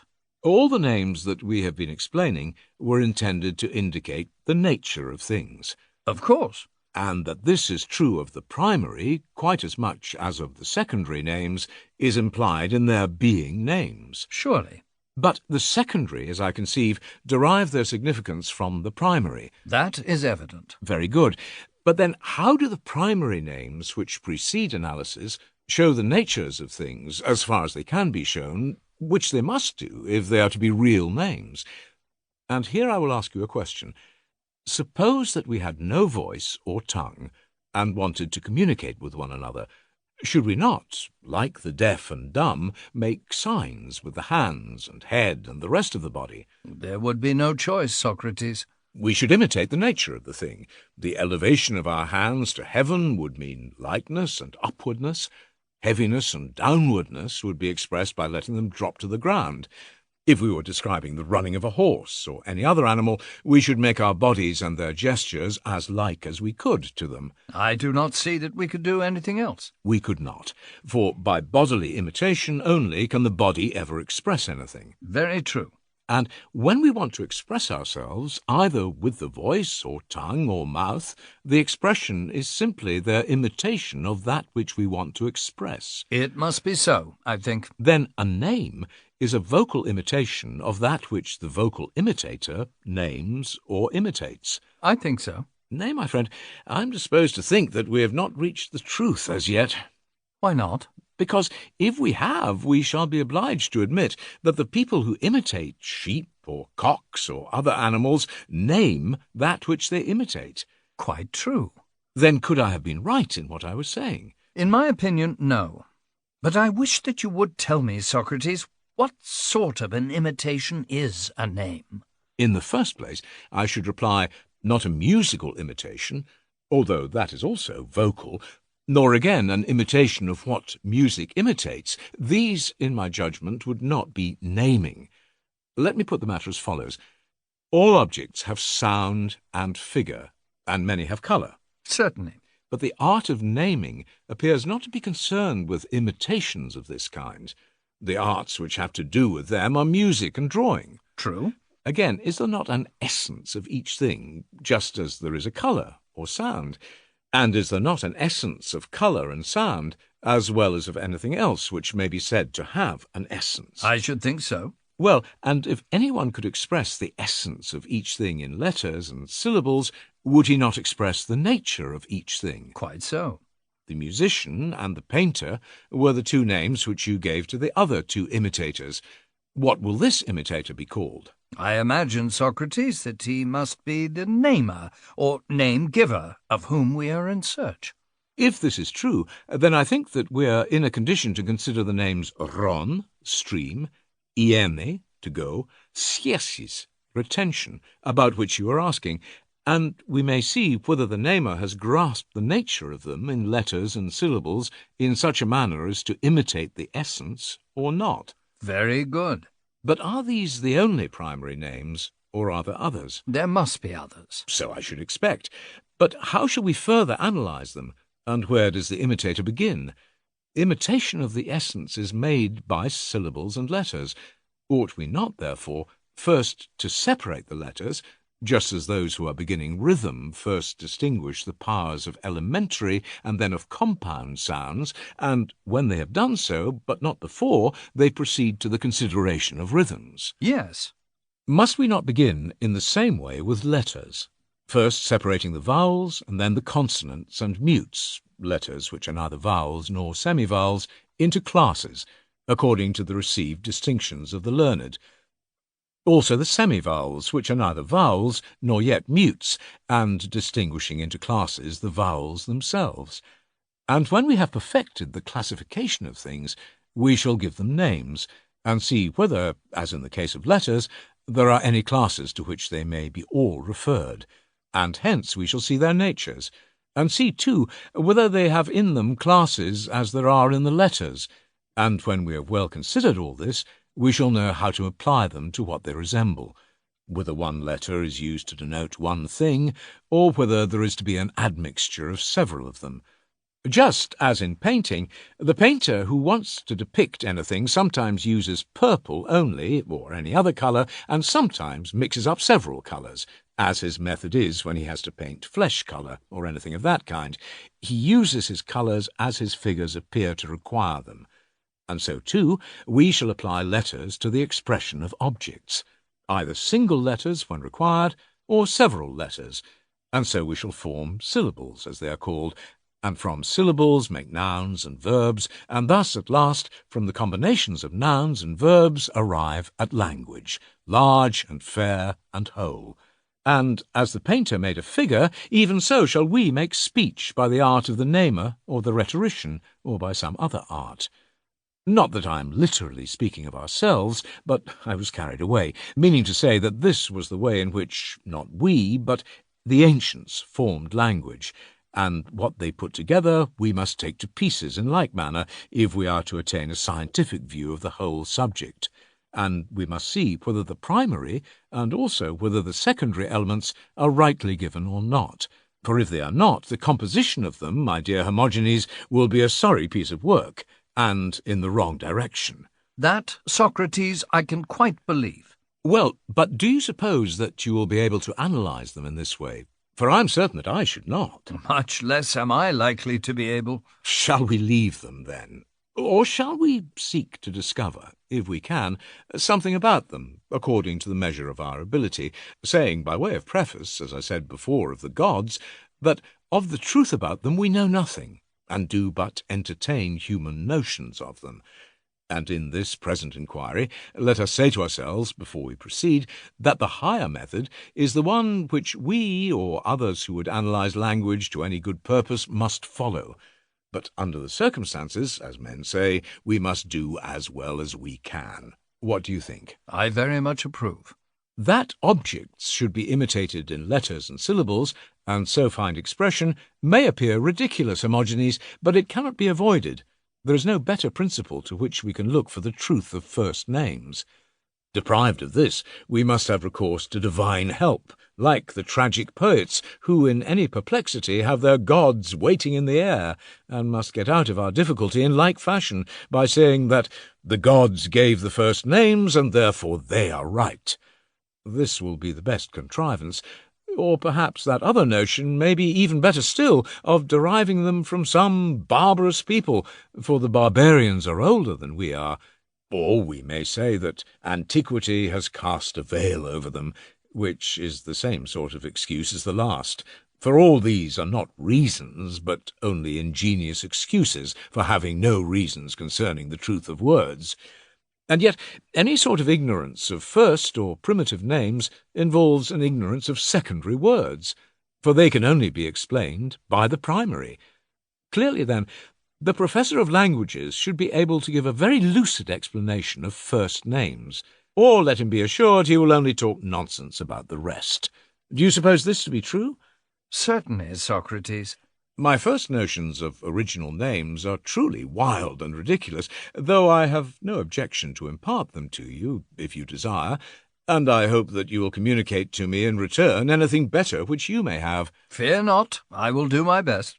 In the first place, the letter rho appears to me to be the general instrument expressing all motion, kinesis, but I have not yet explained the meaning of this latter word, which is just iisis, going, for the letter ita was not in use among the ancients, who only employed epsilon, and the root is kiin, which is a foreign form, the same as iene, and the old word kinesis will be correctly given as iisis in corresponding modern letters. Assuming this foreign root kiin, and allowing for the change of the ita and the insertion of the ni, we have kinesis, which should have been kiinsis, or iisis, and stasis is the negative of iene, or iisis, and has been improved into stasis. Now, the letter rho, as I was saying, appeared to the imposer of names an excellent instrument for the expression of motion, and he frequently uses the letter for this purpose. For example, in the actual words rin and roi, he represents motion by rho. Also in the words tromos, trembling, trachis, rugged, and again in words such as kruin, strike, thravin, crush, erikin, bruise, thriptin, break, kematizin, crumble, rimvin, whirl. Of all these sorts of movements, he generally finds an expression in the letter rho, because, as I imagine, He had observed that the tongue was most agitated and least at rest in the pronunciation of this letter, which he therefore used in order to express motion, just as by the letter iota he expresses the subtle elements which pass through all things. This is why he uses the letter iota as imitative of motion, iene, iesthe, and there is another class of letters, phi, psi, sigma, and chi, of which the pronunciation is accompanied by great expenditure of breath. These are used in the imitation of such notions as psychron, shivering, zeon, seeing, sisesthe, to be shaken, sismos, shock, and are always introduced by the giver of names when he wants to imitate what is physodes, windy. He seems to have thought that the closing and pressure of the tongue in the utterance of delta and paf was expressive of binding and rest in a place. He further observed the liquid movements of lambda, in the pronunciation of which the tongue slips, and in this he found the expression of smoothness, as in lios, level, and in the word oliothanin, to slip, itself, liparon, sleek, in the word kolodes, gluey, and the like. The heavier sound of rama detained the slipping tongue, and the union of the two gave the notion of a glutinous, clammy nature, as in chlischros, chlikis, chliodis. The ni he observed to be sounded from within, and therefore to have a notion of inwardness. Hence he introduced the sound in endos and enthos. Alpha he assigned to the expression of size, and ni of length, because they are great letters.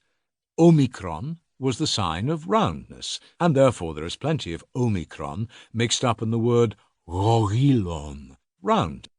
Thus did the legislator, reducing all things into letters and syllables, and impressing on them names and signs, and out of them, by imitation, compounding other signs. That is my view, Hermogenes, of the truth of names. But I should like to hear what Cratylus has more to say. But, Socrates, as I was telling you before, Cratylus mystifies me. He says that there is a fitness of names, but he never explains what is this fitness, so that I cannot tell whether his obscurity is intended or not. Tell me now, Cratylus, here in the presence of Socrates, do you agree in what Socrates has been saying about names? Or have you something better of your own? And if you have, tell me what your view is, and then you will either learn of Socrates, or Socrates and I will learn of you. Well, but surely, Hermogenes, you do not suppose that you can learn, or I explain, any subject of importance all in a moment? At any rate, not such a subject as language, which is perhaps the very greatest of all? No, indeed. But, as Hesiod says, and I agree with him, to add little to little is worthwhile.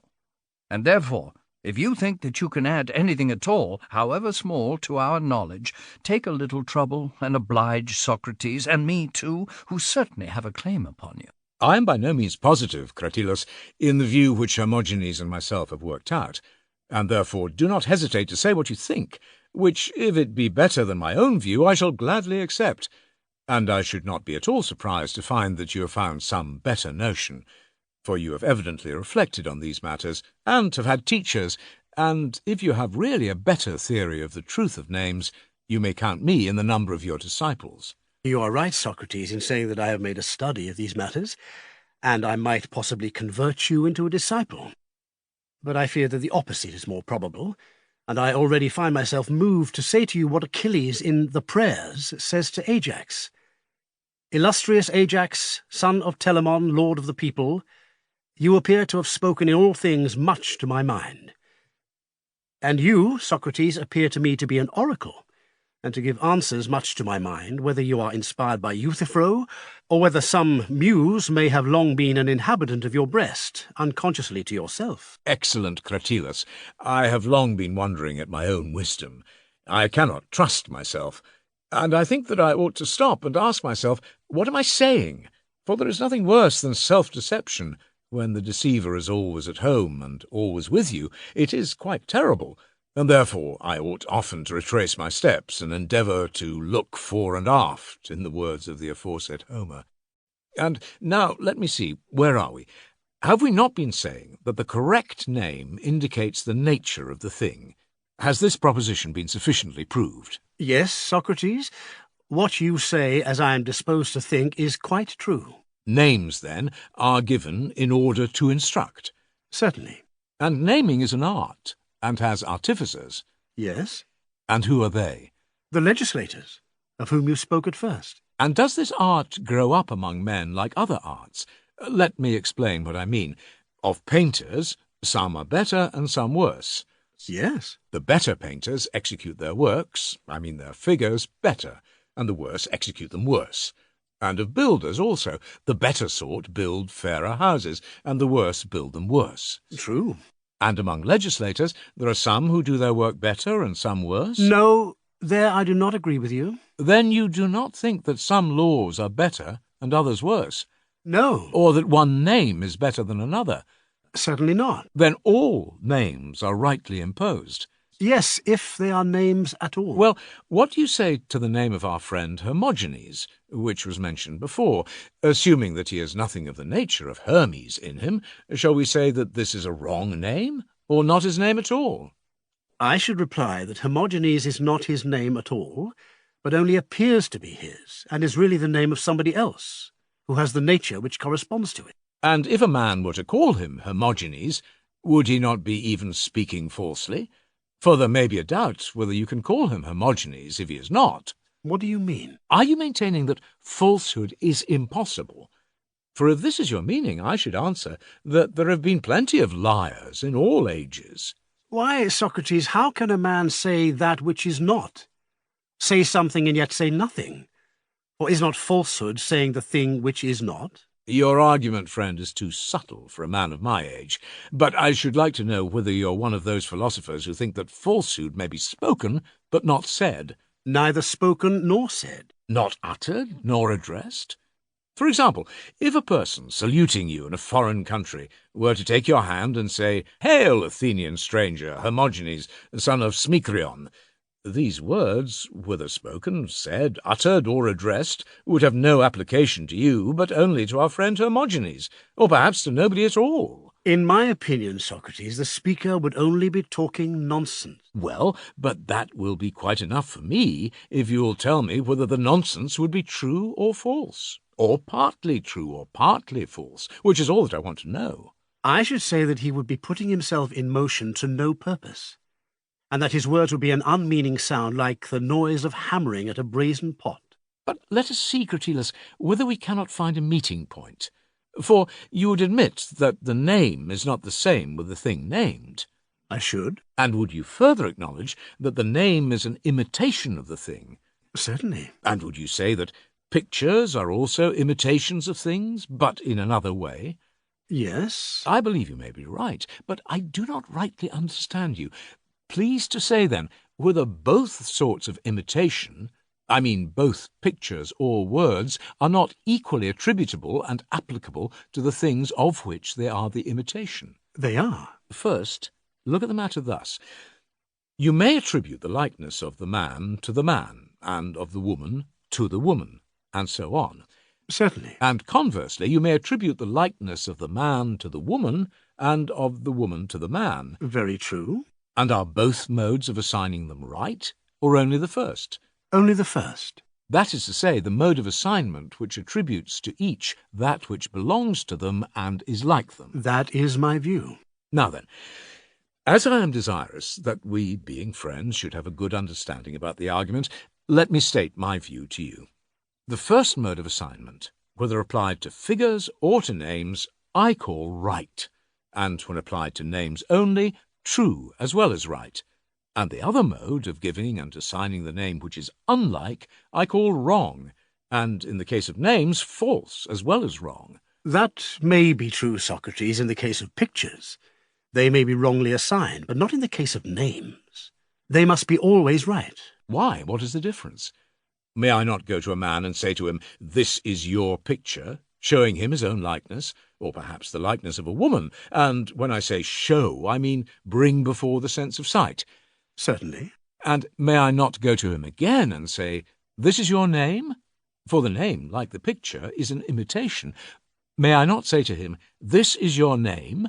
And may I not then bring to his sense of hearing the imitation of himself when I say, "This is a man," or of a female of the human species when I say, "This is a woman," as the case may be? Is not all that quite possible? I would fain agree with you, Socrates, and therefore I say, granted. That is very good of you, if I am right, which need hardly be disputed at present. But if we can assign names as well as pictures to objects, the right assignment of them we may call truth, and the wrong assignment of them falsehood.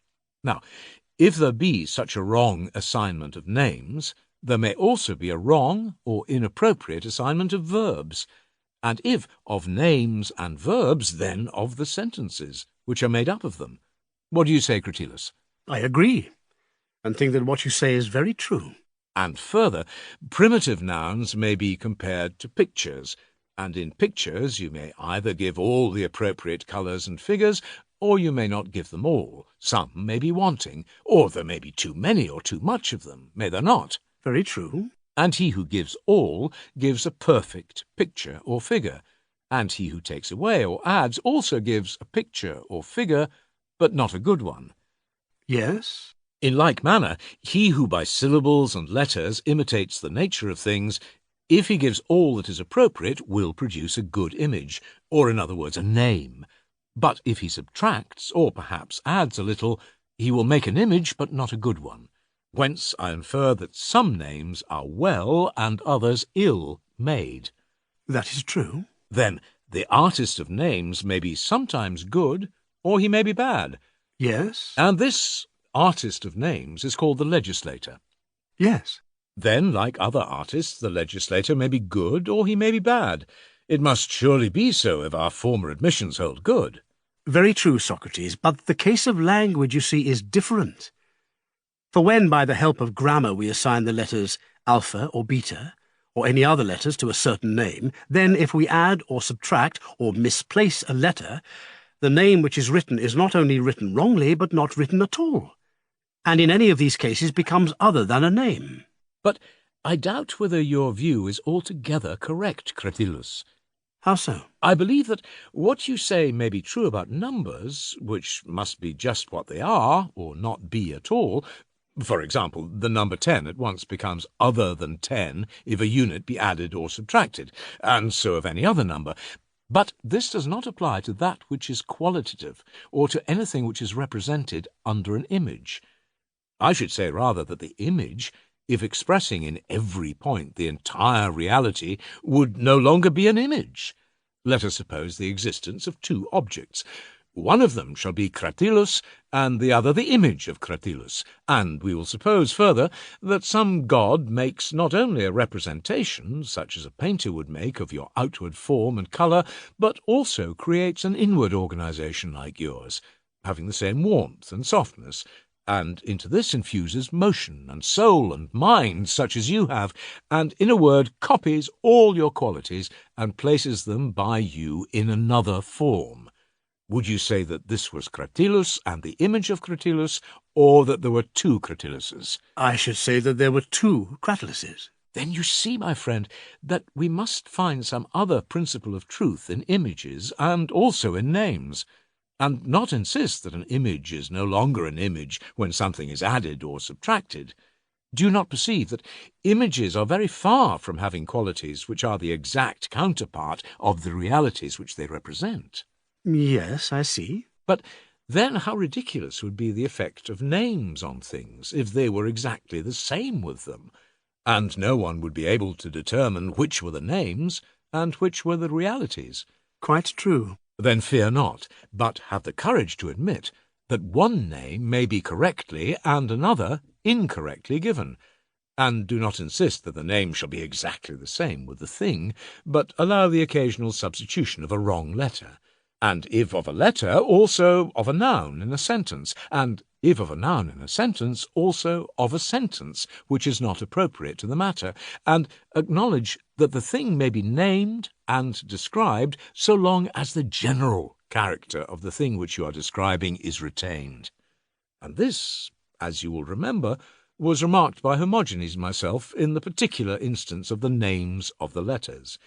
Yes, I remember. Good.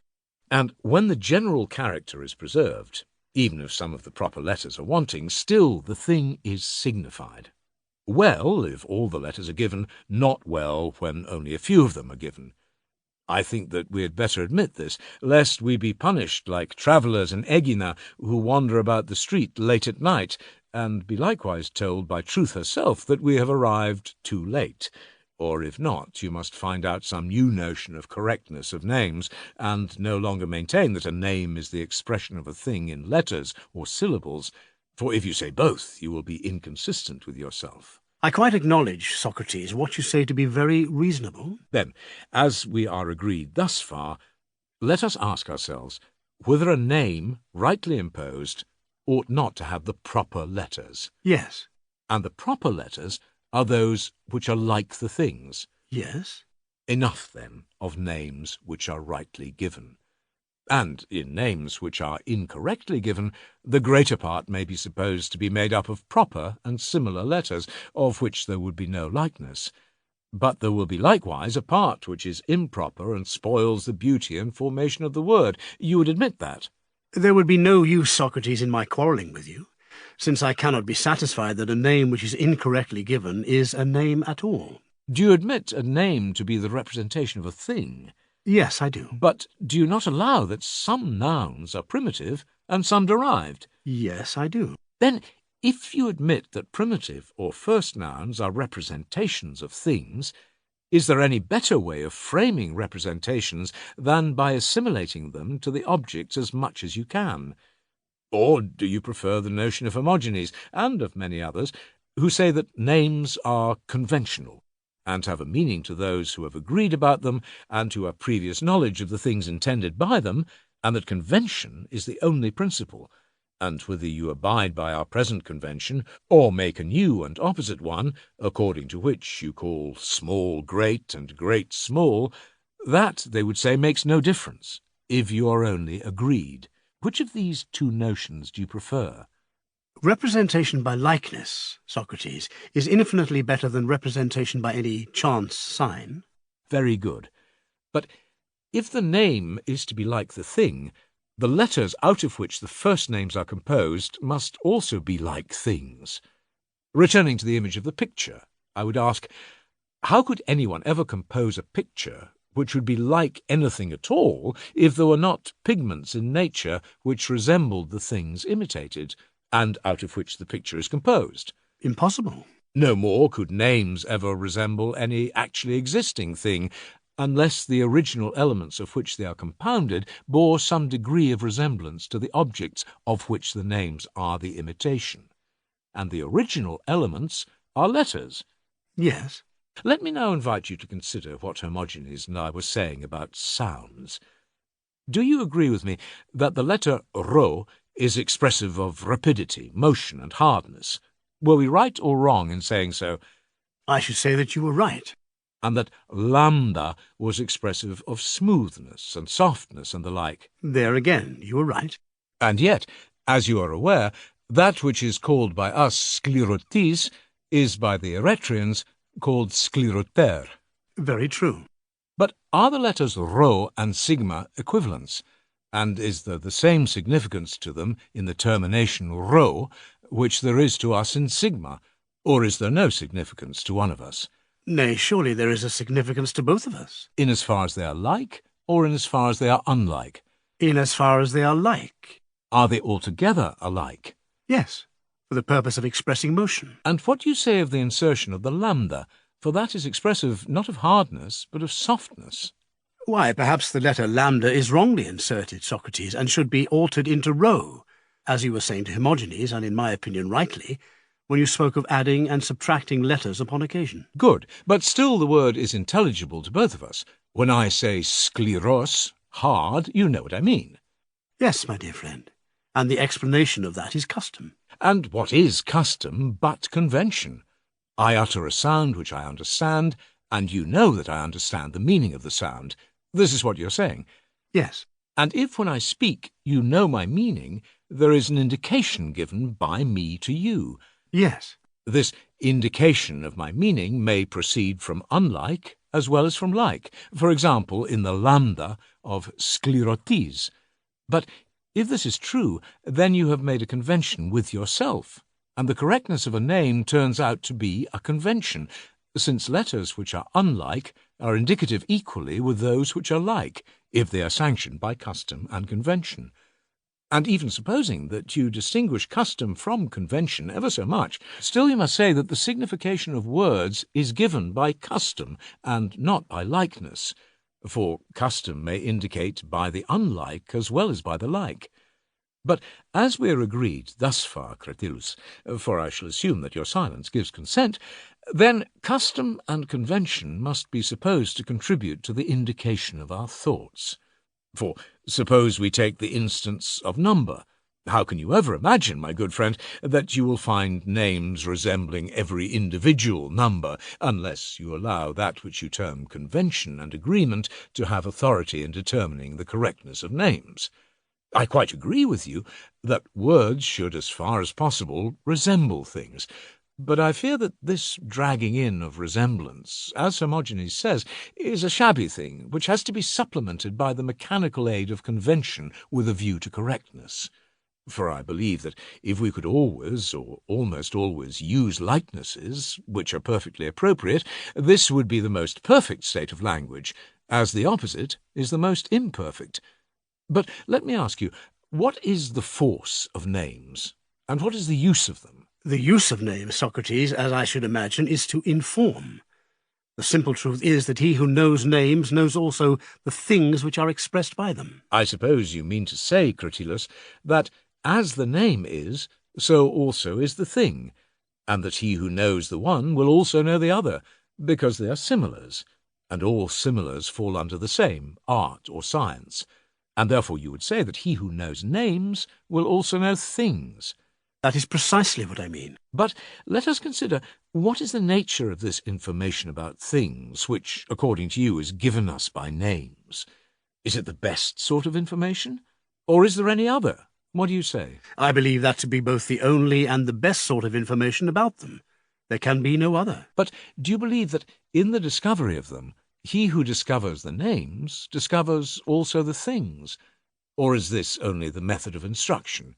And is there some other method of inquiry and discovery? I certainly believe that the methods of inquiry and discovery are of the same nature as instruction. Well, but do you not see, Cratylus, that he who follows names in the search after things and analyzes their meaning is in great danger of being deceived? How so? Why, clearly, he who first gave names gave them according to his conception of the things which they signified, did he not? True. And if his conception was erroneous, and he gave names according to his conception, in what position shall we who are his followers find ourselves? Shall we not be deceived by him? But, Socrates, am I not right in thinking that he must surely have known? Or else, as I was saying, his names would not be names at all. And you have a clear proof that he has not missed the truth, and the proof is that he is perfectly consistent. Did you ever observe in speaking that all the words which you utter have a common character and purpose? But that, friend Cratylus, is no answer. For if he did begin in error, he may have forced the remainder into agreement with the original error and with himself. There would be nothing strange in this, any more than in geometrical diagrams, which have often a slight and invisible flaw in the first part of the process, and are consistently mistaken in the long deductions which follow. And this is the reason why every man should expend his chief thought and attention on the consideration of his first principles. Are they, or are they not, rightly laid down? And when he has duly sifted them, all the rest will follow. Now, I should be astonished to find that names are really consistent. And here let us revert to our former discussion. Were we not saying that all things are in motion and progress and flux, and that this idea of motion is expressed by names? Do you not conceive that to be the meaning of them? Yes, that is assuredly their meaning, and the true meaning. Let us revert to episteme, knowledge, and observe how ambiguous this word is, seeming rather to signify stopping the soul at things than going round with them. and therefore we should leave the beginning as at present, and not reject the epsilon, but make an insertion of an iota instead of an epsilon. Not pistimi, but epiistimi. Take another example. Vevion, sure, is clearly the expression of station and position, and not of motion. Bears upon the face of it the stopping, istane, of the stream, and the word piston, faithful, certainly indicates cessation of motion. Then again, mnemi, memory, as anyone may see, expresses rest in the soul and not motion. Moreover, words such as amartia and symphora, which have a bad sense, viewed in the light of their etymologies, will be the same as synesis and episteme and other words which have a good sense. Compare omartin, syniene, episthe, symphereste, and much the same may be said of amathia and akolasia, for amathia may be explained as I amatheo, I ontos poria, and akolosia as I akolothia tis pragmasin. Thus, the names which in these instances we find to have the worst sense will turn out to be framed on the same principle as those which have the best. And anyone, I believe, who would take the trouble might find other examples in which the giver of names indicates not that things are in motion or progress, but that they are at rest, which is the opposite of motion. Yes, Socrates, but observe, the greater number express motion. What of that, Cratylus? Are we to count them like votes? And is correctness of names the voice of the majority? Are we to say of whichever sort there are most, those are the true ones? No, that is not reasonable. Certainly not. But let us have done with this question, and proceed to another, about which I should like to know whether you think with me. Were we not lately acknowledging that the first givers of names in states, both Hellenic and barbarous, were the legislators, and the art which gave names was the art of the legislator? Quite true. Tell me then, did the first legislators, who were the givers of the first names, know or not know the things which they named? They must have known, Socrates. Why, yes, friend Cratylus, they could hardly have been ignorant. I should say not. Let us return to the point from which we digressed. You are saying, if you remember, that he who gave names must have known the things which he named. Are you still of that opinion? I am. And would you say that the giver of the first names had also a knowledge of the things which he named? I should. But how could he have learned or discovered things from names if the primitive names were not yet given? For if we are correct in our view, the only way of learning and discovering things is either to discover names for ourselves or to learn them from others. I think that there is a good deal in what you say, Socrates. But if things are only to be known through names, how can we suppose that the givers of names had knowledge or were legislators before there were names at all, and therefore before they could have known them? I believe, Socrates, the true account of the matter to be that a power more than human gave things their first names, and that the names which are thus given are necessarily their true names. Then how came the giver of names, if he was an inspired being or God, to contradict himself? For were we not saying just now that he made some names expressive of rest and others of motion? Were we mistaken? But I suppose one of the two not to be names at all. And which, then, did he make, my good friend? Those which are expressive of rest, or those which are expressive of motion? This is a point which, as I said before, cannot be determined by counting them. No, not in that way, Socrates. But if this is a battle of names, some of them asserting that they are like the truth, others contending that they are, how or by what criterion are we to decide between them? For there are no other names to which appeal can be made, but obviously recourse must be had to another standard, which, without employing names, will make clear which of the two are right. And this must be a standard which shows the truth of things. I agree. But if that is true, Cratylus, then I suppose that things may be known without names. Clearly. But how would you expect to know them? What other way can there be of knowing them except the true and natural way through their affinities, when they are akin to each other and through themselves? For that which is other and different from them must signify something other and different from them. What you are saying is, I think, true. Well, but reflect. Have we not several times acknowledged that names rightly given are the likenesses and images of the things which they name? Yes. Let us suppose that to any extent you please you can learn things through the medium of names, and suppose also that you can learn them from the things themselves. Which is likely to be the nobler and clearer way? To learn of the image, whether the image and the truth of which the image is the expression have been rightly conceived, or to learn of the truth, whether the truth and the image of it have been duly executed? I should say that we must learn of the truth. How real existence is to be studied or discovered is, I suspect, beyond you and me. But we may admit so much, that the knowledge of things is not to be derived from names. No, they must be studied and investigated in themselves. Clearly, Socrates.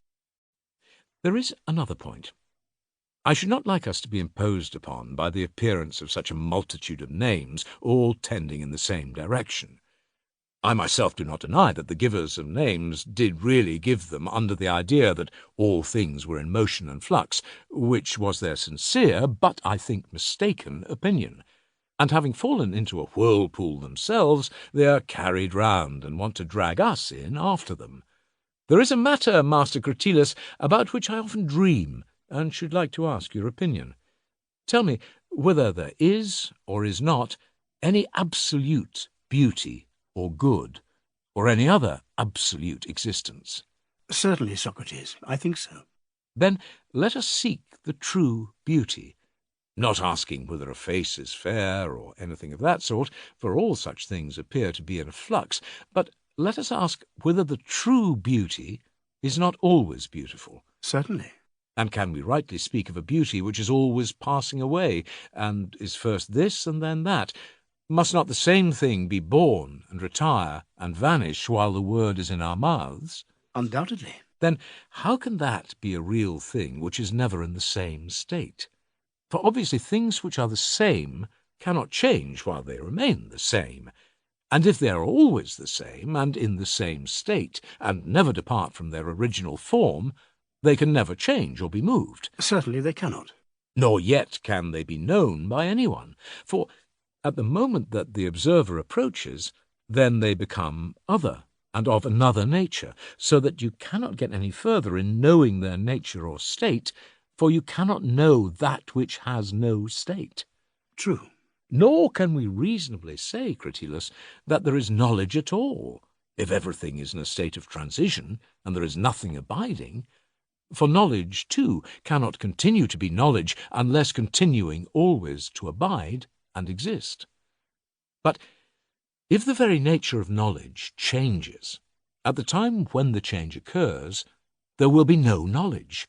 And if the transition is always going on, there will always be no knowledge. And according to this view, there will be no one to know and nothing to be known. But if that which knows and that which is known exists ever, and the beautiful and the good and every other thing also exist, then I do not think that they can resemble a process or flux, as we were just now supposing. Whether there is this eternal nature in things, or whether the truth is what Heraclitus and his followers and many others say, is a question hard to determine, and no man of sense will like to put himself or the education of his mind in the power of names. Neither will he so far trust names or the givers of names as to be confident in any knowledge which condemns himself and other existences to an unhealthy state of unreality. He will not believe that all things leak like a pot, or imagine that the world is a man who has a running at the nose. This may be true, Cratylus, but is also very likely to be untrue, and therefore I would not have you to be too easily persuaded of it. Reflect well and like a man, and do not easily accept such a doctrine, for you are young and of an age to learn, and when you have found the truth, come and tell me. I will do as you say, though I can assure you, Socrates, that I have been considering the matter already, and the result of a great deal of trouble and consideration is that I incline to Heraclitus. Then, another day, my friend, when you come back, you shall give me a lesson. But at present, go into the country, as you are intending, and Hermogenes shall set you on your way. Very good, Socrates. I hope, however, that you will continue to think about these things yourself. Parmenides, read by Lawrence Kennedy. Cephalus repeats the dialogue he heard from Antiphon of a meeting many years ago between Socrates, Zeno, and Parmenides. It is a challenging discussion, as Zeno and Parmenides defend monism against the pluralist views and the theory of forms predicated by Socrates. We had come from our home at Clazomenae to Athens, and met Adeimantus and Glaucon in the agora. "Welcome, Cephalus," said Adeimantus, taking me by the hand. "Is there anything which we can do for you in Athens?" "Yes, that is why I am here. I wish to ask a favour of you." "What may that be?" he said. "I want you to tell me the name of your half-brother, which I have forgotten. He was a mere child when I last came hither from Clazomenae, but that was a long time ago. His father's name, if I remember rightly, was Pyrilampes." "Yes," he said, "and the name of our brother Antiphon. But why do you ask?" "Let me introduce some countrymen of mine," I said. "They are lovers of philosophy, and have heard that Antiphon was intimate with a certain Phaedrus, a friend of Zeno, and remembers a conversation which took place between Socrates, Zeno, and Parmenides many years ago, Phaedrus having often recited it to him." "Quite true." "And could we hear it?" I asked. "Nothing easier," he replied. "When he was a youth, he made a careful study of the piece. At present his thoughts run in another direction. Like his grandfather, Antiphon, he is devoted to horses. But if that is what you want, let us go and look for him. He dwells at Melita, which is quite near, and he has only just left us to go home." Accordingly, we went to look for him. He was at home, and in the act of giving a bridle to a smith to be fitted. When he had done with the smith, his brothers told him the purpose of our visit, and he saluted me as an acquaintance whom he remembered from my former visit, and we asked him to repeat the dialogue. At first he was not very willing, and complained of the trouble, but at length he consented. He told us that Phaedrus had described to him the appearance of Parmenides and Zeno. They came to Athens, as he said, at the great Panathenaea. The former was, at the time of his visit, about 65 years old, very white with age, but well favoured. Zeno was nearly 40 years of age, tall and fair to look upon. In the days of his youth, he was reported to have been beloved by Parmenides. He said that they lodged with Phaedrus in the Ceramicus, outside the wall, whither Socrates, then a very young man, came to see them, and many others with him. They wanted to hear the writings of Zeno, which had been brought to Athens for the first time on the occasion of their visit. These Zeno himself read to them in the absence of Parmenides, and had very nearly finished when Phaedrus entered, and with him Parmenides and Aristoteles, who was afterwards one of the 30, and heard the little that remained of the dialogue. Phaedrus had heard Zeno repeat them before. When the recitation was completed, Socrates requested that the first thesis of the first argument might be read over again, and this having been done, he said, "What is your meaning, Zeno? Do you maintain that if being is many, it must be both like and unlike, and that this is impossible, for neither can the like be unlike, nor the unlike like? Is that your position?" "Just so," said Zeno. "And if the unlike cannot be like, or the like unlike, then according to you, being could not be many, for this would involve an impossibility. In all that you say, have you any other purpose except to disprove the being of the many? And is not each division of your treatise intended to furnish a separate proof of this, there being in all as many proofs of the not being of the many as you have composed arguments? Is that your meaning, or have I misunderstood you?" "No," said Zeno, "you have correctly understood my general purpose." "I see," Parmenides, said Socrates, that Zeno would like to be not only one with you in friendship, but your second self in his writings too. He puts what you say in another way, and would fain make believe that he is telling us something which is new. You in your poem say, the all is one, and of this you adduce excellent proofs. And he, on the other hand, says there is no many. On behalf of this, he offers overwhelming evidence. You affirm unity, he denies plurality. And so you deceive the world into believing that you are saying different things, when really you are saying much the same. This is a strain of art beyond the reach of most of us. Yes, Socrates, said Zeno, but although you are as keen as a Spartan hound in pursuing the track, you do not fully apprehend the true motive of the composition, which is not really such an artificial work as you imagine. For what you speak of was an accident. There was no pretence of a great purpose, nor any serious intention of deceiving the world. The truth is that these writings of mine were meant to protect the arguments of Parmenides against those who make fun of him, and seek to show the many ridiculous and contradictory results which they suppose to follow from the affirmation of the one. My answer is addressed to the partisans of the many, whose attack I return with interest by retorting upon them that their hypothesis of the being of many, if carried out, appears to be still more ridiculous than the hypothesis of the being of one.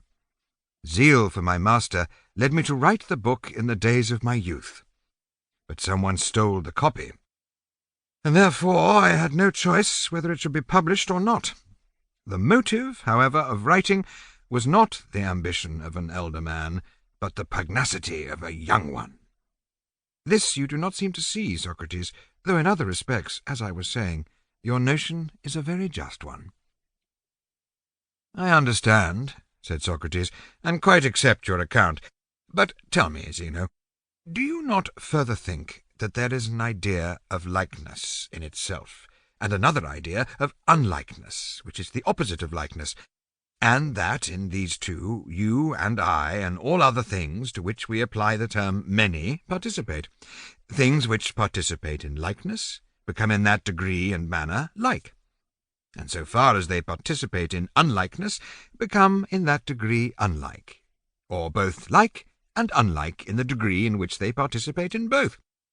And may not all things partake of both opposites, and be both like and unlike, by reason of this participation? Where is the wonder? Now, if a person could prove the absolute like to become unlike, or the absolute unlike to become like, that, in my opinion, would indeed be a wonder. But there is nothing extraordinary, Zeno, in showing that the things which only partake of likeness and unlikeness experience both. Nor again, if a person were to show that all is one by partaking of one, and at the same time many by partaking of many, would that be very astonishing? But if he were to show me that the absolute one was many, or the absolute many one, I should be truly amazed, and so of all the rest. I should be surprised to hear that the natures or ideas themselves had these opposite qualities. But not if a person wanted to prove of me that I was many and also one. When he wanted to show that I was many, he would say that I have a right and a left side, and a front and a back, and an upper and a lower half, for I cannot deny that I partake of multitude. When, on the other hand, he wants to prove that I am one, he will say that we who are here assembled are 7, and that I am one and partake of the one. In both instances he proves his case. So again, if a person shows that such things as wood, stones, and the like, being many, are also one, we admit that he shows the coexistence of the one and many, but he does not show that the many are one or the one many. He is uttering not a paradox but a truism. If, however, as I just now suggested, someone were to abstract simple notions of like, unlike, one, many, rest, motion, and similar ideas, then to show that these admit of admixture and separation in themselves, I should be very much astonished. This part of the argument appears to be treated by you, Zeno, in a very spirited manner. But, as I was saying, I should be far more amazed if anyone found in the ideas themselves, which are apprehended by reason, the same puzzle and entanglement which you have shown to exist in visible objects. While Socrates was speaking, Pythagoras thought that Parmenides and Zeno were not altogether pleased at the successive steps of the argument, but still they gave the closest attention, and often looked at one another and smiled as if in admiration of him. When he had finished, Parmenides expressed their feelings in the following words. "Socrates," he said, "I admire the bent of your mind towards philosophy. Tell me now, was this your own distinction between ideas in themselves and the things which partake of them? And do you think that there is an idea of likeness apart from the likeness which we possess, and of the one and many, and of the other things which Zeno mentioned?" "I think that there are such ideas," said Socrates. Parmenides proceeded. "And would you also make absolute ideas of the just and the beautiful and the good, and of all that class?" "Yes," he said, "I should." "And would you make an idea of man apart from us, and from all other human creatures, or of fire and water?" "I am often undecided, Parmenides, as to whether I ought to include them or not." "And would you feel equally undecided, Socrates, about things of which the mention may provoke a smile? I mean, such things as hair, mud, dirt, or anything else which is vile and paltry. Would you suppose that each of these has an idea distinct from the actual objects with which we come into contact, or not?" "Certainly not," said Socrates. "Visible things like these are such as they appear to us, and I am afraid that there would be an absurdity in assuming any idea of them, although I sometimes get disturbed and begin to think that there is nothing without an idea. But then again, when I have taken up this position, I run away, because I am afraid that I may fall into a bottomless pit of nonsense and perish. And so I return to the ideas of which I was just now speaking, and occupy myself with them." "Yes, Socrates," said Parmenides, "that is because you are still young. The time will come, if I am not mistaken, when philosophy will have a firmer grasp of you, and then you will not despise even the meanest things. At your age you are too much disposed to regard the opinions of men. But I should like to know whether you mean that there are certain ideas of which all other things partake, and from which they derive their names. That similars, for example, become similar, because they partake of similarity, and great things become great because they partake of greatness, and that just and beautiful things become just and beautiful because they partake of justice and beauty." "Yes, certainly," said Socrates, "that is my meaning." "Then each individual partakes either of the whole of the idea, or else of a part of the idea. Can there be any other mode of participation?" "There cannot be," he said. "Then do you think that the whole idea is one, and yet, being one, is in each one of the many?" "Why not, Parmenides?" said Socrates. "Because one and the same thing will exist as a whole at the same time in many separate individuals, and will therefore be in a state of separation from itself." "Nay, but the idea may be like the day, which is one and the same in many places at once, and yet continuous with itself. In this way, each idea may be one and the same in all at the same time." "I like your way, Socrates, of making one in many places at once. You mean to say that if I were to spread out a sail and cover a number of men, there would be one whole including many. Is not that your meaning?" "I think so." "And would you say that the whole sail includes each man, or a part of it only, and different parts different men?" "The latter." "Well, then, Socrates, the ideas themselves will be divisible. and things which participate in them will have a part of them only, and not the whole idea existing in each of them. That seems to follow. Then would you like to say, Socrates, that the one idea is really divisible, and yet remains one? Certainly not, he said. Suppose that you divide absolute greatness, and that of the many great things. Each one is great in virtue of a portion of greatness less than absolute greatness. Is that conceivable? No. Or will each equal thing, if possessing some small portion of equality less than absolute equality, be equal to some other thing by virtue of that portion only? Impossible. Or suppose one of us to have a portion of smallness, but this is but part of the small, and therefore the absolutely small is greater. If the absolutely small be greater, that to which the part of the small is added will be smaller and not greater than before. How absurd! Then in what way, Socrates, will all things participate in the ideas, if they are unable to participate in them either as parts or wholes? Indeed, he said, you have asked a question which is not easily answered. Well, said Parmenides, and what do you say of another question? What question? I imagine that the way in which you are led to assume one idea of each kind is as follows. You see a number of great objects, and when you look at them, there seems to you to be one and the same idea, or nature, in them all. Hence you conceive of greatness as one. Very true, said Socrates.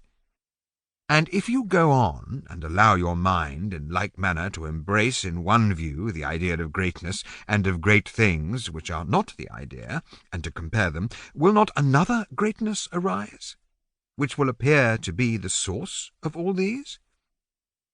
It would seem so.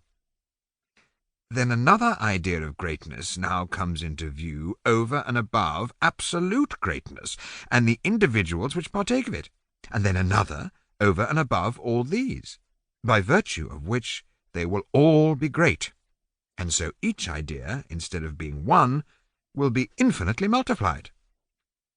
But may not the ideas, asked Socrates, be thoughts only, and have no proper existence except in our minds, Parmenides? For in that case each idea may still be one, and not experience this infinite multiplication. And can there be individual thoughts which are thoughts of nothing? Impossible, he said.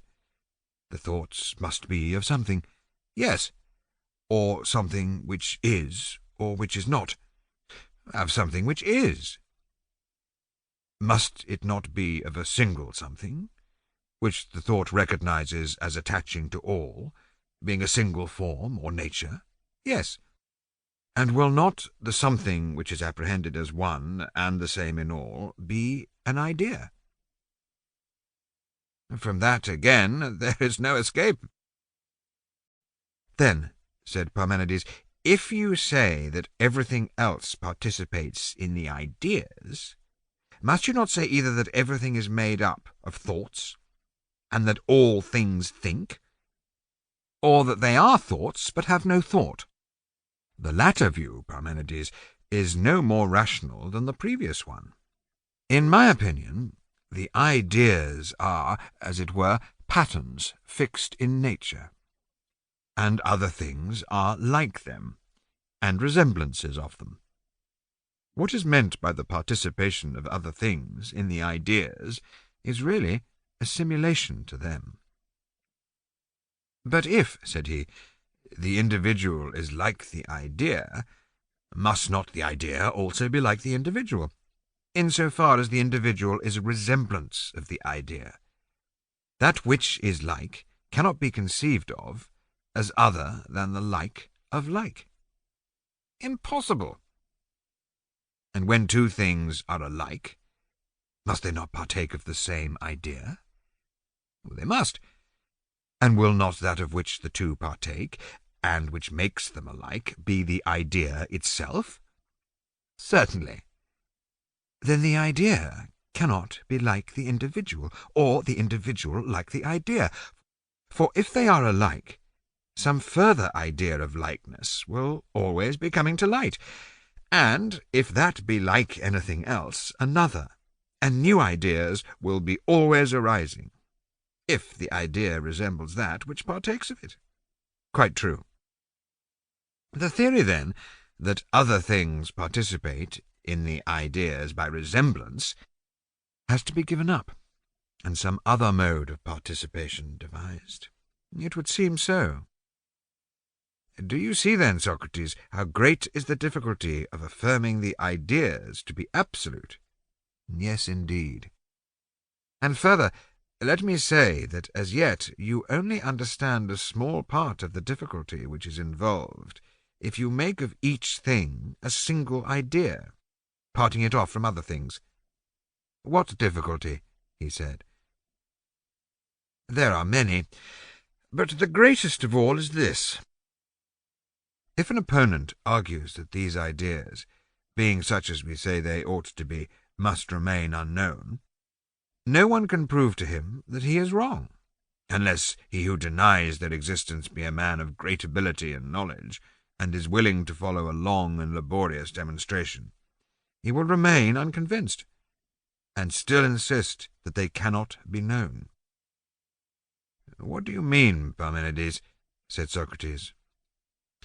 In the first place, I think, Socrates, that you, or any one who maintains the existence of absolute essences, will admit that they cannot exist in us.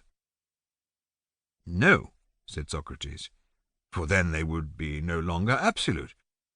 True, he said, and therefore, when ideas are what they are in relation to one another, their essence is determined by relation among themselves, and has nothing to do with their resemblances, or whatever they are to be termed, which are in our sphere, and from which we receive this or that name when we partake of them.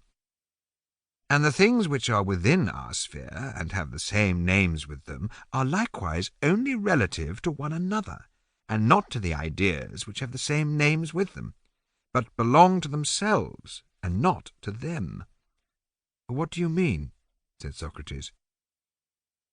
I may illustrate my meaning in this way, said Parmenides. A master has a slave. Now, there is nothing absolute in the relation between them, which is simply a relation of one man to another. But there is also an idea of mastership in the abstract, which is relative to the idea of slavery in the abstract. These natures have nothing to do with us, nor we with them. They are concerned with themselves only, and we with ourselves. Do you see my meaning? Yes, said Socrates, I quite see your meaning. And will not knowledge, I mean absolute knowledge, answer to absolute truth? Certainly. And each kind of absolute knowledge will answer to each kind of absolute being? Yes. But the knowledge which we have will answer to the truth which we have. And again, each kind of knowledge which we have will be a knowledge of each kind of being which we have. Certainly. But the ideas themselves, as you admit, we have not and cannot have. No, we cannot. And the absolute natures or kinds are known severally by the absolute idea of knowledge. Yes. And we have not got the idea of knowledge. No. Then none of the ideas are known to us, because we have no share in absolute knowledge. I suppose not. Then the nature of the beautiful in itself, and of the good in itself, and all other ideas which we suppose to exist absolutely, are unknown to us. It would seem so. I think that there is a stranger consequence still. What is it? Would you, or would you not say, that absolute knowledge, if there is such a thing, must be a far more exact knowledge than our knowledge, and the same of beauty and of the rest? Yes. And if there be such a thing as participation in absolute knowledge, No one is more likely than God to have this most exact knowledge. Certainly. But then will God, having absolute knowledge, have a knowledge of human things? Why not? Because, Socrates, said Parmenides, we have admitted that the ideas are not valid in relation to human things, nor human things in relation to them. The relations of either are limited to their respective spheres. Yes, that has been admitted.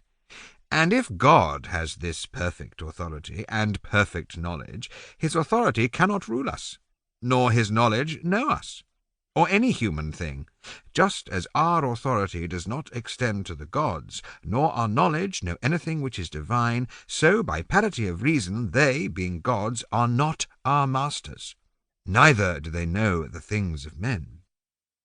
Yet surely, said Socrates, to deprive God of knowledge is monstrous. These, Socrates, said Parmenides, are a few, and only a few, of the difficulties in which we are involved if ideas really are, and we determine each one of them to be an absolute unity. He who hears what may be said against them will deny the very existence of them, and even if they do exist, he will say that they must, of necessity, be unknown to man, and he will seem to have reason on his side, and, as we were remarking just now, will be very difficult to convince. A man must be gifted with very considerable ability before he can learn that everything has a class and an absolute essence, and still more remarkable will he be who discovers all these things for himself, and having thoroughly investigated them, is able to teach them to others. I agree with you, Parmenides, said Socrates, and what you say is very much to my mind. And yet, Socrates, said Parmenides, if a man, fixing his attention on these and the like difficulties, does away with ideas of things, and will not admit that every individual thing has its own determinate idea, which is always one and the same, he will have nothing on which his mind can rest, and so he will utterly destroy the power of reasoning, as you seem to me to have particularly noted. Very true, he said. But then what is to become of philosophy? Whither shall we turn, if the ideas are unknown? I certainly do not see my way at present. Yes, said Parmenides, and I think that this arises, Socrates, out of your attempting to define the beautiful, the just, the good, and the ideas generally, without sufficient previous training. I noticed your deficiency when I heard you talking here with your friend Aristoteles the day before yesterday. The impulse that carries you towards philosophy is assuredly noble and divine, but there is an art which is called by the vulgar idle talking, and which is often imagined to be useless. In that you must train and exercise yourself now that you are young, or truth will elude your grasp. And what is the nature of this exercise, Parmenides, which you would recommend? That which you heard Zeno practising. At the same time, I give you credit for saying to him that you did not care to examine the perplexity in reference to visible things, or to consider the question that way, but only in reference to objects of thought, and to what may be called ideas. Why, yes, he said, there appears to me to be no difficulty in showing by this method that visible things are like and unlike, and may experience anything. Quite true, said Parmenides, but I think that you should go a step further, and consider not only the consequences which flow from a given hypothesis, but also the consequences which flow from denying the hypothesis, and that will be still better training for you. What do you mean? He said.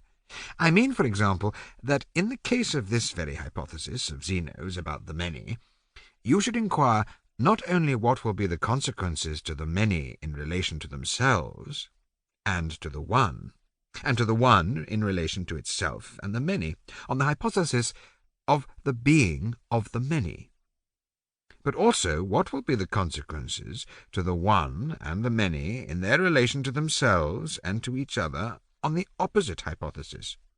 Or again, if likeness is or is not, what will be the consequences in either of these cases to the subjects of the hypothesis, and to other things in relation both to themselves and to one another, and so of unlikeness? And the same holds good of motion and rest, of generation and destruction, and even of being and not being. In a word, when you suppose anything to be or not to be, or to be in any way affected, you must look at the consequences in relation to the thing itself, and to any other things which you choose, to each of them singly, to more than one, and to all. And so, of other things, you must look at them in relation to themselves, and to anything else which you suppose either to be or not to be, if you would train yourself perfectly and see the real truth. That, Parmenides, is a tremendous business of which you speak, and I do not quite understand you.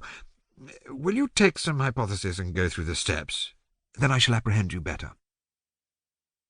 That, Socrates, is a serious task to impose on a man of my years. Then will you, Zeno? Said Socrates.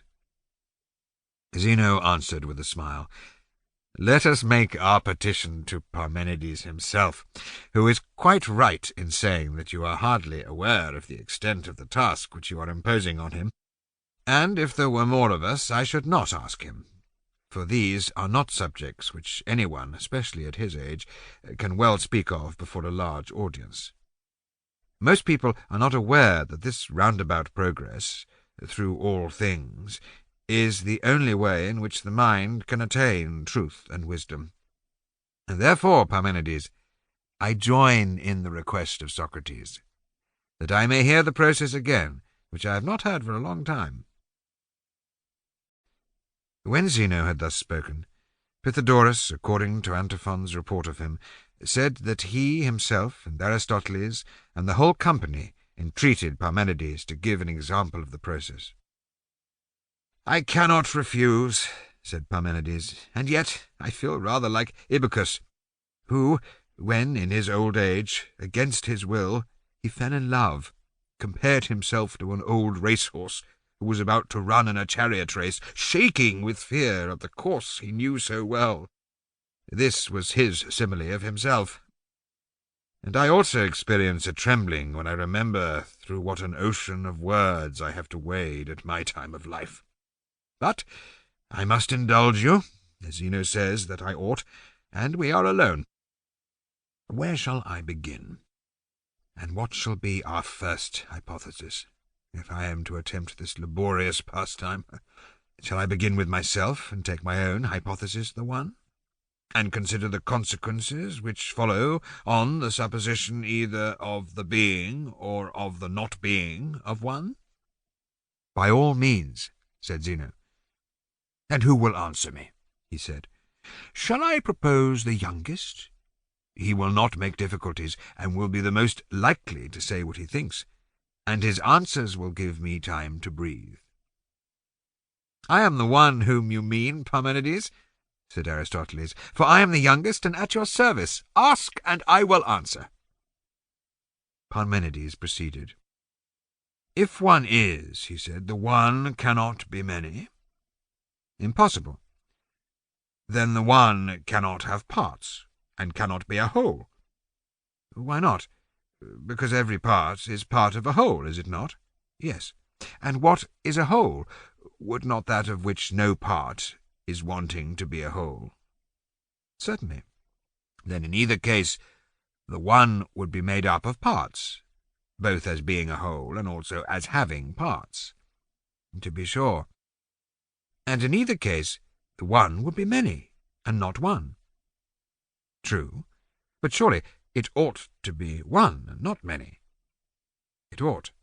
Then, if the one is to remain one, it will not be a whole, and will not have parts. No. But if it has no parts, it will have neither beginning, middle, nor end, for these would of course be parts of it. Right. But then again, a beginning and an end are the limits of everything. Certainly. Then the one, having neither beginning nor end, is unlimited. Yes, unlimited. And therefore formless, for it cannot partake either of round or straight. But why? Why? Because the round is that of which all the extreme points are equidistant from the centre. Yes, and the straight is that of which the centre intercepts the view of the extremes. True. Then the one would have parts, and would be many, if it partook either of a straight or of a circular form. Assuredly, but having no parts, it will be neither straight nor round. Right. And being of such a nature, it cannot be in any place, for it cannot be either in another or in itself. How so? Because if it were in another, it would be encircled by that in which it was, and would touch it at many places and with many parts. But that which is one and indivisible, and does not partake of a circular nature, cannot be touched all round in many places. Certainly not. But if, on the other hand, one were in itself, it would also be contained by nothing else but itself. That is to say, if it were really in itself, for nothing can be anything which does not contain it. Impossible. But then that which contains must be other than which is contained. For the same whole cannot do and suffer both at once, and if so, one will no longer be one, but two. True. Then one cannot be anywhere, either in itself or in another. No. Further consider whether that which is of such a nature can have either rest or motion. Well, why not? Why? Because the one, if it were moved, would be either moved in place or changed in nature, for these are the only kinds of motion. Yes. And the one, when it changes and ceases to be itself, cannot be any longer one. It cannot. It cannot therefore experience the sort of motion which is change of nature? Clearly not. Then can the motion of the one be in place? Perhaps. But if the one moved in place, must it not either move round and round in the same place, or from one place to another? It must. And that which moves in a circle must rest upon a centre, and that which goes round upon a centre must have parts which are different from the centre. But that which has no centre and no parts cannot possibly be carried around upon a centre. Impossible. But perhaps the motion of the one consists in change of place. Perhaps so, if it moves at all. And have we not already shown that it cannot be in anything? Yes. Then its coming into being in anything is still more impossible, is it not? I do not see why. Why, because anything which comes into being in anything can neither as yet be in that other thing while still coming into being, nor be altogether out of it, if already coming into being in it. Certainly not. And therefore, whatever comes into being in another must have parts, and then one part may be in, and another part out of that other. But that which has no parts can never be at one and the same time, neither wholly within, nor wholly without anything. True. And is there not a still greater impossibility in that which has no parts and is not a whole, coming into being anywhere, since it cannot come into being either as a part or as a whole? Clearly. Then it does not change place by revolving in the same spot, nor by going somewhere and coming into being in something, nor again by change in itself. Very true. Then in respect of any kind of motion, the one is immovable. Immovable. But neither can the one be in anything, as we affirm. Yes, we said so. Then it is never the same. Why not? Because if it were the same, it would be in something. Certainly. and we said that it could not be in itself and could not be in other. True. Then one is never in the same place. It would seem not. But that which is never in the same place is never quiet or at rest. Never. One then, as would seem, is neither at rest nor in motion. It certainly appears so. Neither will it be the same with itself or other, nor again other than itself or other. How is that? If other than itself, it would be other than one, and would not be one. True. And if the same with other, it would be that other and not itself, so that upon this supposition too, it would not have the nature of one, but would be other than one. It would. Then it will not be the same with other or other than itself. It will not. Neither will it be other than other, while it remains one. For not one, but only other, can be other than other, and nothing else. True. Then not by virtue of being one will it be other. Certainly not. But if not by virtue of being one, not by virtue of itself, and if not by virtue of itself, not itself, and itself not being other at all, will not be other than anything. Right. Neither will one be the same with itself. How not? Surely the nature of the one is not the nature of the same. Why not? It is not when anything becomes the same with anything that it becomes one. What of that? Anything which becomes the same with the many necessarily becomes many, and not one. True. But if there were no difference between the one and the same, when a thing became the same, it would always become one. And when it became one, the same? Certainly.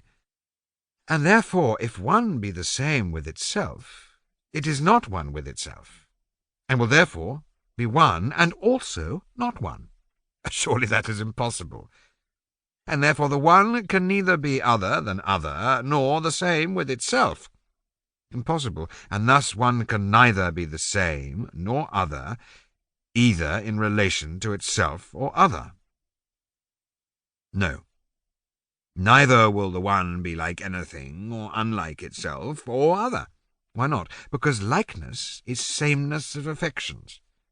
Yes, and sameness has been shown to be of a nature distinct from oneness. That has been shown. But if the one had any other affection than that of being one, it would be affected in such a way as to be more than one, which is impossible. True. Then the one can never be so affected as to be the same either with another or with itself. Clearly not. Then it cannot be like another, or like itself. No, nor can it be affected so as to be other, for then it would be affected in such a way as to be more than one. It would. That which is affected otherwise than itself or another will be unlike itself or another, for sameness of affections is likeness. True. But the one, as appears, never being affected otherwise, is never unlike itself or other? Never. Then the one will never be either like or unlike itself or other? Plainly not. Again, being of this nature, it can neither be equal or unequal, either to itself or to other. How is that? Why, because the one, if equal, must be of the same measures as that to which it is equal. True. And if greater or less than things which are commensurable with it, the one will have more measures than that which is less, and fewer than that which is greater. Yes. And so of things which are not commensurate with it. The one will have greater measures than that which is less, and smaller than that which is greater. Certainly, but how can that which does not partake of sameness have either the same measures or have anything else the same? Impossible. And not having the same measures, one cannot be equal either with itself or with another. It appears so. But again, whether it have fewer or more measures, it will have as many parts as it has measures, and thus again the one will be no longer one, but will have as many parts as measures. Right. And if it were of one measure, it would be equal to that measure, yet it has been shown to be incapable of equality. It has. Then it will neither partake of one measure, nor of many, nor of few, nor of the same at all, nor be equal to itself or another, nor be greater or less than itself or other. Certainly. Well, do we suppose that one can be older or younger than anything, or of the same age with it? Why not? Why, because that which is of the same age with itself or other must partake of equality or likeness of time. And we said that the one did not partake either of equality or of likeness. We did say so. And we also said that it did not partake of inequality or unlikeness. Very true. How then can one, being of this nature, be either older or younger than anything, or have the same age with it? In no way. Then one cannot be older or younger, or of the same age, either with itself or with another. Clearly not. Then the one, being of this nature, cannot be in time at all, for must not that which is in time be always growing older than itself? Certainly. And that which is older must always be older than something which is younger. True. Then that which becomes older than itself also becomes at the same time younger than itself, if it is to have something to become older than. What do you mean? I mean this. A thing does not need to become different from another thing which is already different. It is different. And if its different has become, it has become different. If its different will be, it will be different. But of that which is becoming different, there cannot have been, or be about to be, or yet be, a different. The only different possible is one which is becoming. That is inevitable. But surely the elder is a difference relative to the younger, and to nothing else. True. Then that which becomes older than itself must also at the same time become younger than itself. Yes, but again it is true that it cannot become for a longer or for a shorter time than itself, but it must become and be and have become and be about to be for the same time with itself. That again is inevitable. Then things which are in time and partake of time must in every case, I suppose, be of the same age with themselves, and must also become at once older and younger than themselves. Yes, but the one did not partake of those affections. Not at all. Then it does not partake of time, and is not in any time. So the argument shows. Well, but do not the expressions was and has become and was becoming signify a participation of past time? Certainly. And do not will be, will become, will have become signify a participation of future time? Yes. And is or becomes signifies a participation of present time? Certainly. And if the one is absolutely without participation in time, it never had become, or was becoming, or was at any time, or is now become, or is becoming, or is, or will become, or will have become, or will be hereafter. Most true. But are there any modes of partaking of being other than these? There are none. Then the one cannot possibly partake of being? Well, that is the inference. Then the one is not at all? Clearly not. Then the one does not exist in such a way as to be one, For if it were, and partook of being, it would already be. But if the argument is to be trusted, the one neither is nor is one. True. But that which is not admits of no attribute or relation. Of course not. Then there is no name, nor expression, nor perception, nor opinion, nor knowledge of it. Clearly not. Then it is neither named, nor expressed, nor opined, nor known, nor does anything that is perceived. So we must infer. But can all this be true about the one? I think not. 1b. Suppose now that we return once more to the original hypothesis. Let us see whether, on a future review, any new aspect of the question appears. I shall be very happy to do so. We say that we have to work out together all the consequences, whatever they may be, which follow if the one is. Yes. Then we will begin at the beginning. If one is, can one be, and not partake of being? Impossible. Then the one will have being, but its being will not be the same with the one. For if the same, it would not be the being of the one, nor would the one have participated in being, for the proposition that one is would have been identical with the proposition that one is one. But our hypothesis is not if one is one, what will follow, but if one is. Am I not right? Quite right. We mean to say that being has not the same significance as one. Of course. And when we put them together shortly and say one is, that is equivalent to saying partakes of being? Quite true. Once more then let us ask, if one is what will follow, does not this hypothesis necessarily imply that one is of such a nature as to have parts? How so? In this way.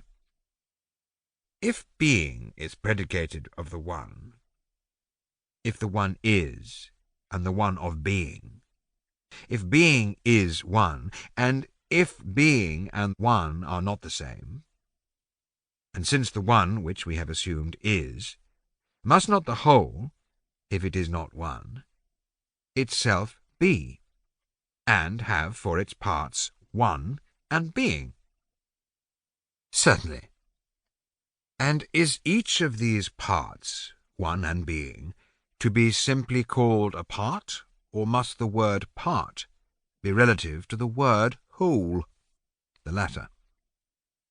Then that which is one is both a whole and has a part. Certainly. Again, of the parts of the one, if it is, being and one, does either fail to imply the other? Or is the one wanting to being, or being to the one? Impossible. Thus each of the parts also has in turn both one and being, and is at the least made up of two parts.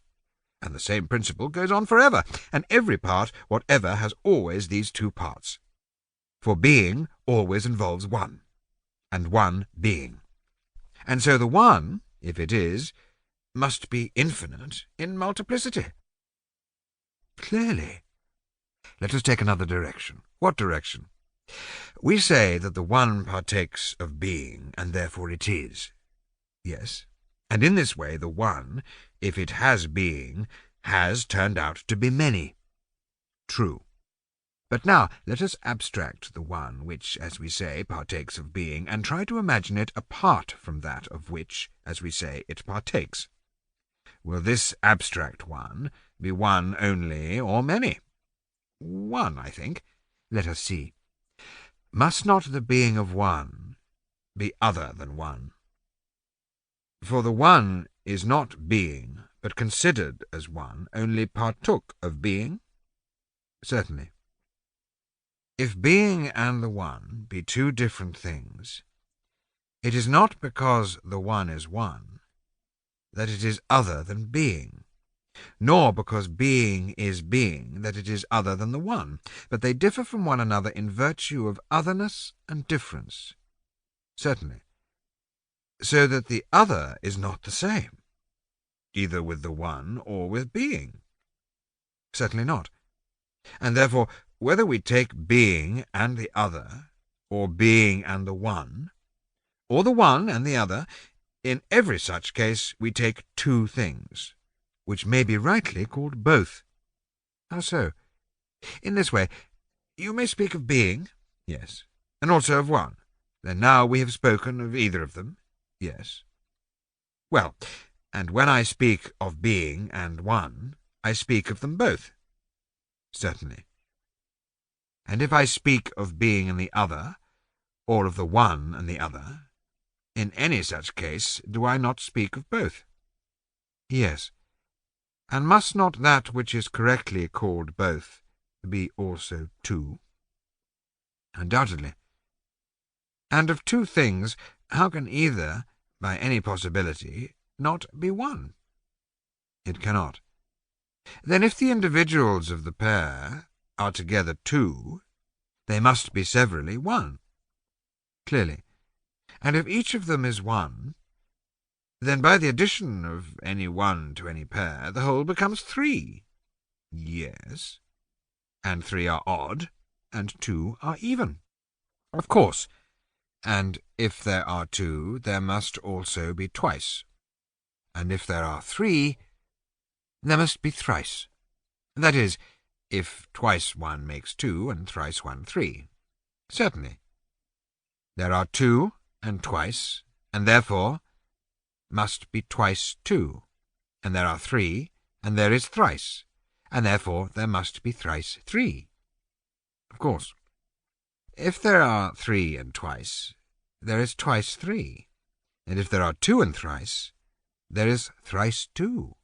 Undoubtedly. Here, then, we have even taken even times, and odd taken odd times, and even taken odd times, and odd taken even times. True. And if this is so, does any number remain which has no necessity to be? None whatsoever. Then, if one is, number must also be. It must. But if there is number, there must also be many, and infinite multiplicity of being. For number is infinite in multiplicity, and partakes also of being. Am I not right? Certainly. And if all number participates in being, every part of number will also participate. Then being is distributed over the whole multitude of things, and nothing that is, however small or however great, is devoid of it. And indeed, the very supposition of this is absurd. For how can that which is be devoid of being? In no way. And it is divided into the greatest and into the smallest, and into being of all sizes, and is broken up more than all things. The divisions of it have no limit. True. Then it has the greatest number of parts. Yes, the greatest number. Is there any of these which is a part of being, and yet no part? Impossible. But if it is at all, and so long as it is, it must be one, and cannot be none. Certainly.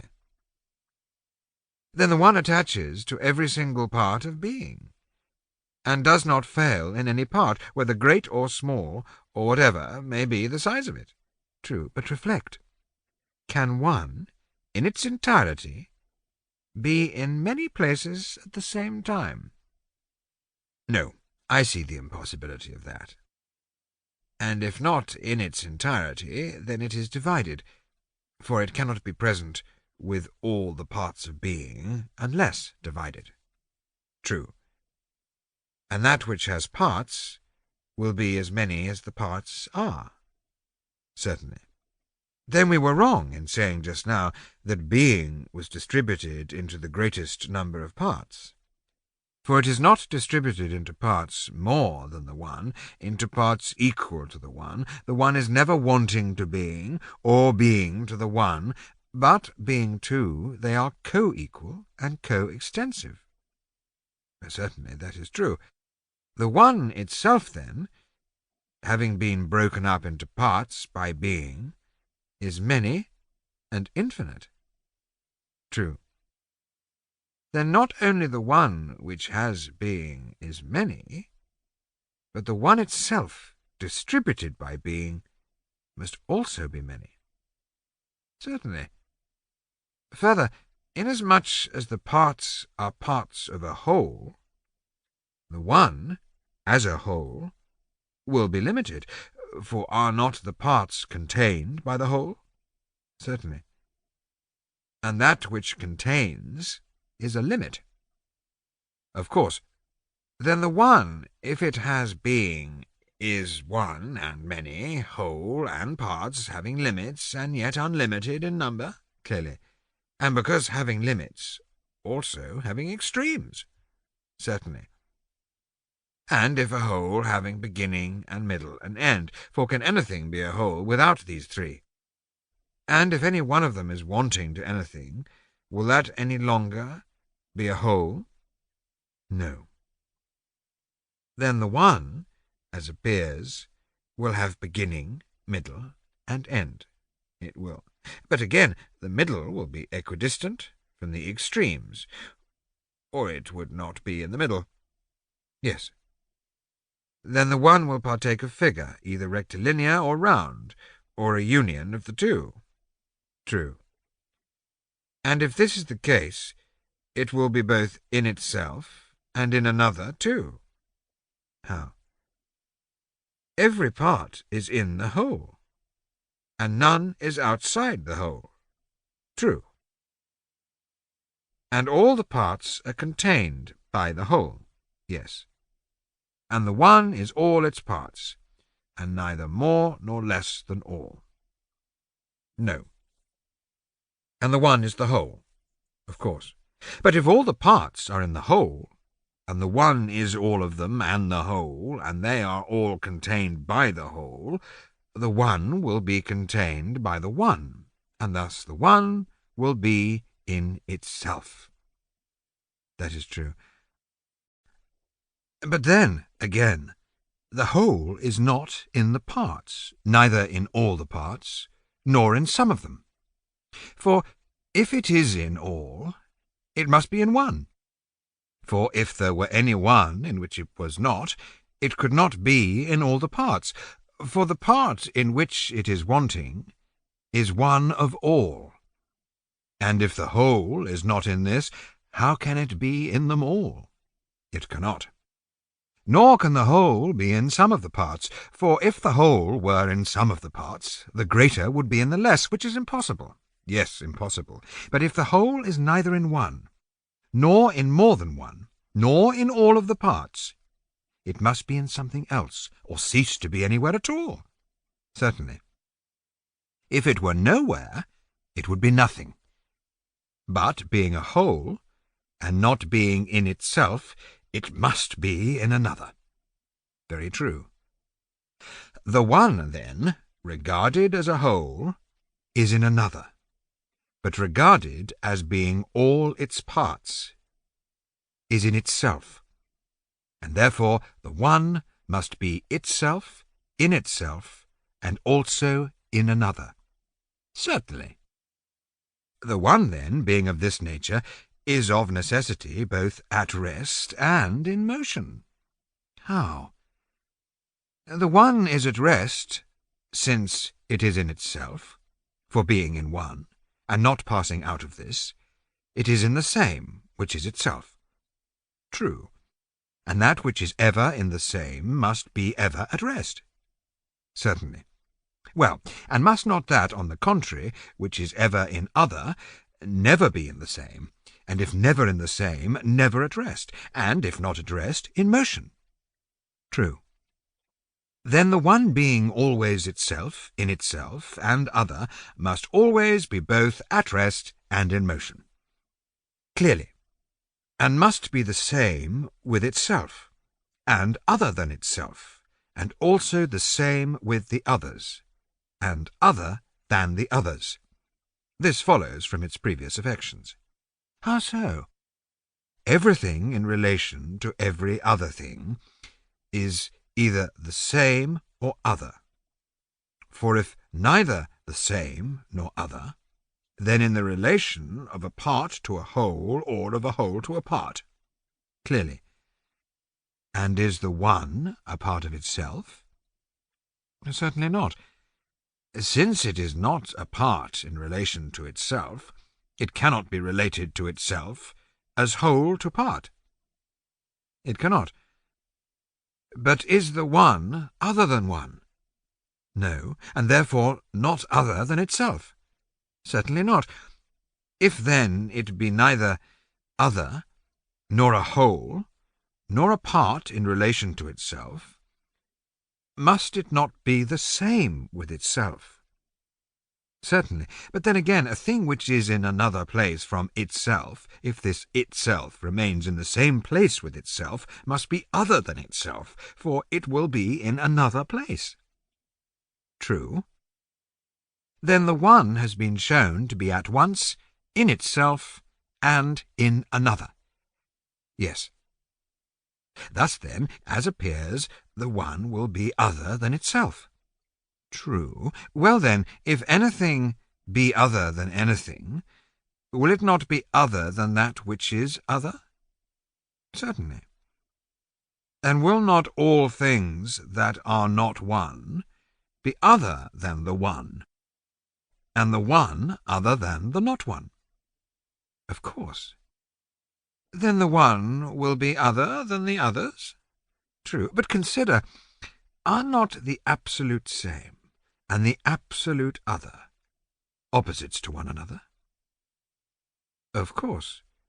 Then will the same ever be in the other, or the other in the same? It will not.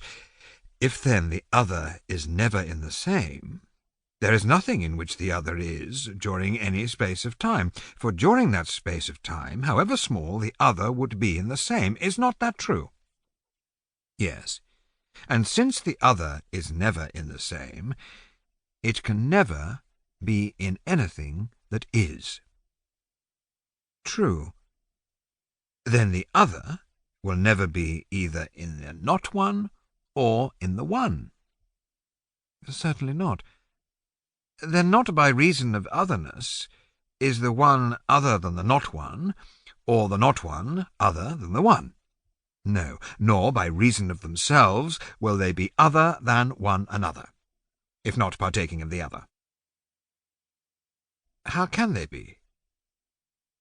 But if they are not other, either by reason of themselves or of the other, will they not altogether escape being other than one another? They will.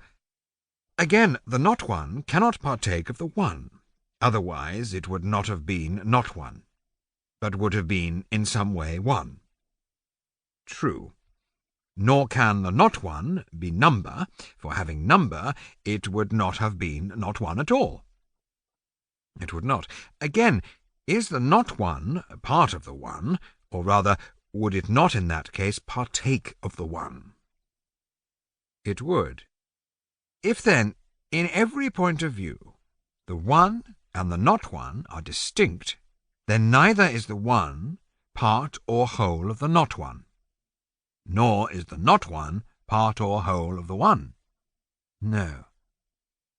But we said that things which are neither parts nor wholes of one another, nor other than one another, will be the same with one another. So we said. Yes. Then shall we say that the one, being in this relation to the not one, is the same with it? Let us say so. Then it is the same with itself and the others, and also other than itself and the others. That appears to be the inference. And it will also be like and unlike itself and the others. Perhaps. Since the one was shown to be other than the others will also be other than the one. Yes. And the one is other than the others in the same degree that the others are other than it, and neither more nor less. True. And if neither more nor less, then in a like degree? Yes. In virtue of the affection by which the one is other than others, and others in like manner other than it, the one will be affected like the others, and the others like the one. How do you mean? I may take as an illustration the case of names. You give a name to a thing? Yes. And you may say the name once or oftener? Yes. And when you say it once, you mention that of which it is the name. And when more than once, is it something else which you mention? Or must it always be the same thing of which you speak, whether you utter the name once or more than once? Of course it is the same. And is not other a name given to a thing? Certainly. Whenever then you use the word other, whether once or oftener, you name that of which it is the name. And to no other do you give the name? True.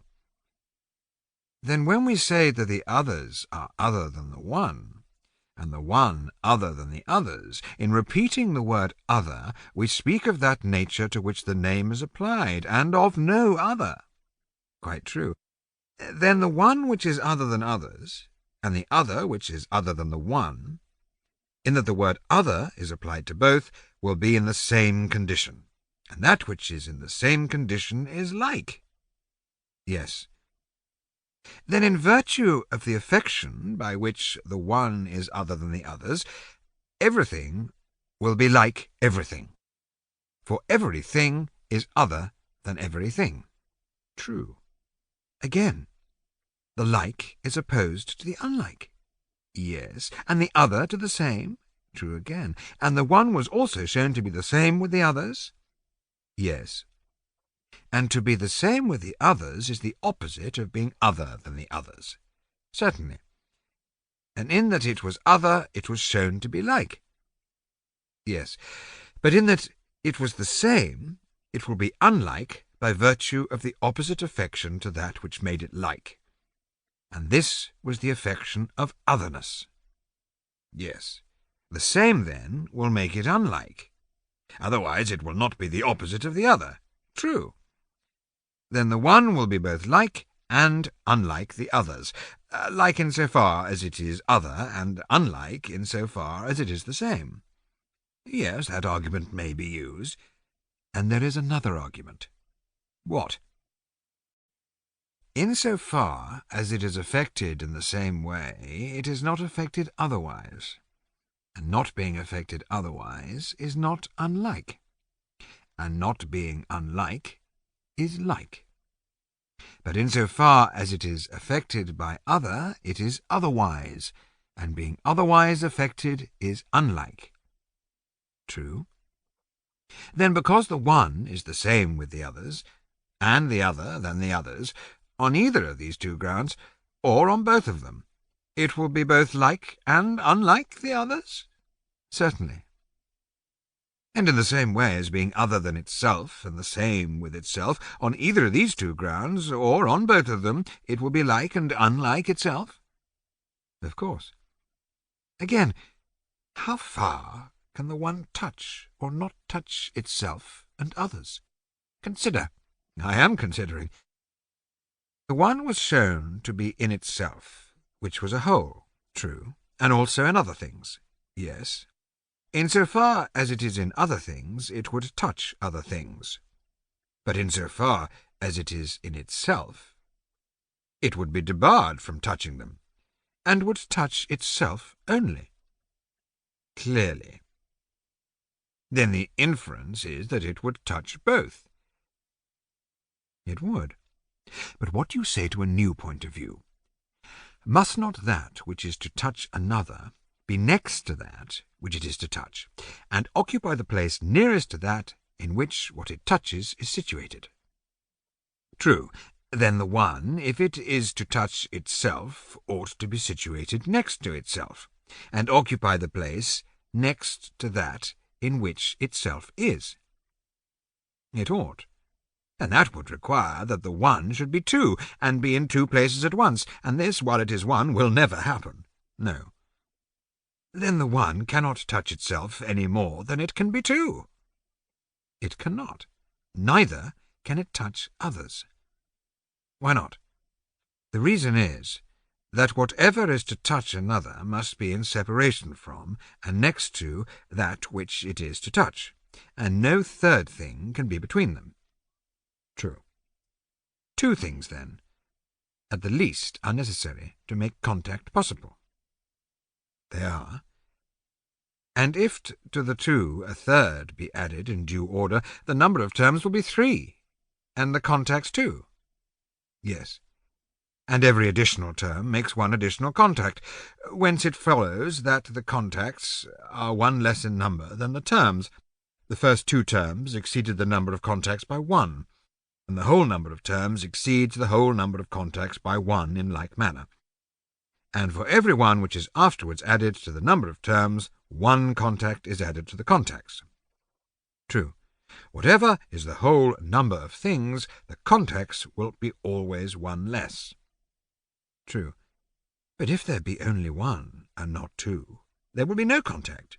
Well, how can there be? And do we not say that the others, being other than the one, are not one, and have no part in the one? True. Then they have no number, if they have no one in them. Of course not. Then the others are neither 1 nor 2, nor are they called by the name of any number. No. 1, then, alone is 1, and 2 do not exist. Clearly not.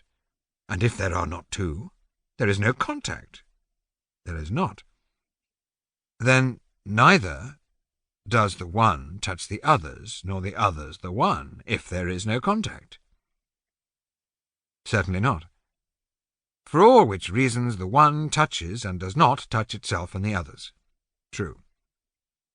Further, is the one equal and unequal to itself and others? How do you mean?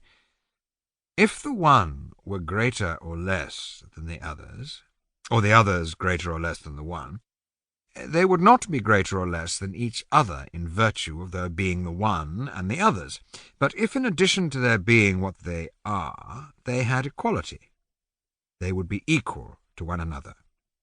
Or if the one had smallness and the others greatness, or the one had greatness and the others smallness, whichever kind had greatness would be greater, and whichever had smallness would be smaller. Certainly. Then there are 2 such ideas as greatness and smallness. For if they were not, they could not be opposed to each other, and be present in that which is. How could they?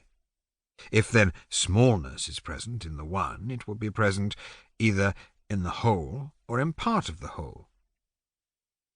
Certainly. Suppose the first, it will be either co-equal and co-extensive with the whole one, or will contain the one.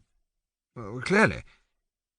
If it be co-extensive with the one, it will be co-equal with the one, or if containing the one, it will be greater than the one.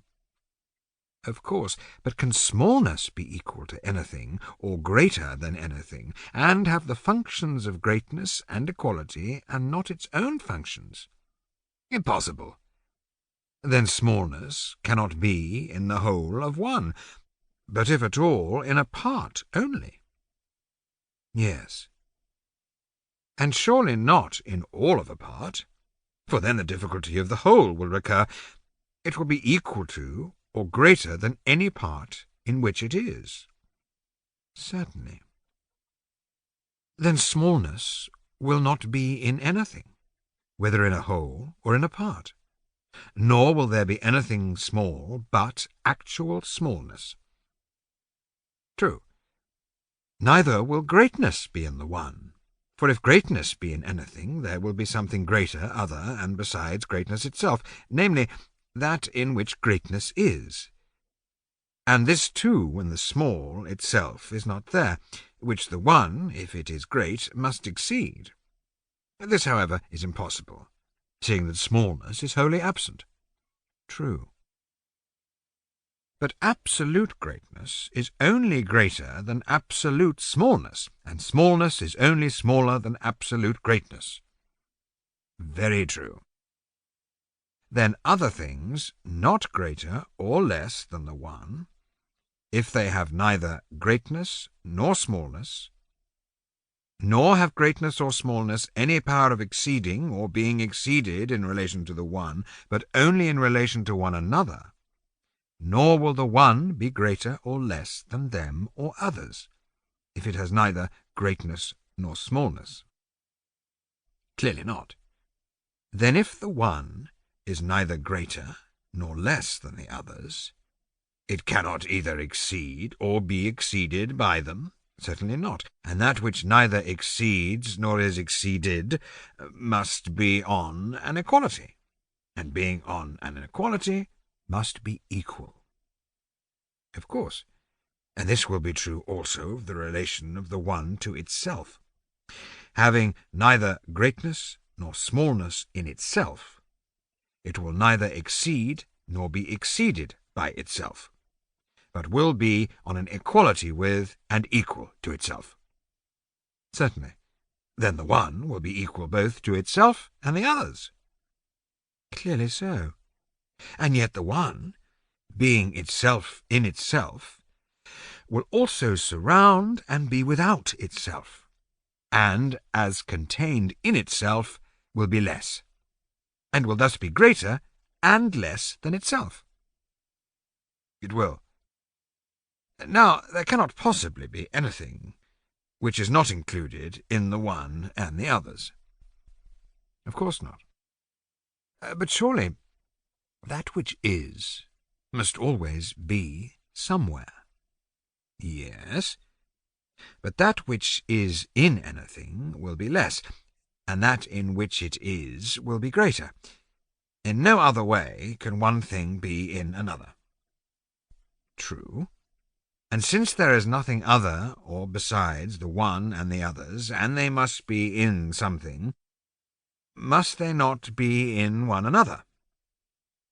The one in the others, and the others in the one, if they are to be anywhere. That is clear.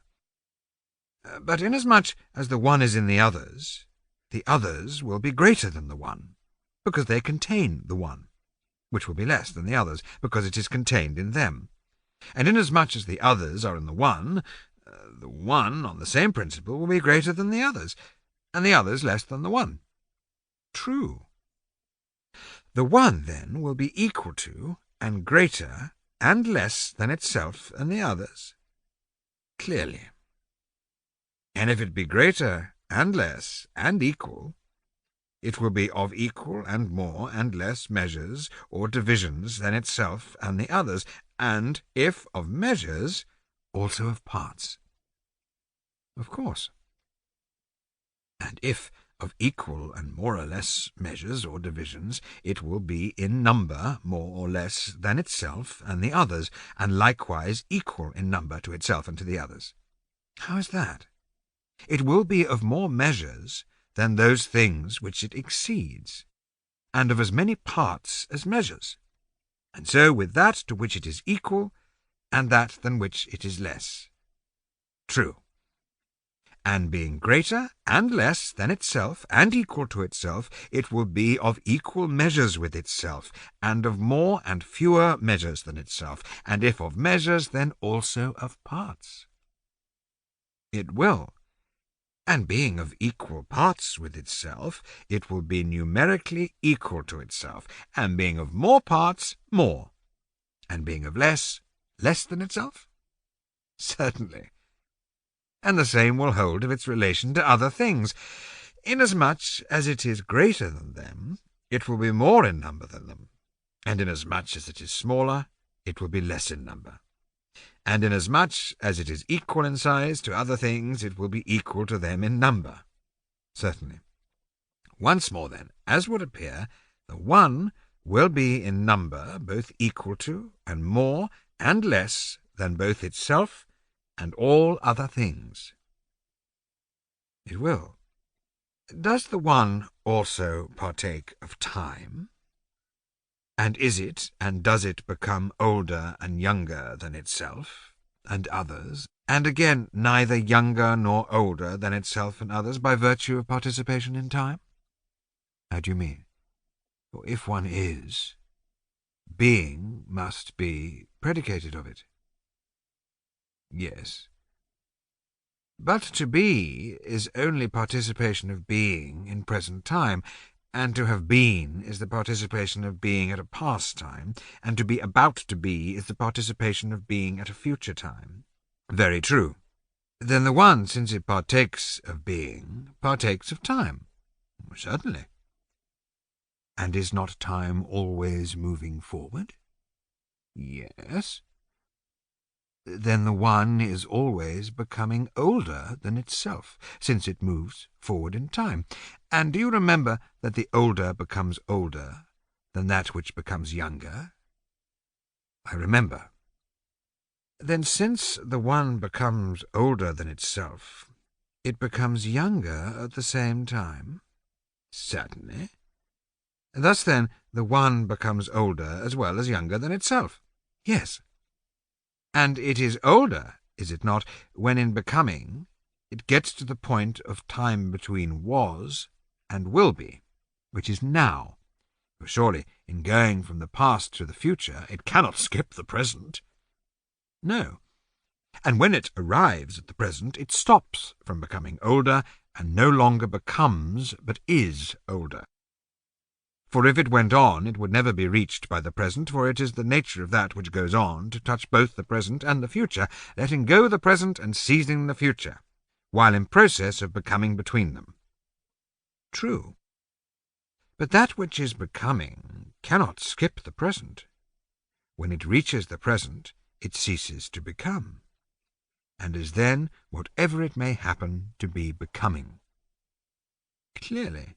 And so the one, when in becoming older it reaches the present, ceases to become and is then older. And it is older than that, than which it was becoming older. And it was becoming older than itself. Yes.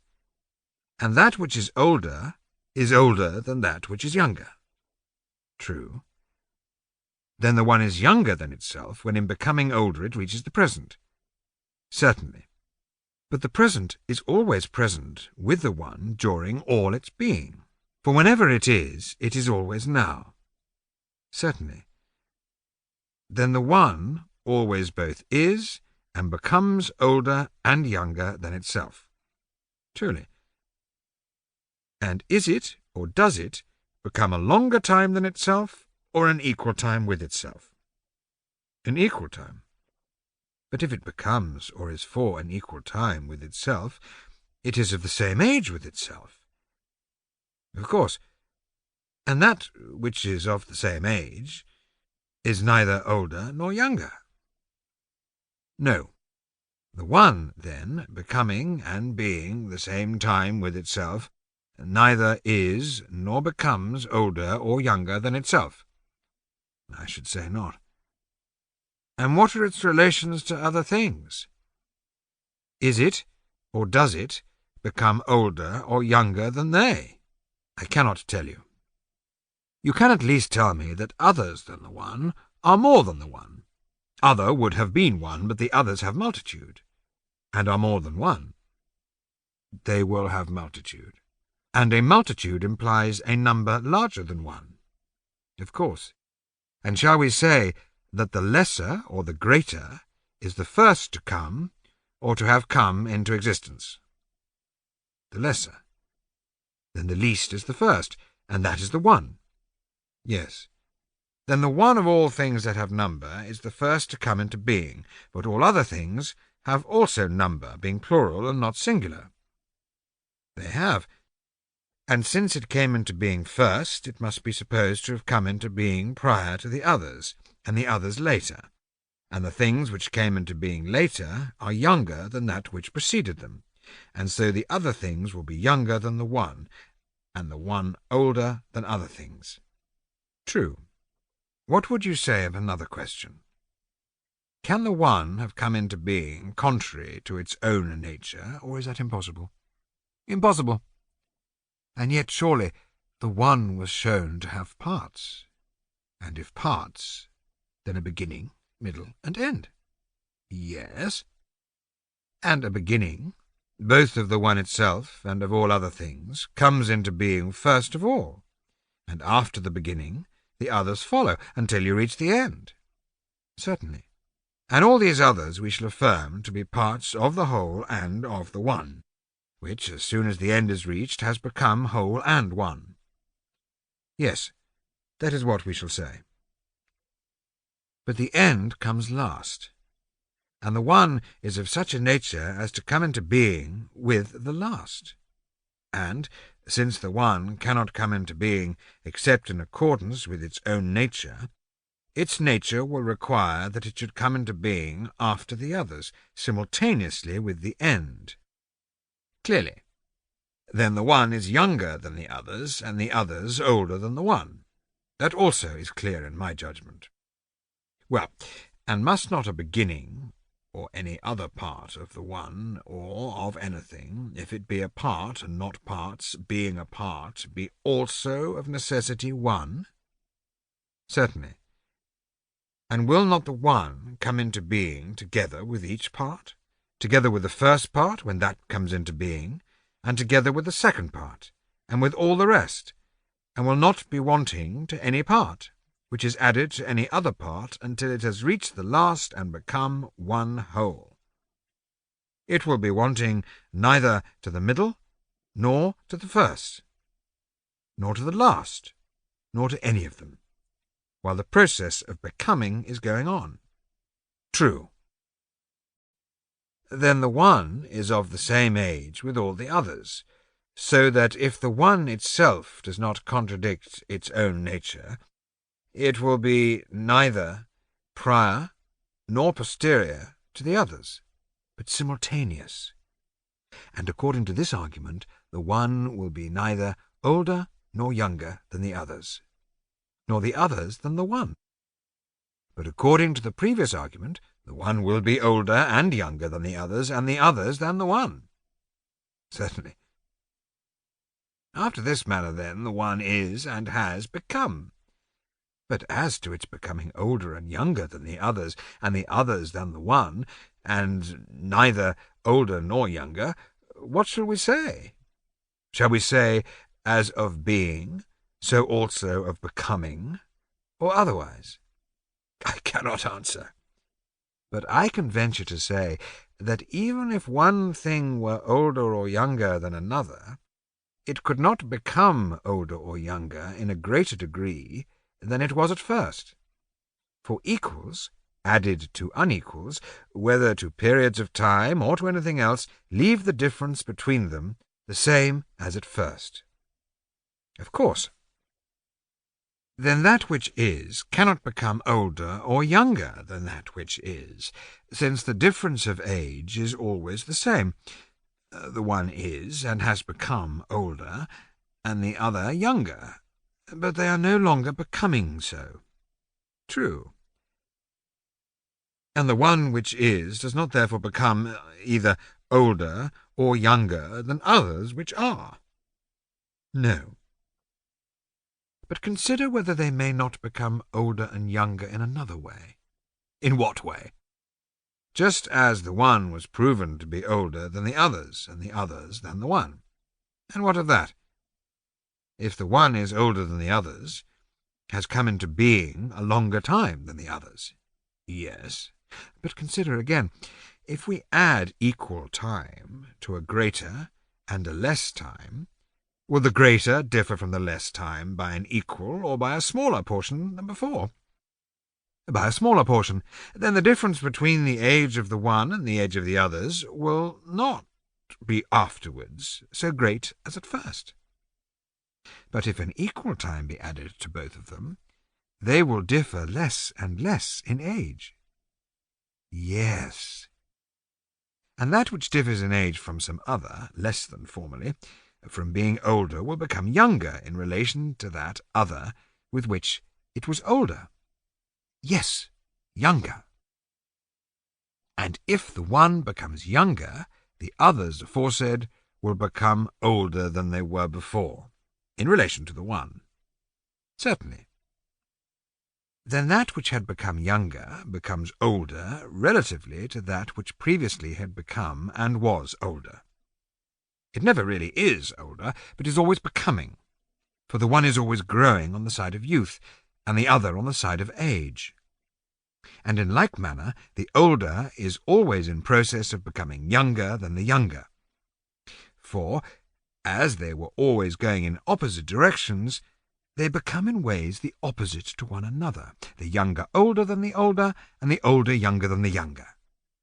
They cannot, however, have become, for if they had already become, they would be, and not merely become. But that is impossible, for they are always becoming, both older and younger than one another. The one becomes younger than the others because it was seen to be older and prior, and the others become older than the one because they came into being later. And in the same way the others are in the same relation to the one because they were seen to be older and prior to the one. That is clear, inasmuch then one thing does not become older or younger than another, in that they always differ from each other by an equal number. The one cannot become older or younger than the others, nor the others than the one. But inasmuch as that which came into being earlier and that which came into being later must continually differ from each other by a different portion, in this point of view the others must become older and younger than the one, and the one than the others. Certainly. For all these reasons, then, the one is and becomes older and younger than itself and the others, and neither is nor becomes older or younger than itself or the others. Certainly. But since one partakes of time, and partakes of becoming older and younger, must it not also partake of the past, the present, and the future? Of course it must. Then the one was, and is, and will be, and was becoming, and is becoming, and will become. Certainly. And there is, and was, and will be something which is in relation to it, and belongs to it. True. And since we have at this moment opinion and knowledge and perception of the one, there is opinion and knowledge and perception of it. Quite right. Then there is name and expression for it, and it is named and expressed, and everything of this kind which appertains to other things appertains to the one. Certainly that is true.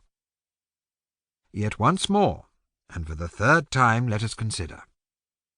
If the one is both one and many, as we have described, and is neither one nor many, and participates in time, must it not, in as far as it is one, at times partake of being, and in as far as it is not one, at times not partake of being?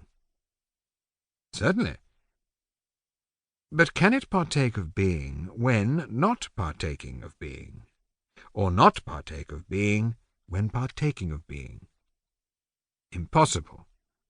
Then the one partakes and does not partake of being at different times, for that is the only way in which it can partake and not partake of the same. True. And is there not also a time at which it assumes being and relinquishes being? For how can it have and not have the same thing unless it receives and also gives it up at some time? Impossible. And the assuming of being is what you would call becoming. I should. And the relinquishing of being you would call destruction. I should. The one, then, as would appear, becomes and is destroyed by taking and giving up being. Certainly. And being one and many, and in process of becoming and being destroyed, when it becomes one, it ceases to be many, and when many, it ceases to be one. Certainly. And as it becomes one and many, must it not inevitably experience separation and aggregation? Inevitably. And whenever it becomes like and unlike, it must be assimilated and dissimilated. Yes. And when it becomes greater, or less, or equal, it must grow or diminish or be equalized. True. And when being in motion, it rests, and when being at rest, it changes to motion. It can surely be in no time at all. How can it? But that a thing which is previously at rest, should be afterwards in motion, or previously in motion and afterwards at rest, without experiencing change, is impossible. Impossible. And surely there cannot be a time in which a thing can be at once neither in motion nor at rest. There cannot. But neither can it change without changing. True. When, then, does it change? For it cannot change either when at rest, or when in motion, or when in time. It cannot. And does this strange thing in which it is at the time of changing really exist? What thing?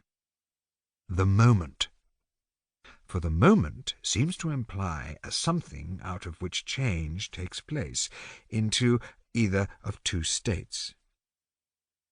For the change is not from the state of rest, as such, nor from the state of motion, as such, but there is this curious nature which we call the moment, lying between rest and motion, not being in any time.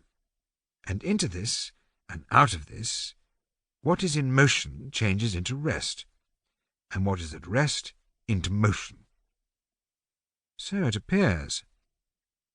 And the one, then, since it is at rest and also in motion, will change to either. For only in this way can it be in both. And in changing, it changes in a moment, and when it is changing, it will be in no time, and will not then be either in motion or at rest. It will not. And it will be in the same case in relation to the other changes, when it passes from being into cessation of being, or from not being into becoming. Then it passes between certain states of motion and rest, and neither is nor is not, nor becomes nor is destroyed. Very true. And on the same principle, in the passage from one to many, and from many to one, the one is neither one nor many, neither separated nor aggregated. And in the passage from like to unlike, and from unlike to like, it is neither like nor unlike, neither in a state of assimilation nor of dissimilation. And in the passage from small to great, and equal, and back again, it will be neither small, nor great, nor equal, nor in a state of increase, or diminution, or equalization. True. All these, then, are the affections of the one, if the one has being. Of course. But if one is, what will happen to the others? Is not that also to be considered? Yes. Let us show, then, if one is, what will be the affections of the others than the one. Let us do so. Inasmuch as there are things other than the one, the others are not the one, for if they were, they could not be other than the one. Very true. Nor are the others altogether without the one, but in a certain way they participate in the one. In what way? Because the others are other than the one, inasmuch as they have parts, for if they had no parts, they would simply be one. Right. And parts, as we affirm, have relation to a whole? So we say, and a whole must necessarily be one made up of many, and the parts will be parts of the one, for each of the parts is not a part of many, but of a whole. How do you mean? If anything were a part of many, being itself one of them, it would surely be a part of itself, which is impossible. And it will be a part of each one of the other parts, if of all. For if not a part of some one, it will be a part of all the others but this one, and thus will not be a part of each one, and if not a part of each one, it will not be a part of any one of the many. And not being a part of any one, it cannot be a part or anything else of all those things of none of which it is anything. Clearly not. Then the part is not a part of the many, nor of all, but is of a certain single form, which we call a whole, being one perfect unity framed out of all. Of this the part will be a part. Certainly. If then the others have parts, they will participate in the whole and in the one. True. Then the others than the one must be one perfect whole, having parts. Certainly.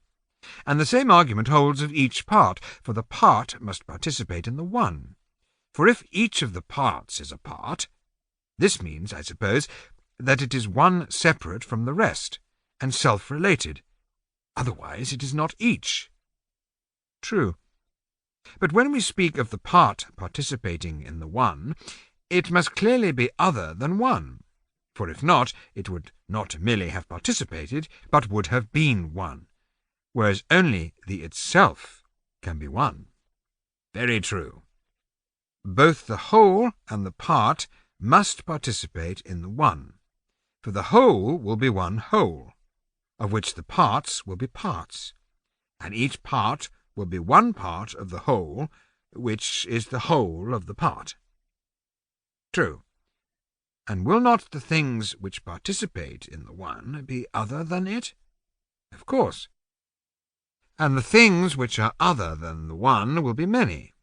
For if the things which are other than the one were neither one nor more than one, they would be nothing. True. But seeing that the things which participate in the one as a part, and in the one as a whole, are more than one, must not those very things which participate in the one be infinite in number?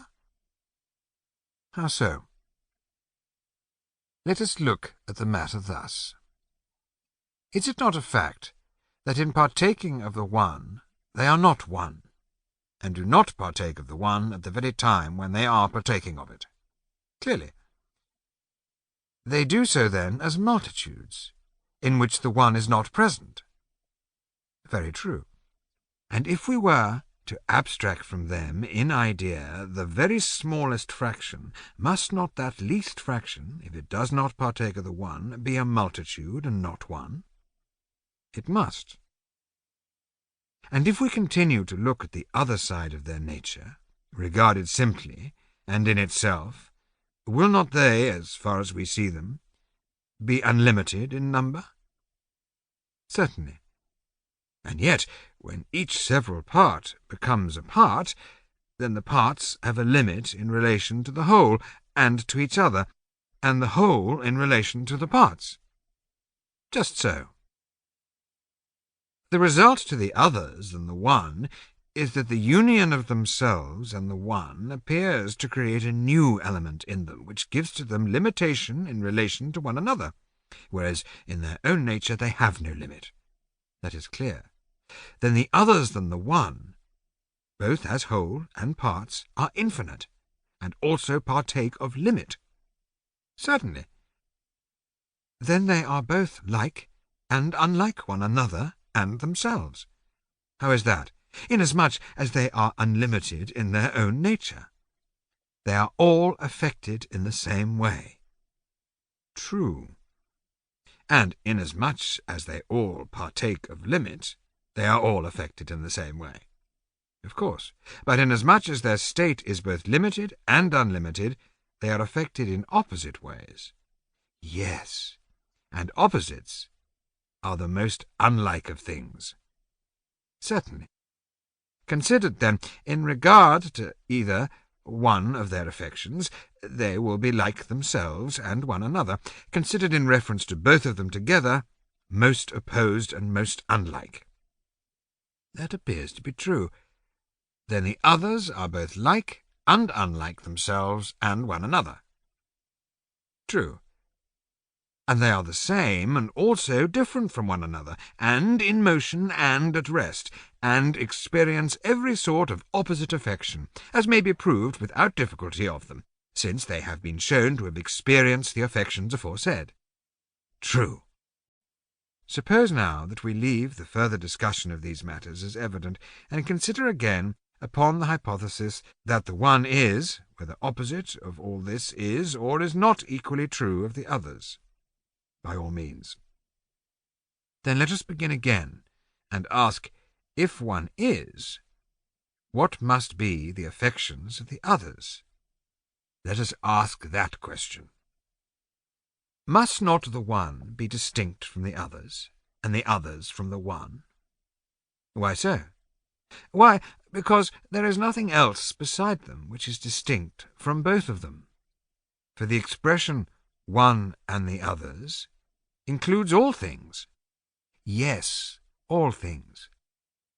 Then we cannot suppose that there is anything different from them in which both the one and the others might exist. There is nothing.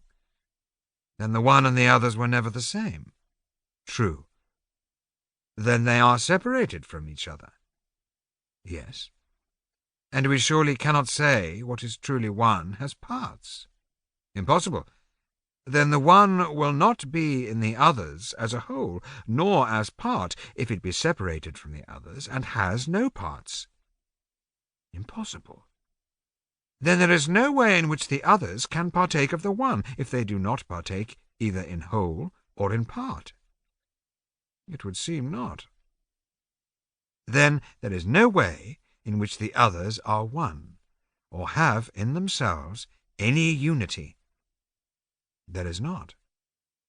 Nor are the others many, for if they were many, each part of them would be a part of the whole. But now the others, not partaking in any way of the one, are neither one nor many, nor whole nor part. True. Then the others neither are nor contain two or three, if entirely deprived of the one. True.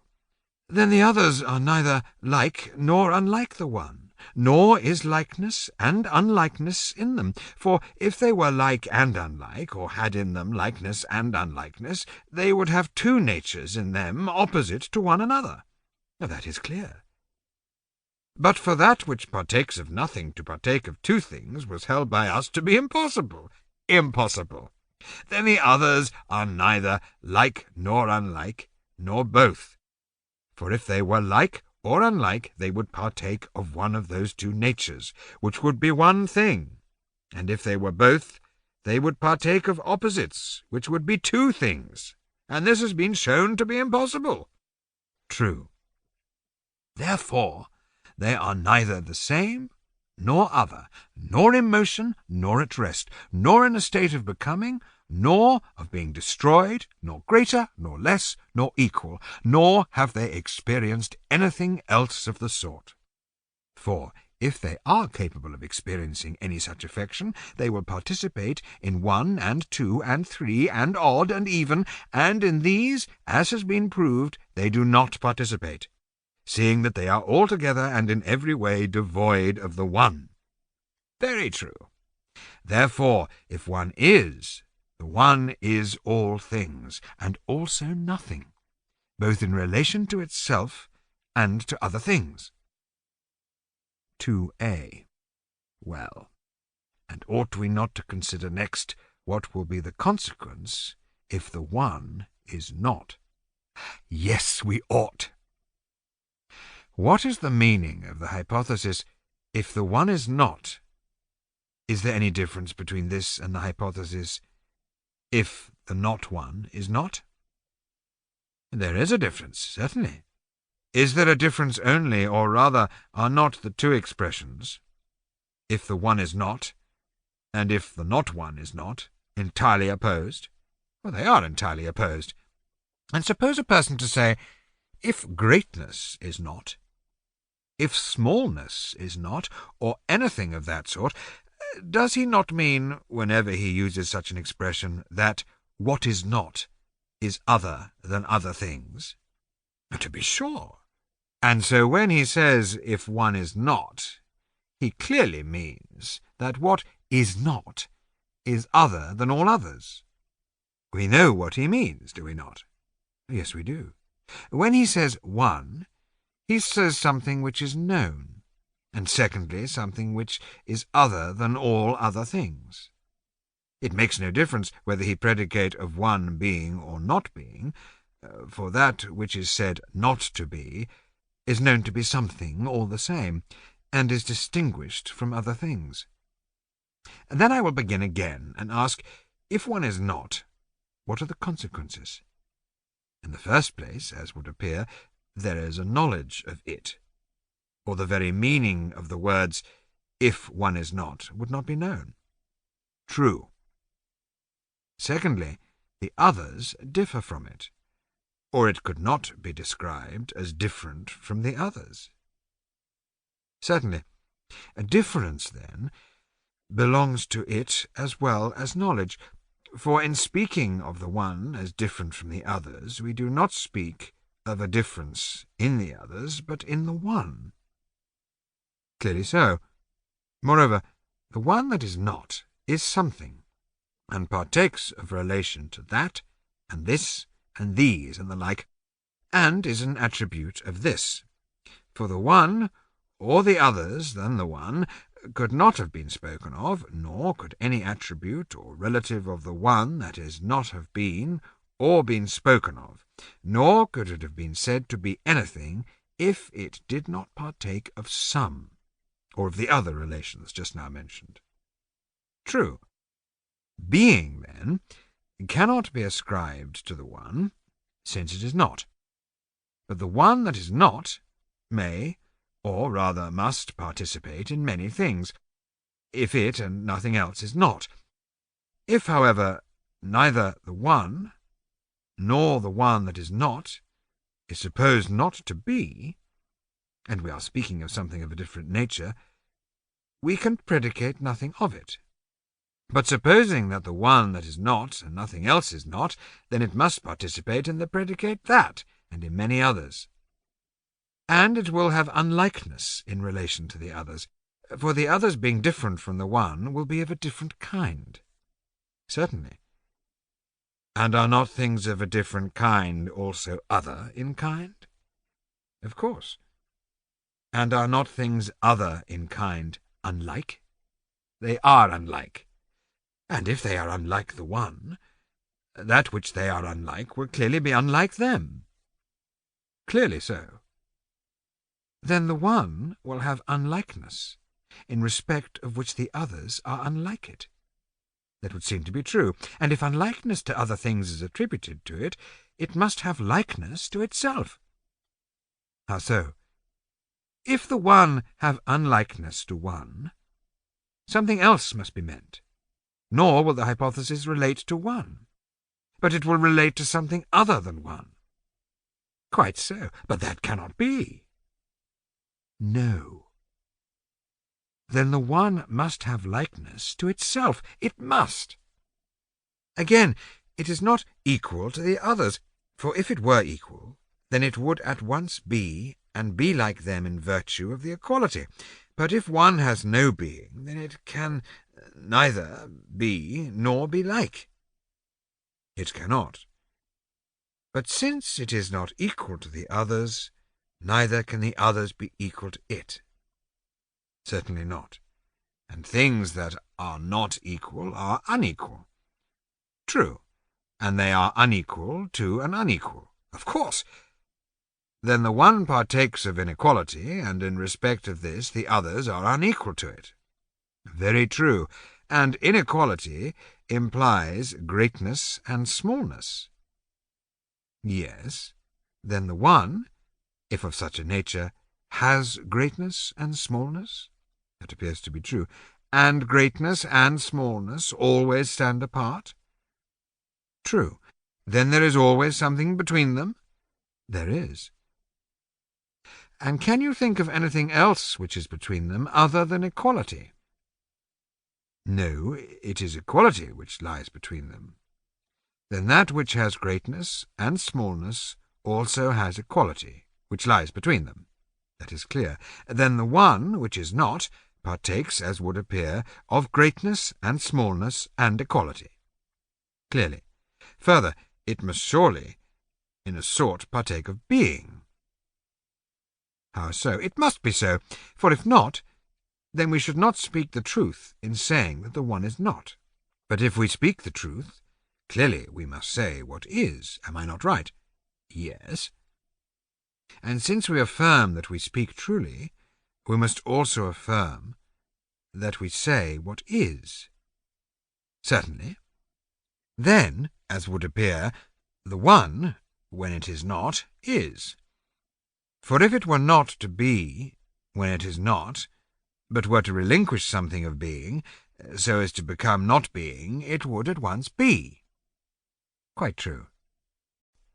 Then the one which is not, if it is to maintain itself, must have the being of not being as the bond of not being, just as being must have as a bond the not being of not being in order to perfect its own being.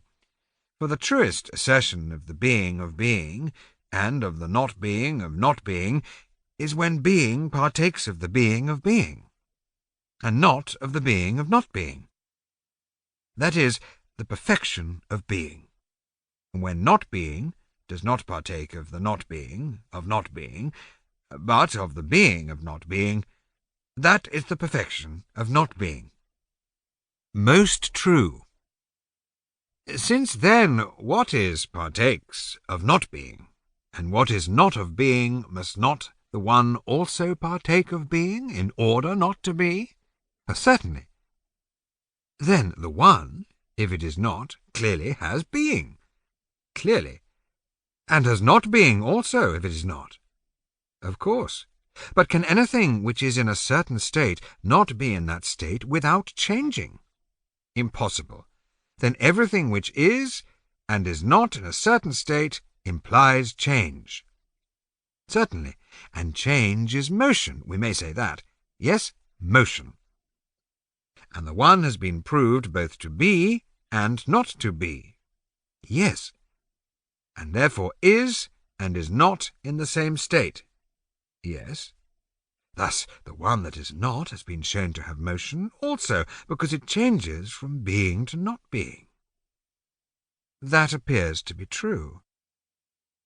But surely, if it is nowhere among what is, as is the fact, since it is not, it cannot change from one place to another. Impossible. Then it cannot move by changing place. No. Nor can it turn on the same spot, for it nowhere touches the same.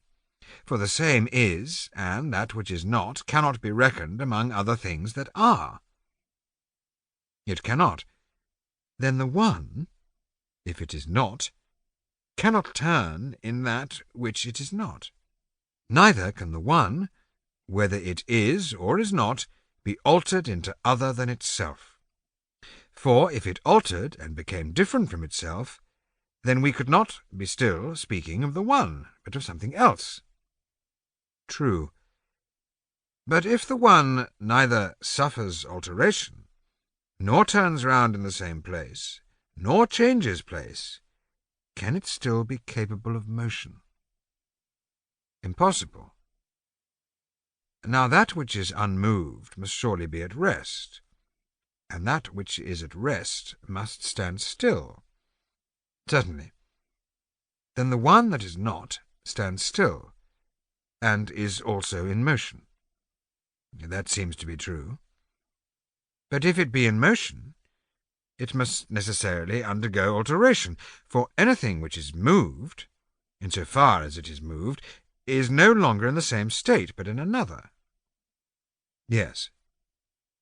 Then the one, being moved, is altered. Yes. And further, if not moved in any way, it will not be altered in any way. Then, in so far as the one that is not moved, it is altered. But in so far as it is not moved, it is not altered. Right. But the one that is not is altered and is not altered. That is clear. For must not that which is altered become other than it previously was, and lose its former state and be destroyed? But that which is not altered can neither come into being nor be destroyed. Very true. And the one that is not, being altered, becomes and is destroyed, and not being altered, neither becomes nor is destroyed. And so the one that is not becomes and is destroyed, and neither becomes nor is destroyed. True. And now let us go back once more to the beginning, and see whether these or some other consequences will follow. Let us do as you say. If one is not, We ask what will happen in respect of one. That is the question. Yes. Do not the words is not signify absence of being in that to which we apply them? Just so. And when we say that a thing is not, do we mean that it is not in one way but is in another? Or do we mean absolutely that what is not has in no sort or way or kind participation of being? Quite absolutely. Then that which is not cannot be, or in any way participate in being. It cannot. And did we not mean by becoming and being destroyed the assumption of being and the loss of being? Nothing else. And can that which has no participation in being either assume or lose being? Impossible. The one, then, since it in no way is, cannot have or lose or assume being in any way. True. Then the one that is not, since it in no way partakes of being, neither perishes nor becomes. No. Then it is not altered at all, for if it were, it would become and be destroyed. True. But if it be not altered, it cannot be moved. Certainly not. Nor can we say that it stands. If it is nowhere, for that which stands must always be in one and the same spot, of course, then we must say that the one which is not never stands still and never moves. Neither. Nor is there any existing thing which can be attributed to it.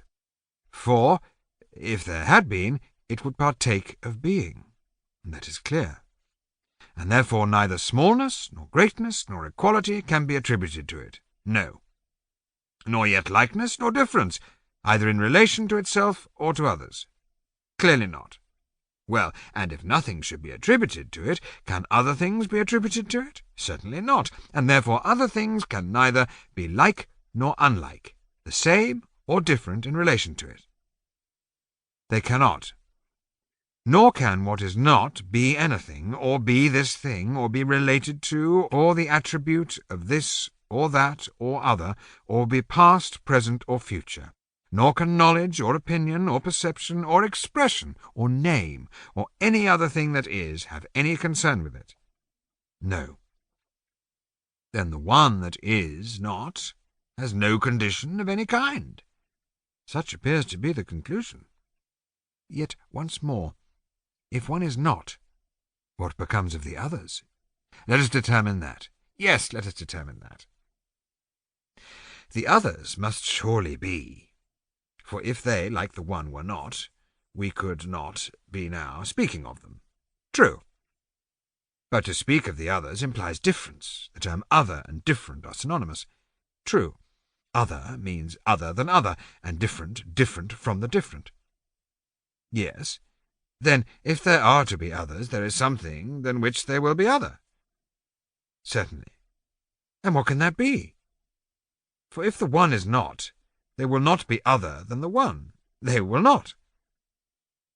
Then they will be other than each other, for the only remaining alternative is that they are other than nothing. True. And they are each other than one another, as being plural and not singular, for if one is not, they cannot be singular. But every particle of them is infinite in number, and even if a person takes that which appears to be the smallest fraction, this which seemed one in a moment effervesces into many, as in a dream, and from being the smallest becomes very great in comparison with the fractions into which it is split up. Very true. And in such particles the others will be other than one another, if others are, and the one is not. Exactly. And will there not be many particles, each appearing to be one, but not being one, if one is not? True. And it would seem that number can be predicated of them if each of them appears to be one, although it is really many. It can. And there will seem to be odd and even among them, which will also have no reality if one is not. Yes. And there will appear to be a least among them, and even this will seem large and manifold in comparison with the many small fractions which are contained in it. Certainly. And each particle will be imagined to be equal to the many and little. For it could not have appeared to pass from the greater to the less without having appeared to arrive at the middle, and thus would arise the appearance of equality. Yes. And having neither beginning, middle, nor end, each separate particle yet appears to have a limit in relation to itself and other. How so? Because when a person conceives of any one of these as such, prior to the beginning, another beginning appears, and there is another end, remaining after the end, and in the middle truer middles, within but smaller, because no unity can be conceived of any of them, since the one is not. Very true.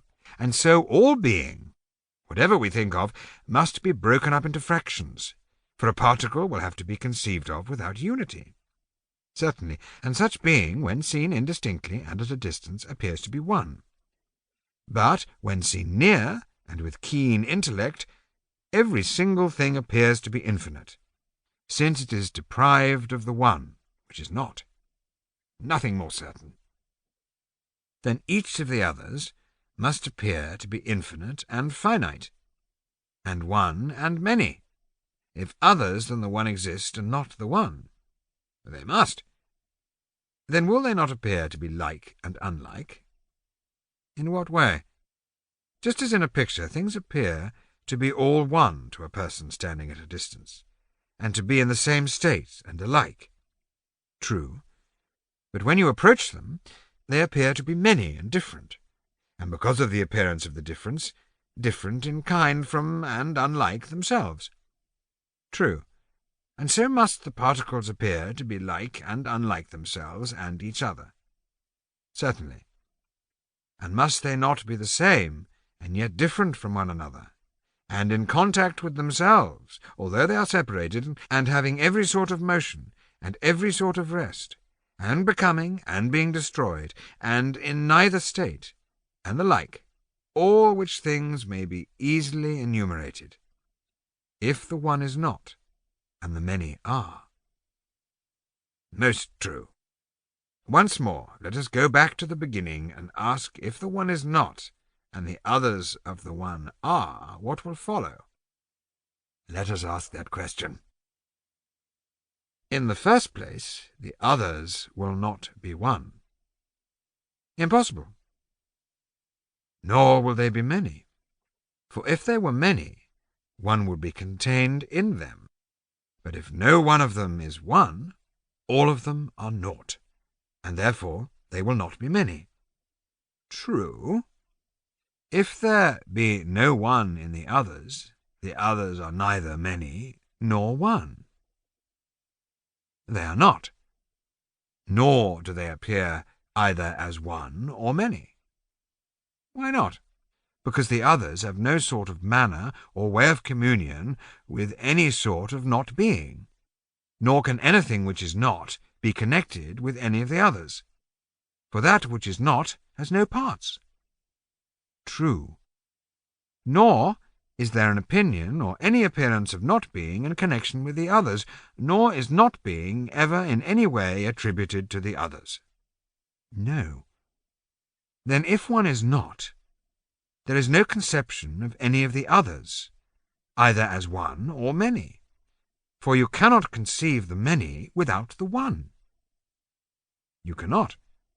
Then if one is not, the others neither are, nor can be conceived to be either one or many.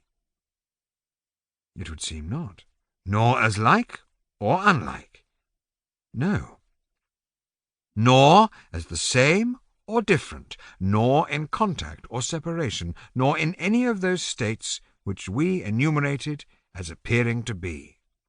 The others neither are nor appear to be any of these if one is not. True. Then may we not sum up the argument in a word and say truly, if one is not, then nothing is? Certainly.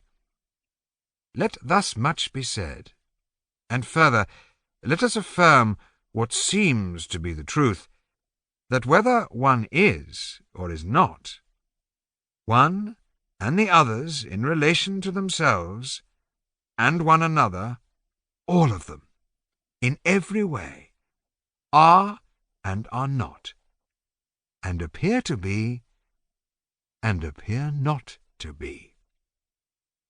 Most true.